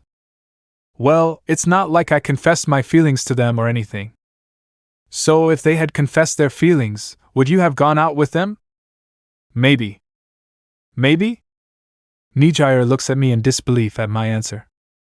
Does that mean there would have been some times when you wouldn't have dated them, too? Seat. I thought I wouldn't be able to go out with them because of the situation at the time. Maybe it became awkward in my surroundings, or maybe there were other things I had to prioritize. But what if you like that person? Even if you know they like you back? That's different. Huh? Shirakawa-san looks at me with an accusatory look as if to say I can't believe it. Then, that look turns into one of wonder. Senseis are so complicated, aren't they? I think it's normal. That normality didn't exist in my world. I always thought that men, once they fell in love, were dominated by sexual desire in their minds and became a little disrespectful towards the other person. There are people who think like that, right? And the sad ironic reality is that often those men with sexual desire who think about nothing else are more popular with women. Then, Nijire falls silent, as if she is pondering something. A moment later, he raises his head as we walk. If a man like you were my father, she says it in a low voice, as if she were talking to herself. Probably I'd still be happy right now. Hey! At that moment, I remembered the composition of her family. On Nijire's family information form, only the names of her father and grandmother were written. Nijire's parents are divorced. I don't know what the exact circumstances are, but looking at her behavior, I could guess something. Oh, Nijire and Midoriya-sensei? What's wrong? Among the passers-by, there were also the students from UA High School who stayed after tutoring. The one who called out to us was Melissa.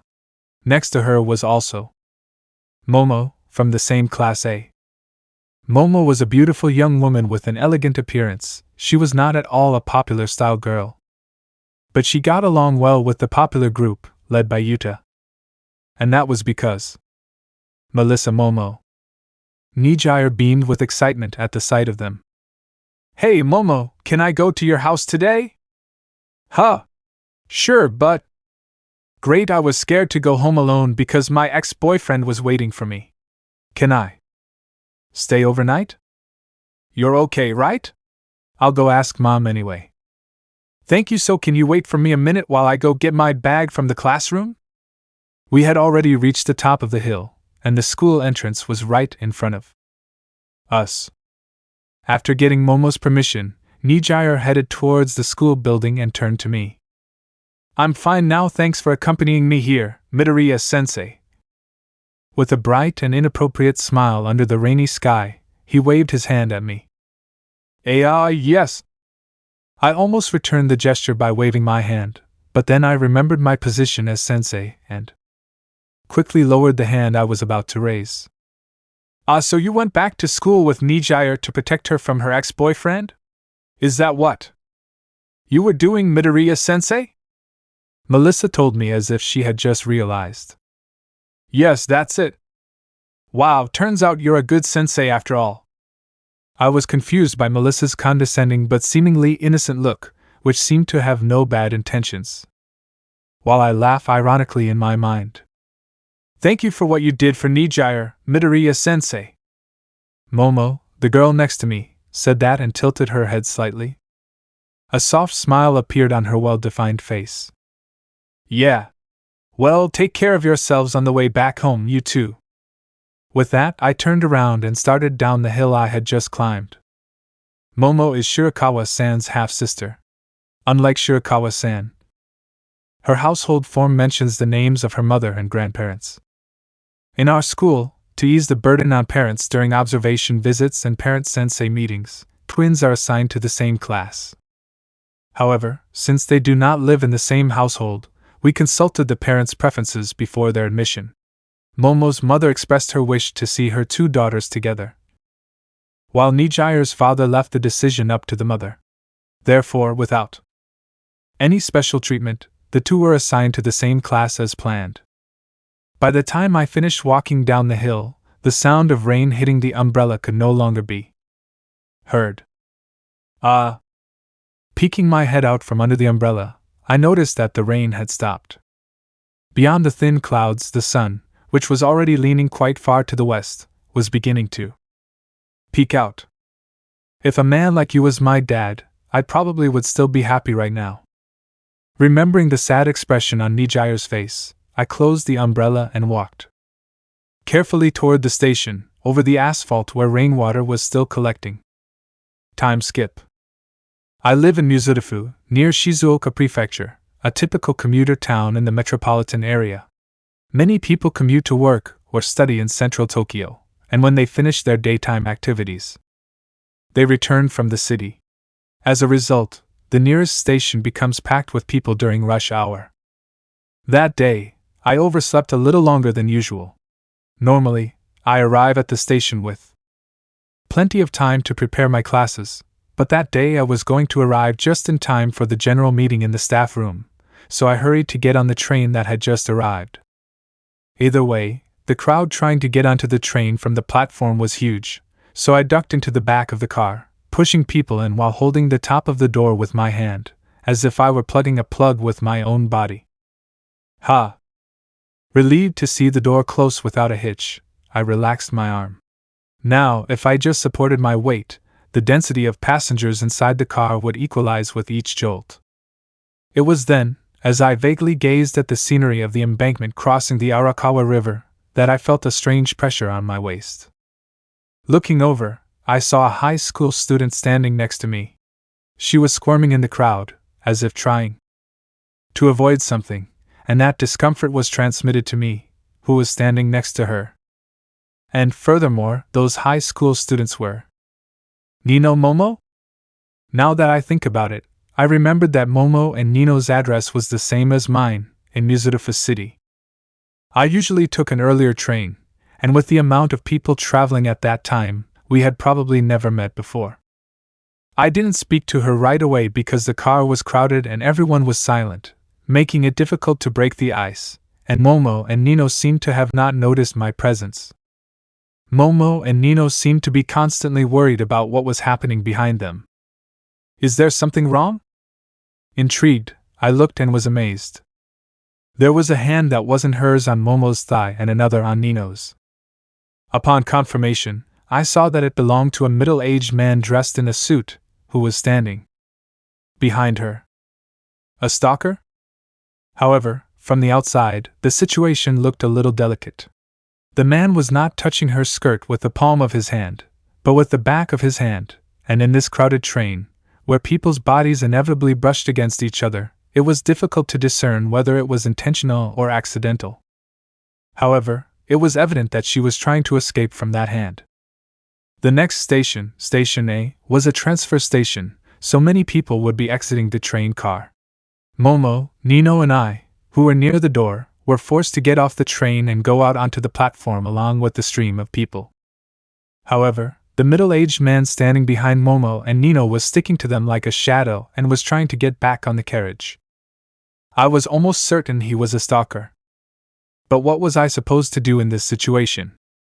Reporting it to the police would take courage, plus I'd be late for school, and if I was wrong, I could ruin an innocent person's life with a false accusation. There was that doubt, too.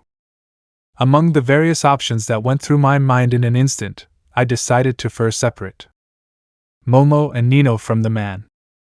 Although many people got off at Station A, many others got on as well.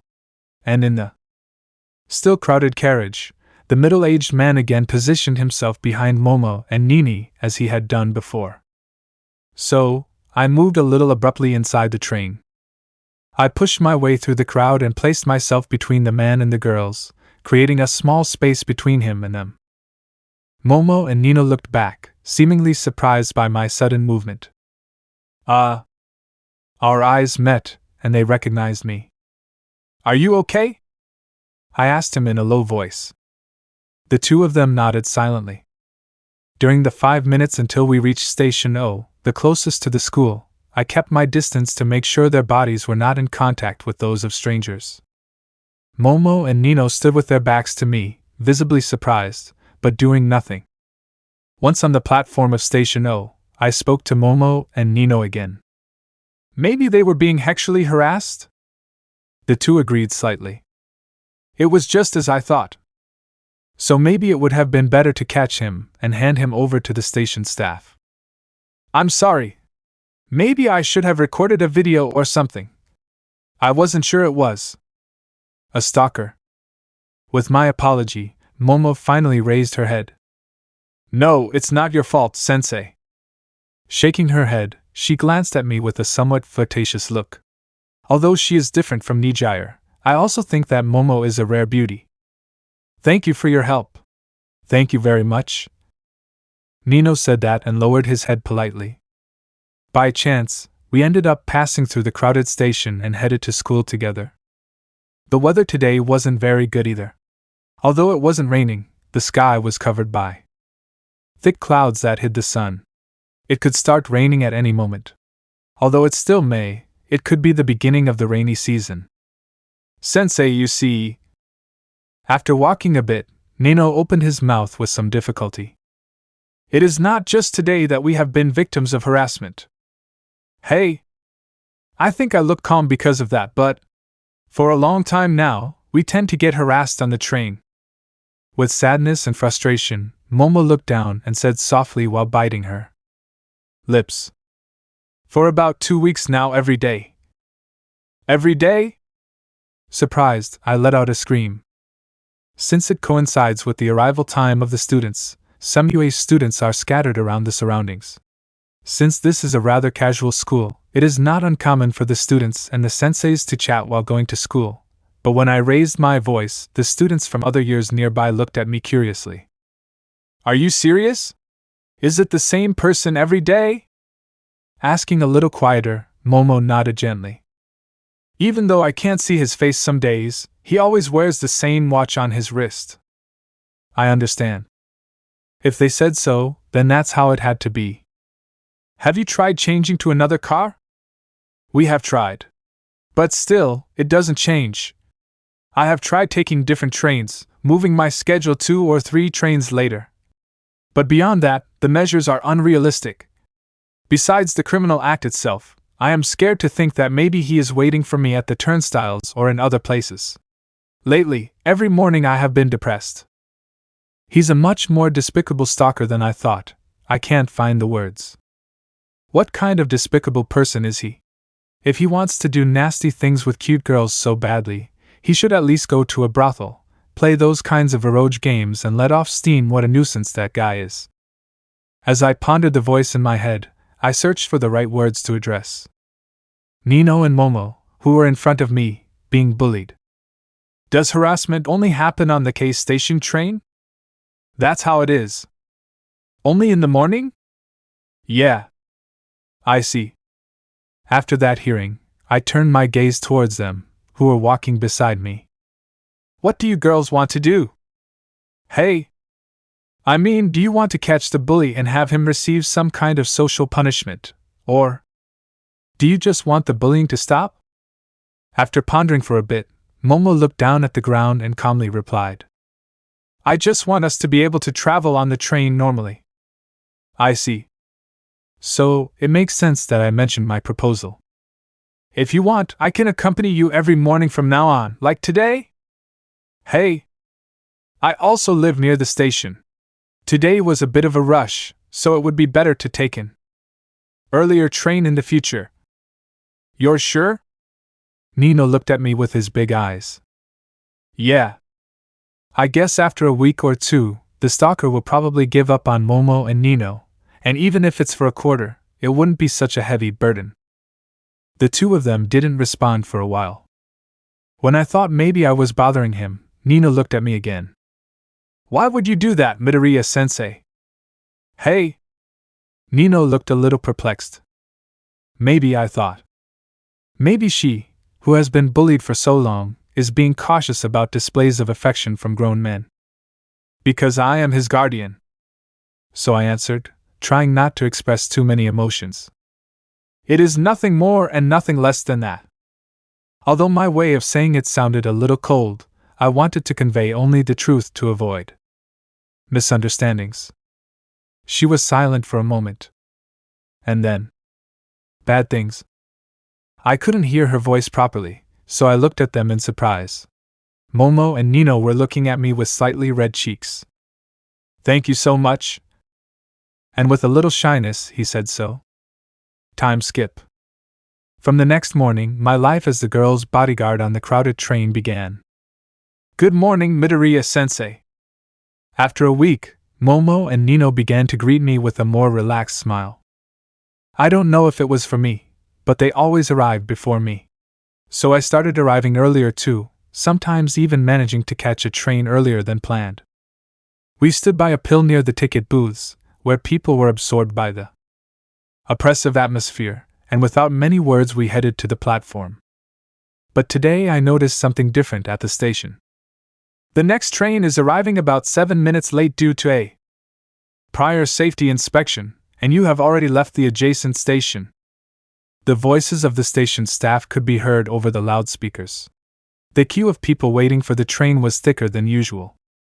The train that arrived was, as expected, completely packed. What do we do? I asked the girls beside me, and Momo answered without hesitation. If we can go up, we should. I don't want you to be late, Sensei. I understand. Thanks. Bracing myself for possible further delays due to the crowds, I boarded the train with determination. We barely managed to get close to the door. Because of the overwhelming crowd on the train, if I'd behaved normally, I would be brushing against people everywhere. But I am the girls' bodyguard. Since I am leaning on their backs, if we touch each other too much, it would look like I am the stalker. I placed my hands on the edge of the door window and managed to create a small space between the girls and my body, just enough for a finger to pass through. Every time the train shook, the passenger's center of gravity changed, and sometimes the pressure became quite intense. Still, I fought to maintain that little space at all costs. I couldn't see the girls' expressions. Because I'm taller than them, their heads were right under my chin. The scent of shampoo, so delicate and feminine, permeated the carriage throughout the entire journey. When we arrived at O Station and got off the train, my arms were shaking. My muscles will definitely be sore tomorrow. Are you okay? Yeah. When asked on the platform, the two of them agreed and then let out a giggle. Sensei, you are sweating a lot. Hey! Now that I mentioned it, I realized that I had been sweating quite a bit after expending so much energy. Hang on a minute. The casual tone of Momo, who is normally very polite, surprised me a little. She reached into her bag and pulled out a floral print handkerchief. Then she reached out a little to touch my face with her hand. Wiping the sweat from my forehead with a handkerchief, Momo smiled. Yeah. Oh, thank you. That smile seemed so gentle and full of affection that my heart skipped a beat involuntarily. Although when I turned to look at Nino, he had a rather tender pout on his face. I remembered when Nijire had wiped my face with her Osusa handkerchief.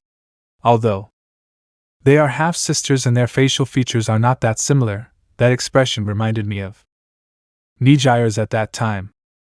Thank you too, Midoriya-sensei. Momo thanked me with a smile full of familiarity and gratitude. Well then, see you later. Saying that, the two of them walked forward towards the morning platform. For a few days now, she had been saying that it was strange to go to school together every morning, so since we arrived at Station 0, we started going separately. After taking a few steps, Nino turned to look at me. Thanks again for today, he said as he bowed, but his expression was difficult to make out due to his long hair. After that, he disappeared into the crowd. You already thanked me once before, so there was no need. I thought their diligent and respectful behavior was typical of them. Time skip a few days later. The bodyguard service has ended today. Thank you for everything. The girls told me calmly when we met in front of the station doors in the morning. Huh! Are you sure? It had only been 2 weeks since we started. Forks. We won't know if it's right until we try it without you. I guess you're right.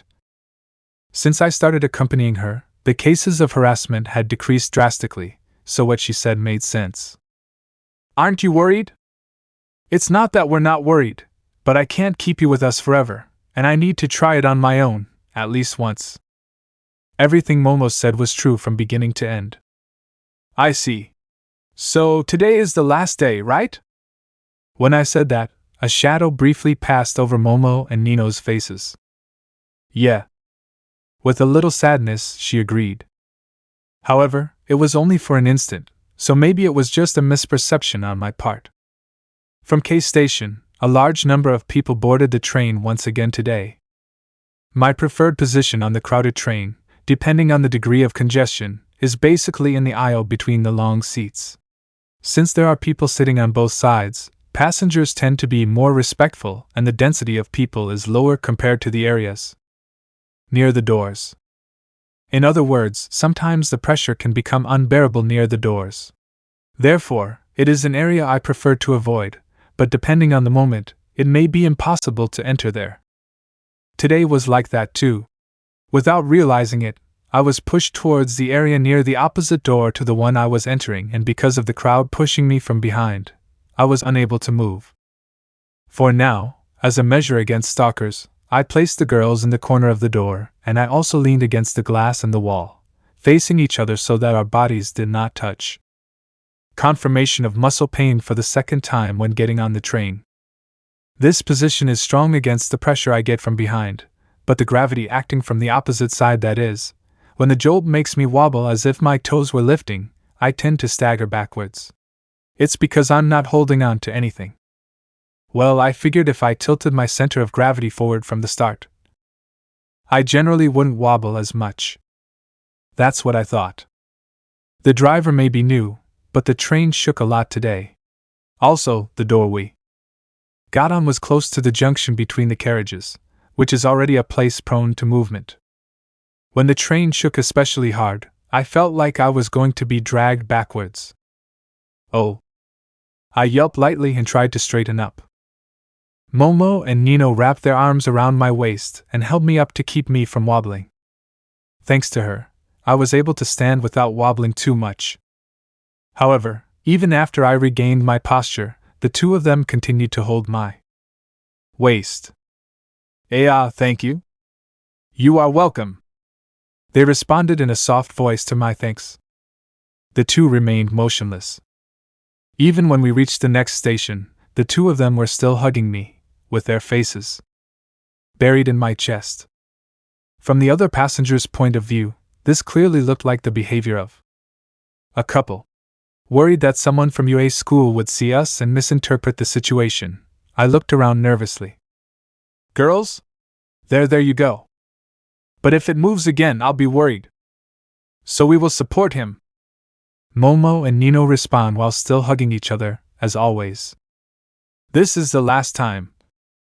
Even though I couldn't see their faces, I felt their anguish through the strength with which they hugged me and how they rested their cheeks on my chest, which left me speechless. The scent of Momo and Nino's shampoo became stronger than ever. I felt an uneasy sensation in my stomach at the contact with her soft body. To avoid any involuntary reactions, I occasionally thought of my mother's face so as not to focus too much on the presence of the two girls in front of me, and so I hardened until I reached Station O. Even though it was only a few minutes, by the time we reached O Station, I was feeling completely exhausted. I felt like I had used up all my mental energy since the morning. When the doors opened at Station O, the two of them separated from me. We went down to the platform, and there I could finally see their faces. With blushing cheeks, they shyly lowered their gaze. Thank you? With just those words, Momo and Nino turned their backs on me and started walking. My inability to respond was because I could sense his feelings for me. At the same time, the sensations and warmth I had just felt in my body returned, and I felt a warmth in the center of my being. That's impossible, a beauty like her, you're misunderstanding, you damn virgin.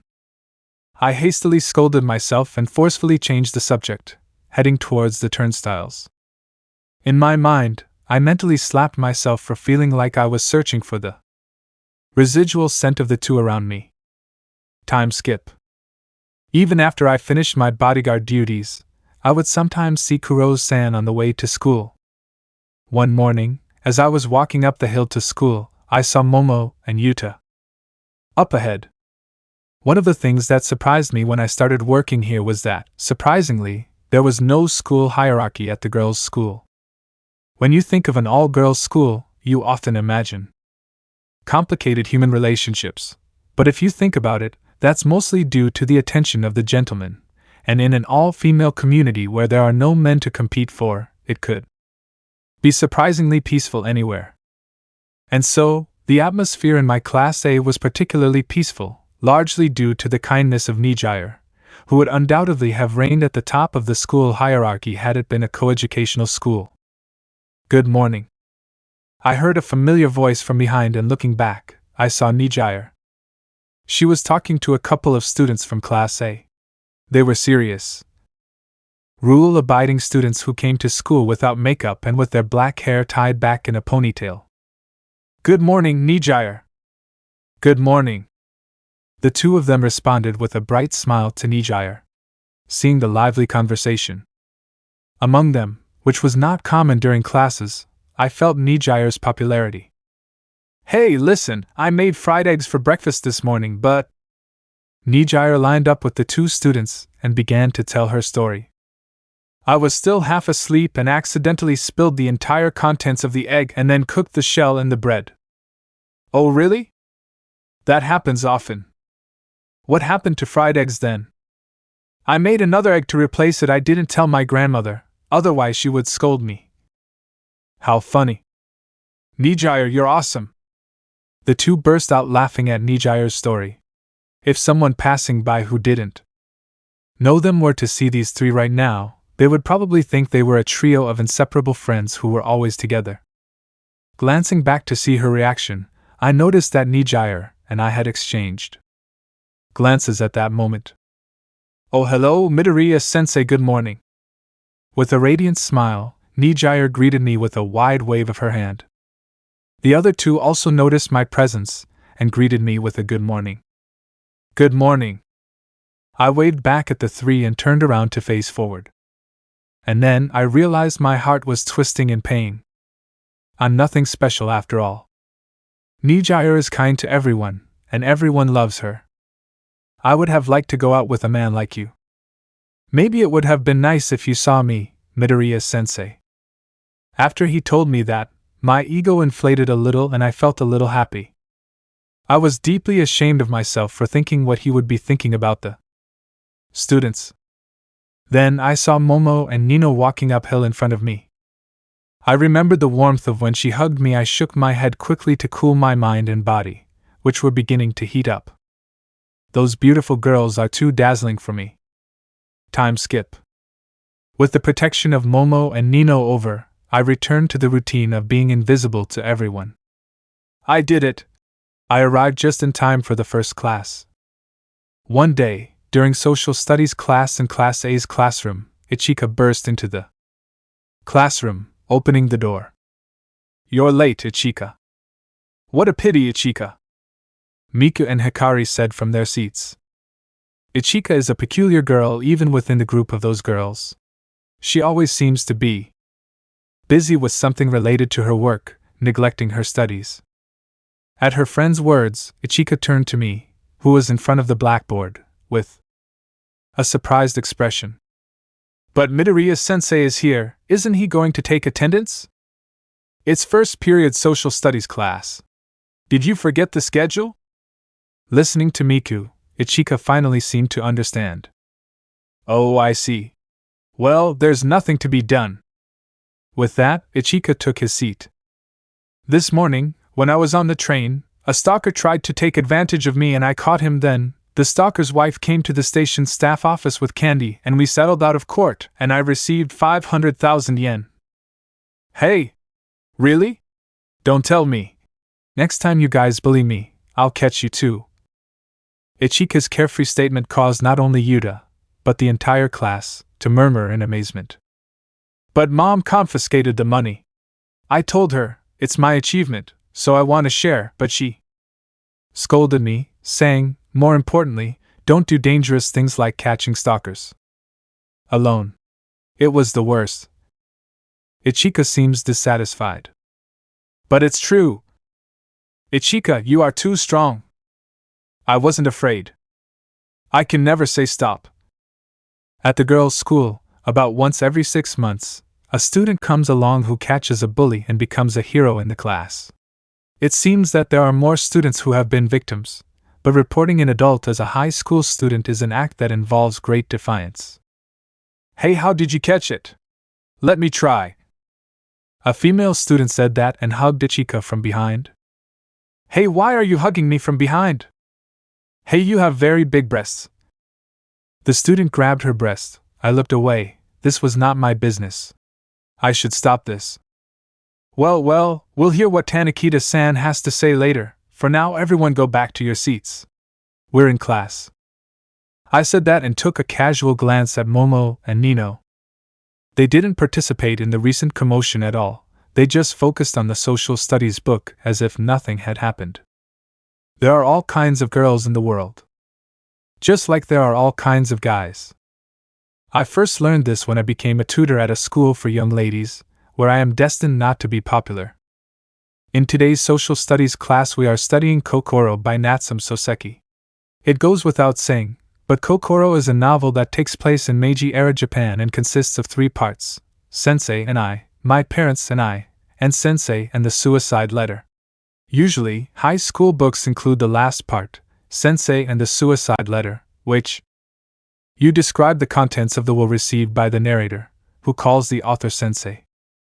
The main plot involves a love triangle between the young Sensei, his best friend Kei, and his landlord's daughter, the Oju-sama, in which the Sensei struggles with the dilemma of their love and eventually succeeds in getting engaged to the Oju-sama through deception, leading Kei to commit suicide.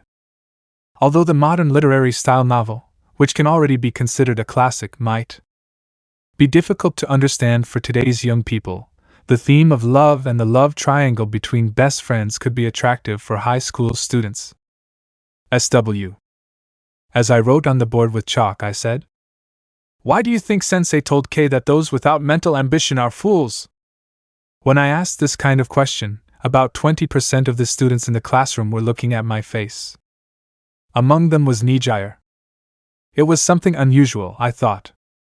Also, I sensed a fervor in his expression that was not usually seen, so without thinking, I spoke to him. "Nijire, do you have an idea?" Being called out, Nijire flinched slightly.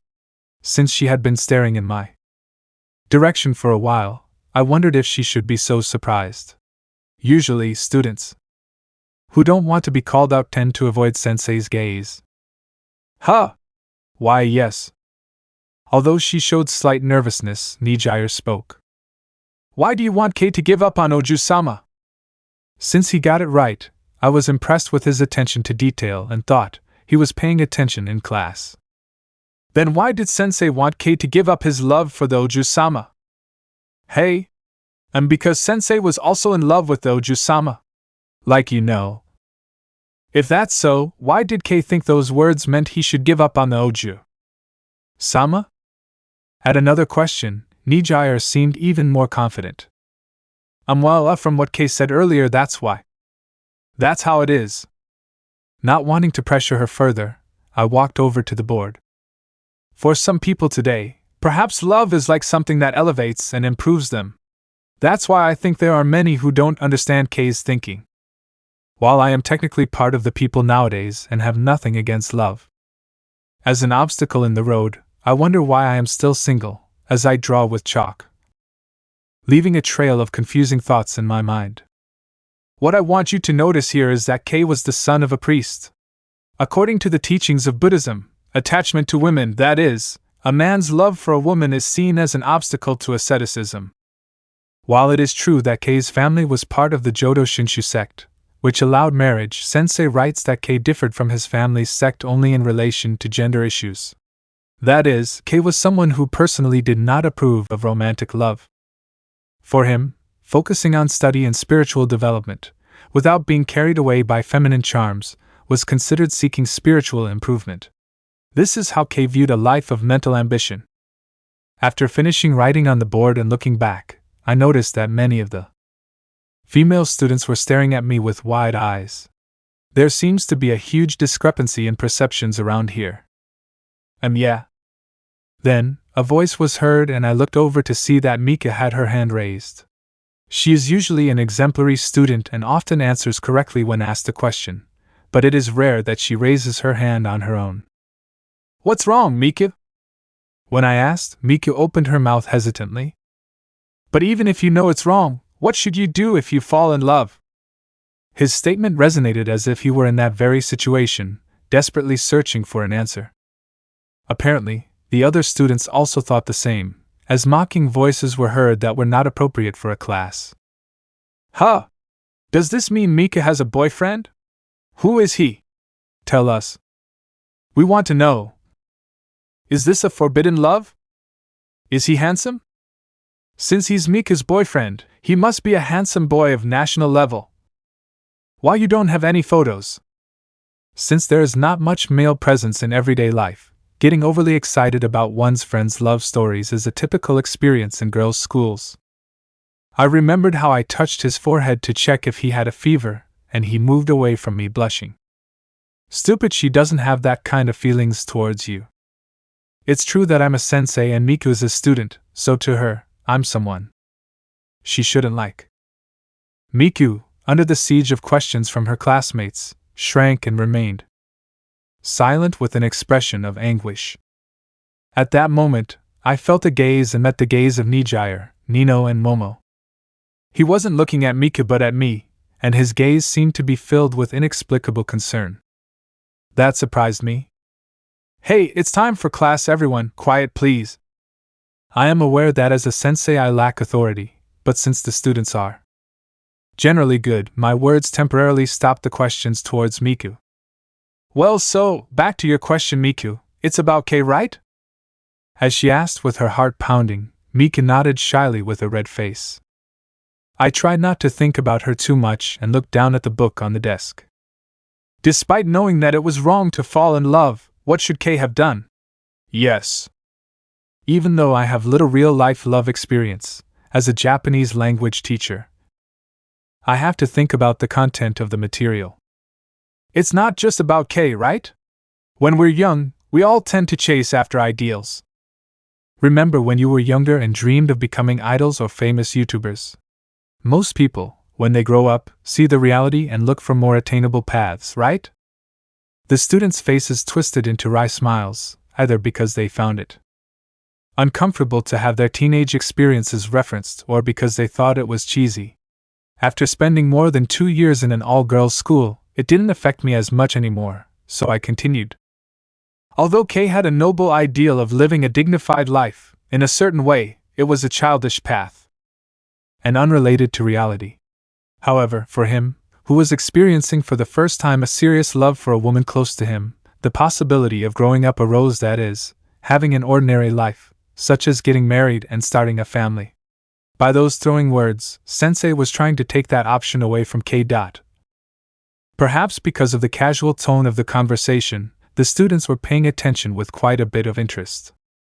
So Kei, who had been rejected on the path of love, couldn't just give up.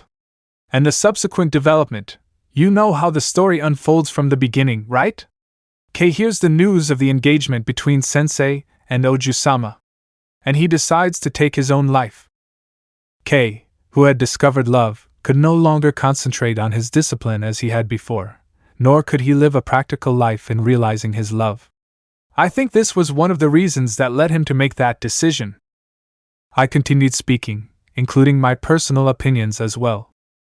I think that Kei needed to have a more flexible mindset in order to move forward, but he was also unable to do so. So, if I had to answer your question, Miku, I would say that, first of all, he should stop thinking that love is forbidden. Miku listened attentively to my words, casting shy glances at me. Luckily, nowadays I think there are fewer people who avoid love with thoughts like K's. Also, although there are social rules and moral issues about who you shouldn't be with, if you're just in love, that should be free, right? It gets difficult when you try to make it real and you clash with the rules of the real world. As far as never having had the desire to actively pursue love, I can confidently say that I know what I'm talking about. The feelings I've developed towards Nijire, Momo, Nino, and Miku, although they do exist, will simply fade away without a trace if I continue to do nothing about them. But sensei. At that moment, Hikari intervened. It was unusual coming from her, even more than usual. Was he doing it because we were in class, or was he calling me sensei as a gesture of respect? Don't you think that if you really fall in love, you'll want to make it happen? Although Hikari was taking her typical carefree stance, her attitude was surprisingly direct. That's the hard part, isn't it? As he said this with a wry smile to cover it all up, I realized with an I see. And then I remembered Nijire's profile that I had seen once before. You know, I don't understand love. I was also with Nijire. Always looking at pretty girls, but never made a move. I had never felt the urge to act on instinct, not even once. Maybe you have never experienced true love. I looked at Nijire. She still seemed uneasy. And Miku, Momo, and Nino were staring at a spot on their desk, lost in thought. Time skip. During lunchtime, after finishing my meal and working at my desk in the staff room, I was called by a familiar voice. Midoriya-sensei. In the staff room, students are free to enter the locker area, which is near the entrance door and has a counter-like layout. I turned around and saw Nijire standing in front of that counter. What's happening? I stood up from my seat and walked over to her. Internally, I shuddered, but responded coldly with an emotionless expression, as if I was hiding my true feelings. Midoriya-sensei, may I ask a question? Looking over the counter with pleading eyes, the beauty looked at me and my face tightened. Even further. What question? Japanese. I didn't understand something during class. Certainly, Nijire had the social studies book. What's wrong? You seem to be very interested in studying. I said it without thinking. There was still a month until the final exams next month, so most of the students were still relaxed. Also, it was surprising that it was Nijire who came to ask questions, since she usually didn't pay much attention in class. Maybe he came up with an excuse to talk to me? I almost came to that conclusion, but quickly dismissed it. Hey! Why, yeah, that's it. But you know what? If you don't ask right away when you don't understand something, you might forget what part you didn't understand. Nijire was visibly nervous, with half of her face hidden behind the book, which was now dyed red. Well, that makes sense. So what didn't you understand? With my heart pounding, I kept my face expressionless as I asked the question. You, Nijire opened the book and held it in front of her chest, flipping through it. From the opening of her school blouse, where 2 buttons were undone, her breasts could be seen, but I quickly looked away in embarrassment. What should Sensei have done to prevent Kei from committing suicide? I thought, There was such a pressing expression on Nijire's face that it didn't seem like just normal empathy toward the novel we had been reading as study material. I understand. As a sensei, I was glad to see my students showing interest from that perspective. What do you think I should have done, Nijire? At my question, she seemed confused. I don't know, so I came to ask you, sensei. Well, I guess so. Because you know? In the first place, sensei was the one who fell in love, right? If sensei had confessed without hesitation, it would have been a happy ending before Kei showed up, don't you think? But even if I say that in the end, sensei did hesitate, so there's not much to do about it. Oh, this is a novel, not reality. At the inexperienced sensei's question, Nijire seemed a little nervous. But Sensei was in love with Oju-sama and also valued Kei very much as his best friend, so he didn't want him to die. I think that's why Kei died and became depressed. Nijier spoke as if she was really looking for a way to save both Sensei and Kei. Therefore, I took it seriously as well. Yes, you're right. But considering Sensei's personality, I think it would be difficult for him to confess his feelings so quickly. I think it was a mistake for Sensei to rush into marriage in order to get over Kei. Hey? So Kei should have stayed put even if he knew that Oju-sama liked him too? Even if at some point Kei and Oju-sama ended up reciprocating their feelings? Well, in retrospect, it seems that Oju-sama preferred Sensei over Kei, so if she had changed her mind towards Kei while he was idle, Sensei would have had the chance to seek another love. After all, not every woman in the world is an Oju-sama. That? Then Nijier expressed her great discontent loudly enough for the senseis in the nearby seats to turn their gazes towards us. I can't see it that way. If I could, then it wouldn't be real love. I really fell in love for the first time in my life, and it turns out that some of my friends like that person too. These feelings make everything so confusing. Nijier's voice grew fainter, until she finally fell silent with a look of despair. Seeing that, I felt overwhelmed without meaning to. It's like your sensei yourself, Nijier. I told her what I honestly thought, and Nijier looked at me in surprise, then her face turned as red as a tomato. Then, as if he wanted to hide it, his expression turned into one of indignation. Enough, sensei, you don't understand anything about love. Seeing his perfectly defined profile as he looked down on me, I was reminded of his earlier words once again. But you didn't understand what love is either, right? Then, Nijier looked surprised for a moment, then looked at me awkwardly. And looked away. Well, yes, she said, with an angry tone in her voice. Lately, sometimes I feel like I understand a little and other times I don't. As I was thinking about which of the two options was correct, Nijier looked at me with slightly raised eyes. Sensei? Yeah? Although my heart skipped a beat upon hearing his question, I kept my face impassive. I heard you were protecting Momo and Nino from a stalker. Huh? Did you hear that from them? Nijier agreed with a complicated expression at my question. Yes, they were very grateful to you, Midoriya-sensei. I see. She hasn't been harassed since then? No. That's good. Since it was Momo and Nino, I thought that even if that stalker came back, they might not ask me to summarize my role as a bodyguard, so it was a relief that there were no further incidents. Sensei? Suddenly, Nijier looked at me with a worried expression. Yeah? I wondered what was happening as I looked at her, but her beautiful face was almost too much to bear, and I almost looked away in an instant. However, it was she who looked away first. With a gloomy expression, Nijier said, If it was me being bullied, would you have helped me like you did with Momo and Nino? So what's your nearest train station, Nijier? Huh? It's Station A. So, since it is an intermediate station, I think so. Nijier looked up in surprise at my response. That's there? Huh? Yeah. What if it was Hikari? If it is a station on the same line, yes. So, Mika? Nijier persisted. Also, but it seems like I wouldn't need it. Definitely. At my words, a smile finally appeared on Nijier's face. Oh, I see. With a smile and his head down, he murmured as if he were pondering. At that moment, the warning bell rang.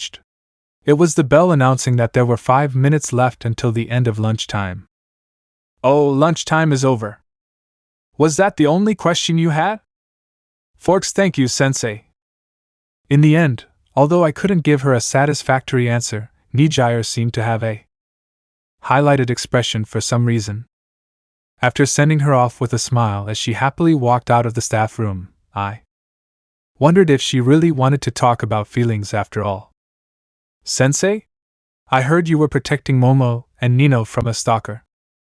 I saw a flash of worry in her clear, large eyes.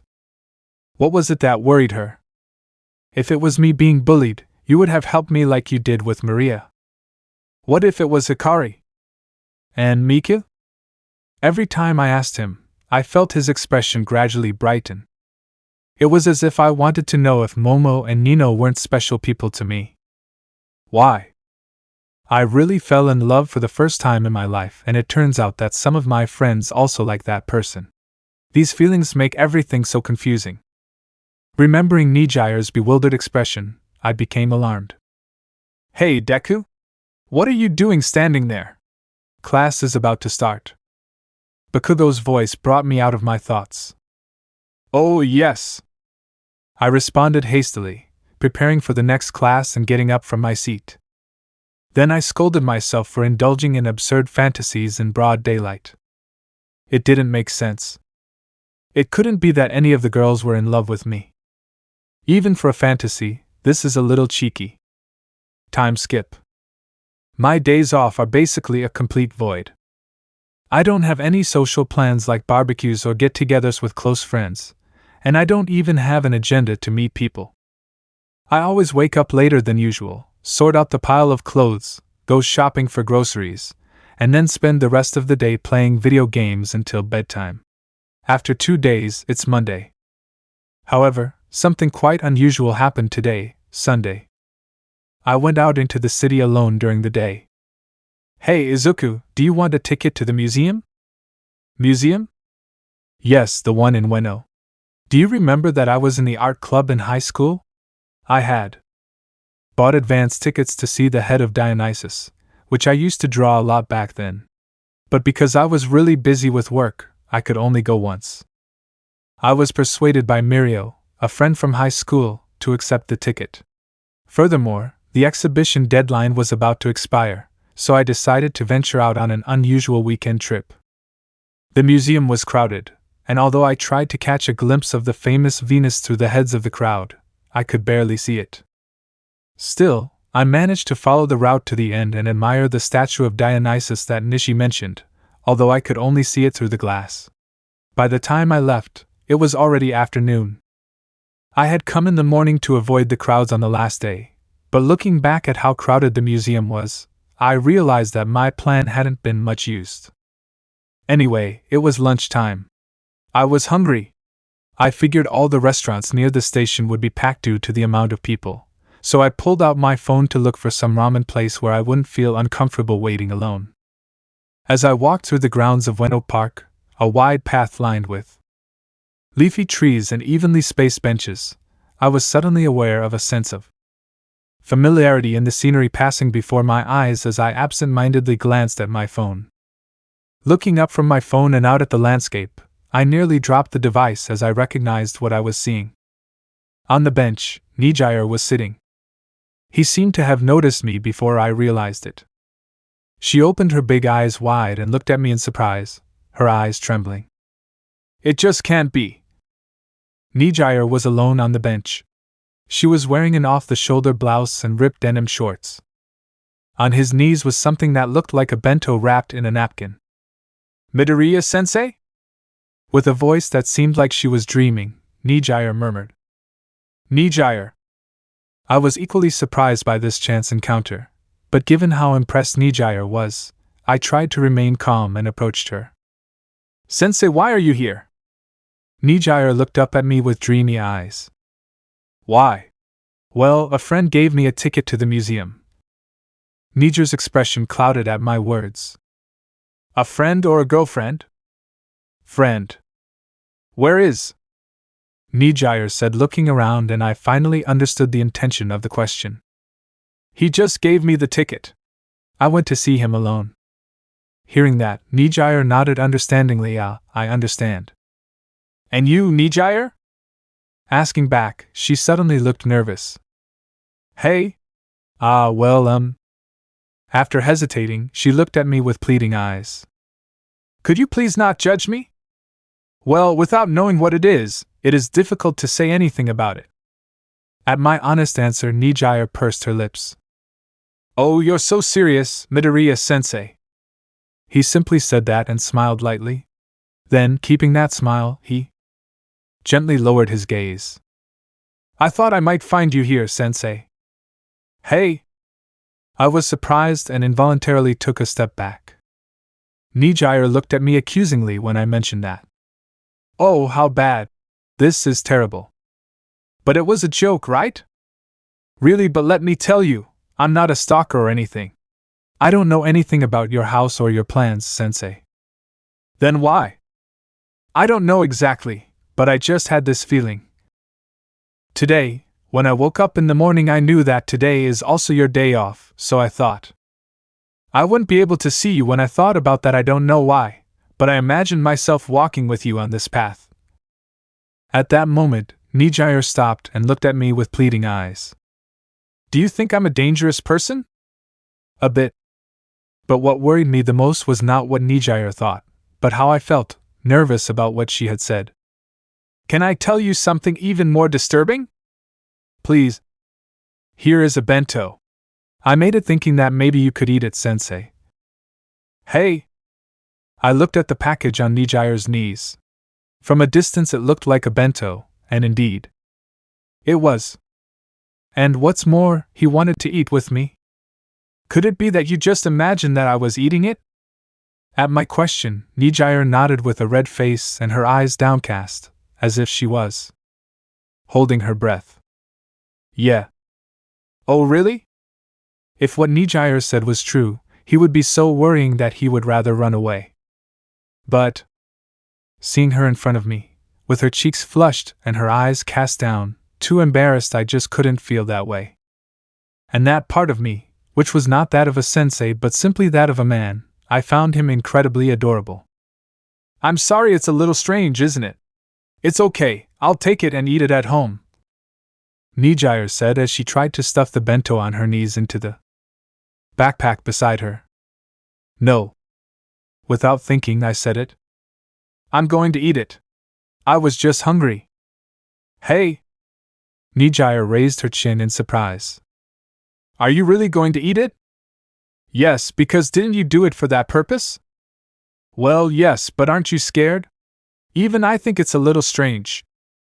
Not sure if she wanted me to eat it or not, I felt a little irritated. Nijire. Extend the bento towards me with both hands, as if offering it to me, while looking at me tenderly. This is my first time making bento, so it might not be very good, but if you want, please eat it. With her cheeks flushed, Nijire looked at me with her eyes downcast. Thank you. With my heart pounding and my voice shaking, I accepted the bento with both hands. Sitting on the bench next to Nijire, I opened the lid of the bento resting on my knees. Wow, this is amazing, it's super messy. Shirakawa-san raised her voice before me as she looked inside. The bento contained an omoris. Originally, it was carefully wrapped in an egg, but it seems to have tilted during transportation, crushing the broccoli and cherry tomato garnishes to one side, and was also torn in several places, revealing the red color of the chicken rice. On top of the omoris was ketchup. It wasn't a shape or letter, but rather a simple wave design drawn with a single stroke. If we go out, I'll turn it into a heart shape. He pointed at the ketchup, and Nijire looked at my face with a smile. Huh! What are you saying? I can't date a student. It is a fundamental premise, an absolute rule both socially and personally. Still, despite that premise, as I tried to eat a student's homemade bento in such a crowded place, a voice inside me was mocking me, asking what the hell I was doing. When I'm with Nijire, I feel confused. My foundation is completely thrown into disarray. Without doing anything, our relationship deepens, and I realize that I'm getting myself into a mess without even realizing it, which scares me. This feeling is totally new to me. TCH. Nijire turned forward and pursed her lips petulantly. First of all, I don't understand Nijire's feelings. What is he thinking by doing this? Is what he said before really true? Is it true that, in the middle of your precious day off, you came all the way to Ueno, which isn't even your neighborhood, just because you thought you might see me? If that's really true, could it be that she? I can only think about it, but somehow I can't believe it. Why me? I'm not a popular or handsome guy like her ex-boyfriend. I'm a mediocre virgin sensei. Even if Nijire could have any high-status guy as a boyfriend, why would she bother with someone like me? That's right. I'm not suitable for Nijire at all. I'm boring, I have no style, and besides, I'm 8 years older than her. Even people who walk past us probably think we're in some sort of sugar daddy arrangement. Yeah. Perhaps Nijire has some sort of benefit in trying to win over her tutor? Is she trying to take advantage of me for that purpose? For example, do you expect me to forgive you for your lateness, raise your grades, or something like that? Or worse yet, is she planning some kind of manipulative act, like a deceptive beauty stunt? Is she prepared to blackmail me with compromising evidence the moment I give in to her, or threaten to expose me to the director? Is something wrong? Aren't you going to eat? At that moment, I was surprised by Nijire's voice. No, I'm going to eat. Thanks. I took a spoonful of the omoris with the spoon he handed me. So how is it? Is it delicious? He asked me with his brow furrowed in concern, so I quickly agreed. Yes, it is delicious. Then Nijire gave me a huge smile, radiant like a sunflower. Really? How cool. Seeing that sincere smile, I couldn't continue believing that he was up to something bad like I had thought before. Nijire's homemade omoris tasted normal and comforting like regular home-cooked food.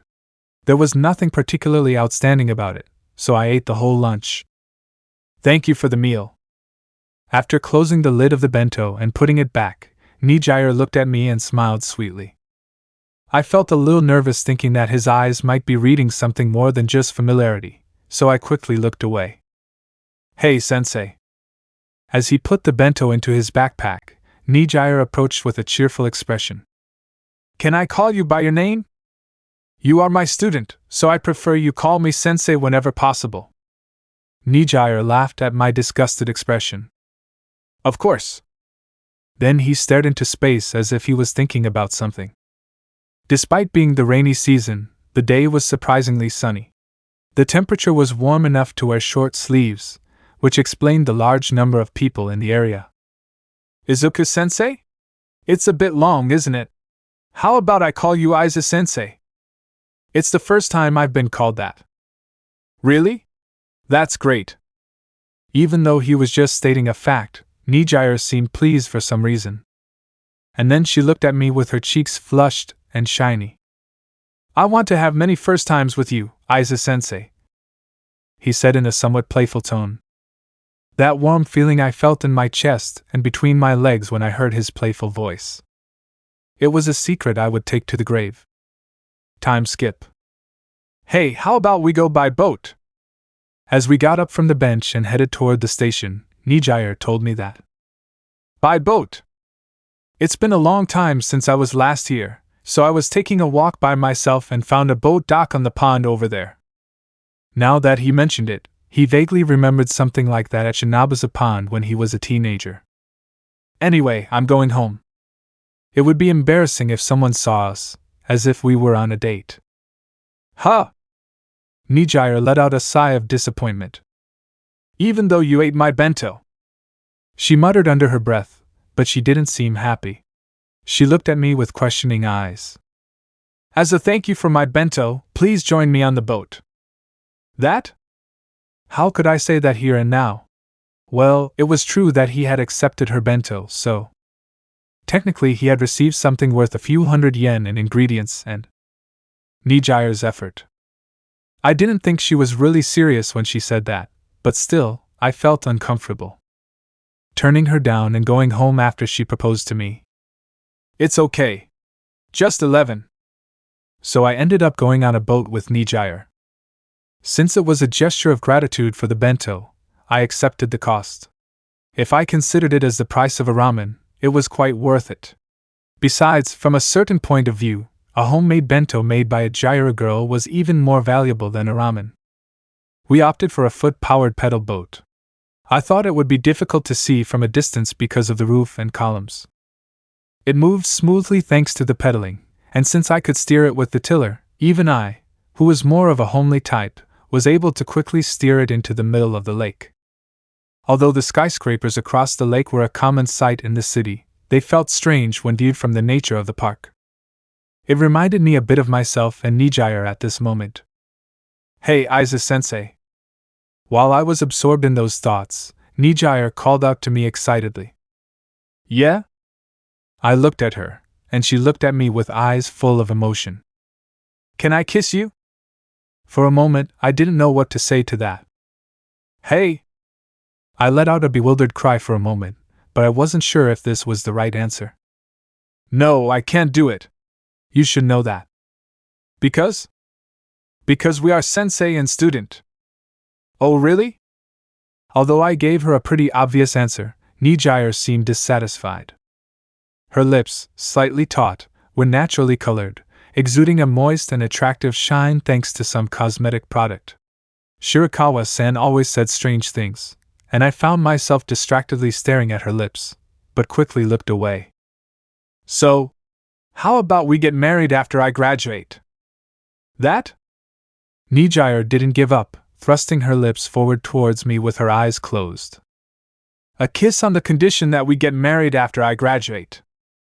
"No, I can't." It may seem to others that I am rejecting her coldly and without consideration, but my heart was beating uncomfortably. "What's the problem? The marriage? The kiss?" I couldn't immediately answer neither, because when it came to marriage, my heart was a little stirred. As if she could read my thoughts, Nijire stared at me as if to see through my heart. "Leaving aside the kiss, there's no problem with marriage, right? After I graduate, I won't be your student anymore. Why are you suddenly talking about marriage? I thought you would feel more at ease this way, sensei." "Because you are serious," Nijire replied calmly. "The world is strange, isn't it? Love rumors are a scandal, but marriage announcements are a celebration. If you don't date someone, you can't get married, but if you do date, you shouldn't be found out? Isn't that complicated? But that's the way the world is." Come to think of it, my lack of love skills and my confusion about those fleeting relationships based on mere words like dating or boyfriend also contributed. If it's marriage, it's a clear and legally guaranteed relationship, and if I ever get the chance to date a woman in the future, I think that from the start that relationship would be geared towards marriage. Well, anyway, regardless of what the world is like, I also want to get married. Soon. Because? Asking curiously, Nijire looked at me and frowned. I don't know. I guess I want to have something safe again. I lost it, after all. Looking at his profile as he spoke, I was reminded of his words once again. If a man like you was my dad, I probably would still be happy right now. Clearly, the family environment has a great influence on his enigmatic view of love. While thinking about that, I found myself staring at Nijire. "Sensei, do you hate me?" Her serious, slightly frowning expression was touching. I found her adorable. From the bottom of my heart. If I were a high school student like her, I would probably want to hug those delicate shoulders right now. "I can't answer you. I don't see my students that way." I looked at Nijire, who was expressing her displeasure with a "huh" at my meaningless response, with a bitter feeling of envy. And what does she think of me? I have no experience in dating women, nor can I plan clever dates, nor do I have the skills to please Nijire in any way, not even in things like escorting her or intimacy techniques in bed. I really don't think I have anything that can make a woman like Nijire love me like a man. That's why I'm suspicious. Are his suggestive words and attitudes simply the whims of someone with experience? Does he really like me like a man? As a romantic partner? He can't even tell me that clearly. Every comment from Nijire sounds superficial to me. Unlike her, who had more friends and a more social student life, I spent my youth in the shadows, with few friends. I'm just starting my career as a professional, and this profession, which I have finally obtained, is the pillar of my male pride. And she is asking me to risk all that to have a relationship with her? Do you understand what a 24-year-old virgin sensei would lose by falling seriously in love with a student? If she understood this, she wouldn't act like this. She's too immature. And so I, who am so excited by a girl like her, so childish, am completely lost as an adult. You are so serious, sensei. Nijire's voice, who spoke while looking down, no longer had the pleasant tone it had when she spoke to me earlier. We got out of the boat and walked in silence along the path beside the pond. The situation was awkward.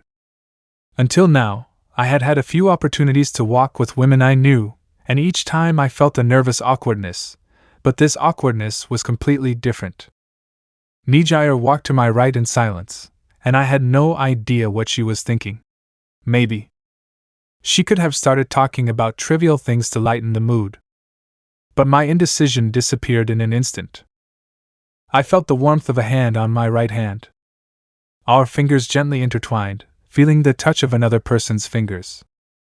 The moment that soft, grippy skin slid across my palm, a kind of electric shock ran through my brain and my rationality faded into a sweetly numbing sensation in my frontal lobe. Yeah. He was walking hand in hand with Nijire. And it wasn't just a simple union like that of a father and daughter, this was what is commonly called holding hands like boyfriends. Hey! Several seconds passed before I came to and looked to my side. There was no mistake. He was holding hands with Nijire at this moment. I confirmed it firmly with my own eyes. We held hands, Nijire said, blushing and with a mischievous look that sparkled near my shoulder. Her scent, whether floral or fruity, caressed my nose. I felt anxious. Could you let me go? What if someone sees us? He knew what he was saying was ridiculous. He was a grown man, and Nijire was a delicate girl. He understood that if he pushed her away, everything would be solved in an instant. But I couldn't do it. It wasn't reason, it was instinct that desperately craved his touch. And she had noticed it perfectly. Are you saying that because you don't like me, Aiza-sensei? Because? Look, you have hearts in your eyes and your hands are so hot. Your body is like a pressure cooker. With a mischievous face and a wink, her adorable expression left me riveted. I didn't know what to do. With her still holding my hand, I felt weak and cried silently in my heart. Even though I was doing something wrong, I felt happy. I wanted to continue like this forever, walking while holding this hand. Even though I knew it was unforgivable. Aiza-sensei. Nijire came closer to me, her face touching my shoulder. Not only were our hands intertwined, but so were our arms, feeling the firmness of her chest on my forearm. Can I kiss you? At that moment, on the boat, it would have been so wonderful to join my lips with yours. But if I did, I'd probably fall so in love with you that I wouldn't be able to turn back. I knew that, so I couldn't allow myself to do it. Despite that, here I am, walking with you hand in broad daylight. I wish this path would extend forever. With a mind full of contradictions, I thought about such things. However, that wish of mine was abruptly shattered in an unexpected way. Nijire, who was walking beside me, suddenly stopped. When I looked at her, she was staring straight ahead, stunned. Following his gaze forward, I was too stunned. Nijire's warmth gently parted from my body as if untying a soft ribbon bow. Girls, Nijire muttered softly. Yeah. In front of us were Nino and Miki Nakano with Momo Yayorozu. Like Nijire, they also looked at us with an astonished expression. Girls, what are you doing here? It was Nijire who asked the question first. Why? We wanted to go to an art exhibition, but it ends today, so we came to see it. Momo replied in a daze. She was dressed in casual clothes and carrying a bag that seemed to be from the museum's gift shop. I see. After saying that, I saw Nijire look away absent-mindedly, and this time it was Nino who spoke. And you? Did you go anywhere with Sensei? No, we just happened to meet there a while ago. Forks, Sensei also went to the museum. To avoid any misunderstandings, I began to explain, and Nijire was quick to add her explanation. Mika was silent for a while, her gaze downcast. Finally, a drop of water fell at Mika's feet. I looked up instinctively, but the sky was still clear as ever. "This is terrible," Mika muttered as she raised her head, tears in her eyes. His gaze was not directed at me, but at Nijire. "If you're dating Sensei, why didn't you tell us?" "Huh! No, wait." I tried to open my mouth to apologize and clear up the misunderstanding, but Nino's next words left me speechless again. "Even though we told you we like Sensei too." I looked to the side and saw Nijire with a guilty expression on her face, but determination in her eyes as she looked at the others. He suddenly looked down and opened his mouth. "I'm sorry, girls. I couldn't tell you at the time. When you confessed your feelings to me," she said softly, then looked back at the others. "I like it too, Izuku-sensei." And so, with a pained expression, she told the others, who looked at her with red eyes. Moments later. I screamed at the top of my lungs, feeling as if my throat was being torn apart, and suddenly stood up. "Hey! Where am I? Who am I?" Slowly, I gather the answers from my confused mind. "I'm Izuku Midoriya. I'm 17 years old. I'm a hero student at UA Academy. My hero name is Joyboy, and I'm currently on the Island of Fools preparing to return to Japan." Once I confirmed all these facts in my head. Why did I have such a realistic dream? Is it the stress of getting Gear 4th? I turn forward and see my key master Aiko. "Foreigner, let's train." And let me know in the comments below if you guys want the next part. Also check out my other video that has been shown and left. Thank you for watching. If you enjoyed this video, please like and share this video. And have a fantastic day. Bye.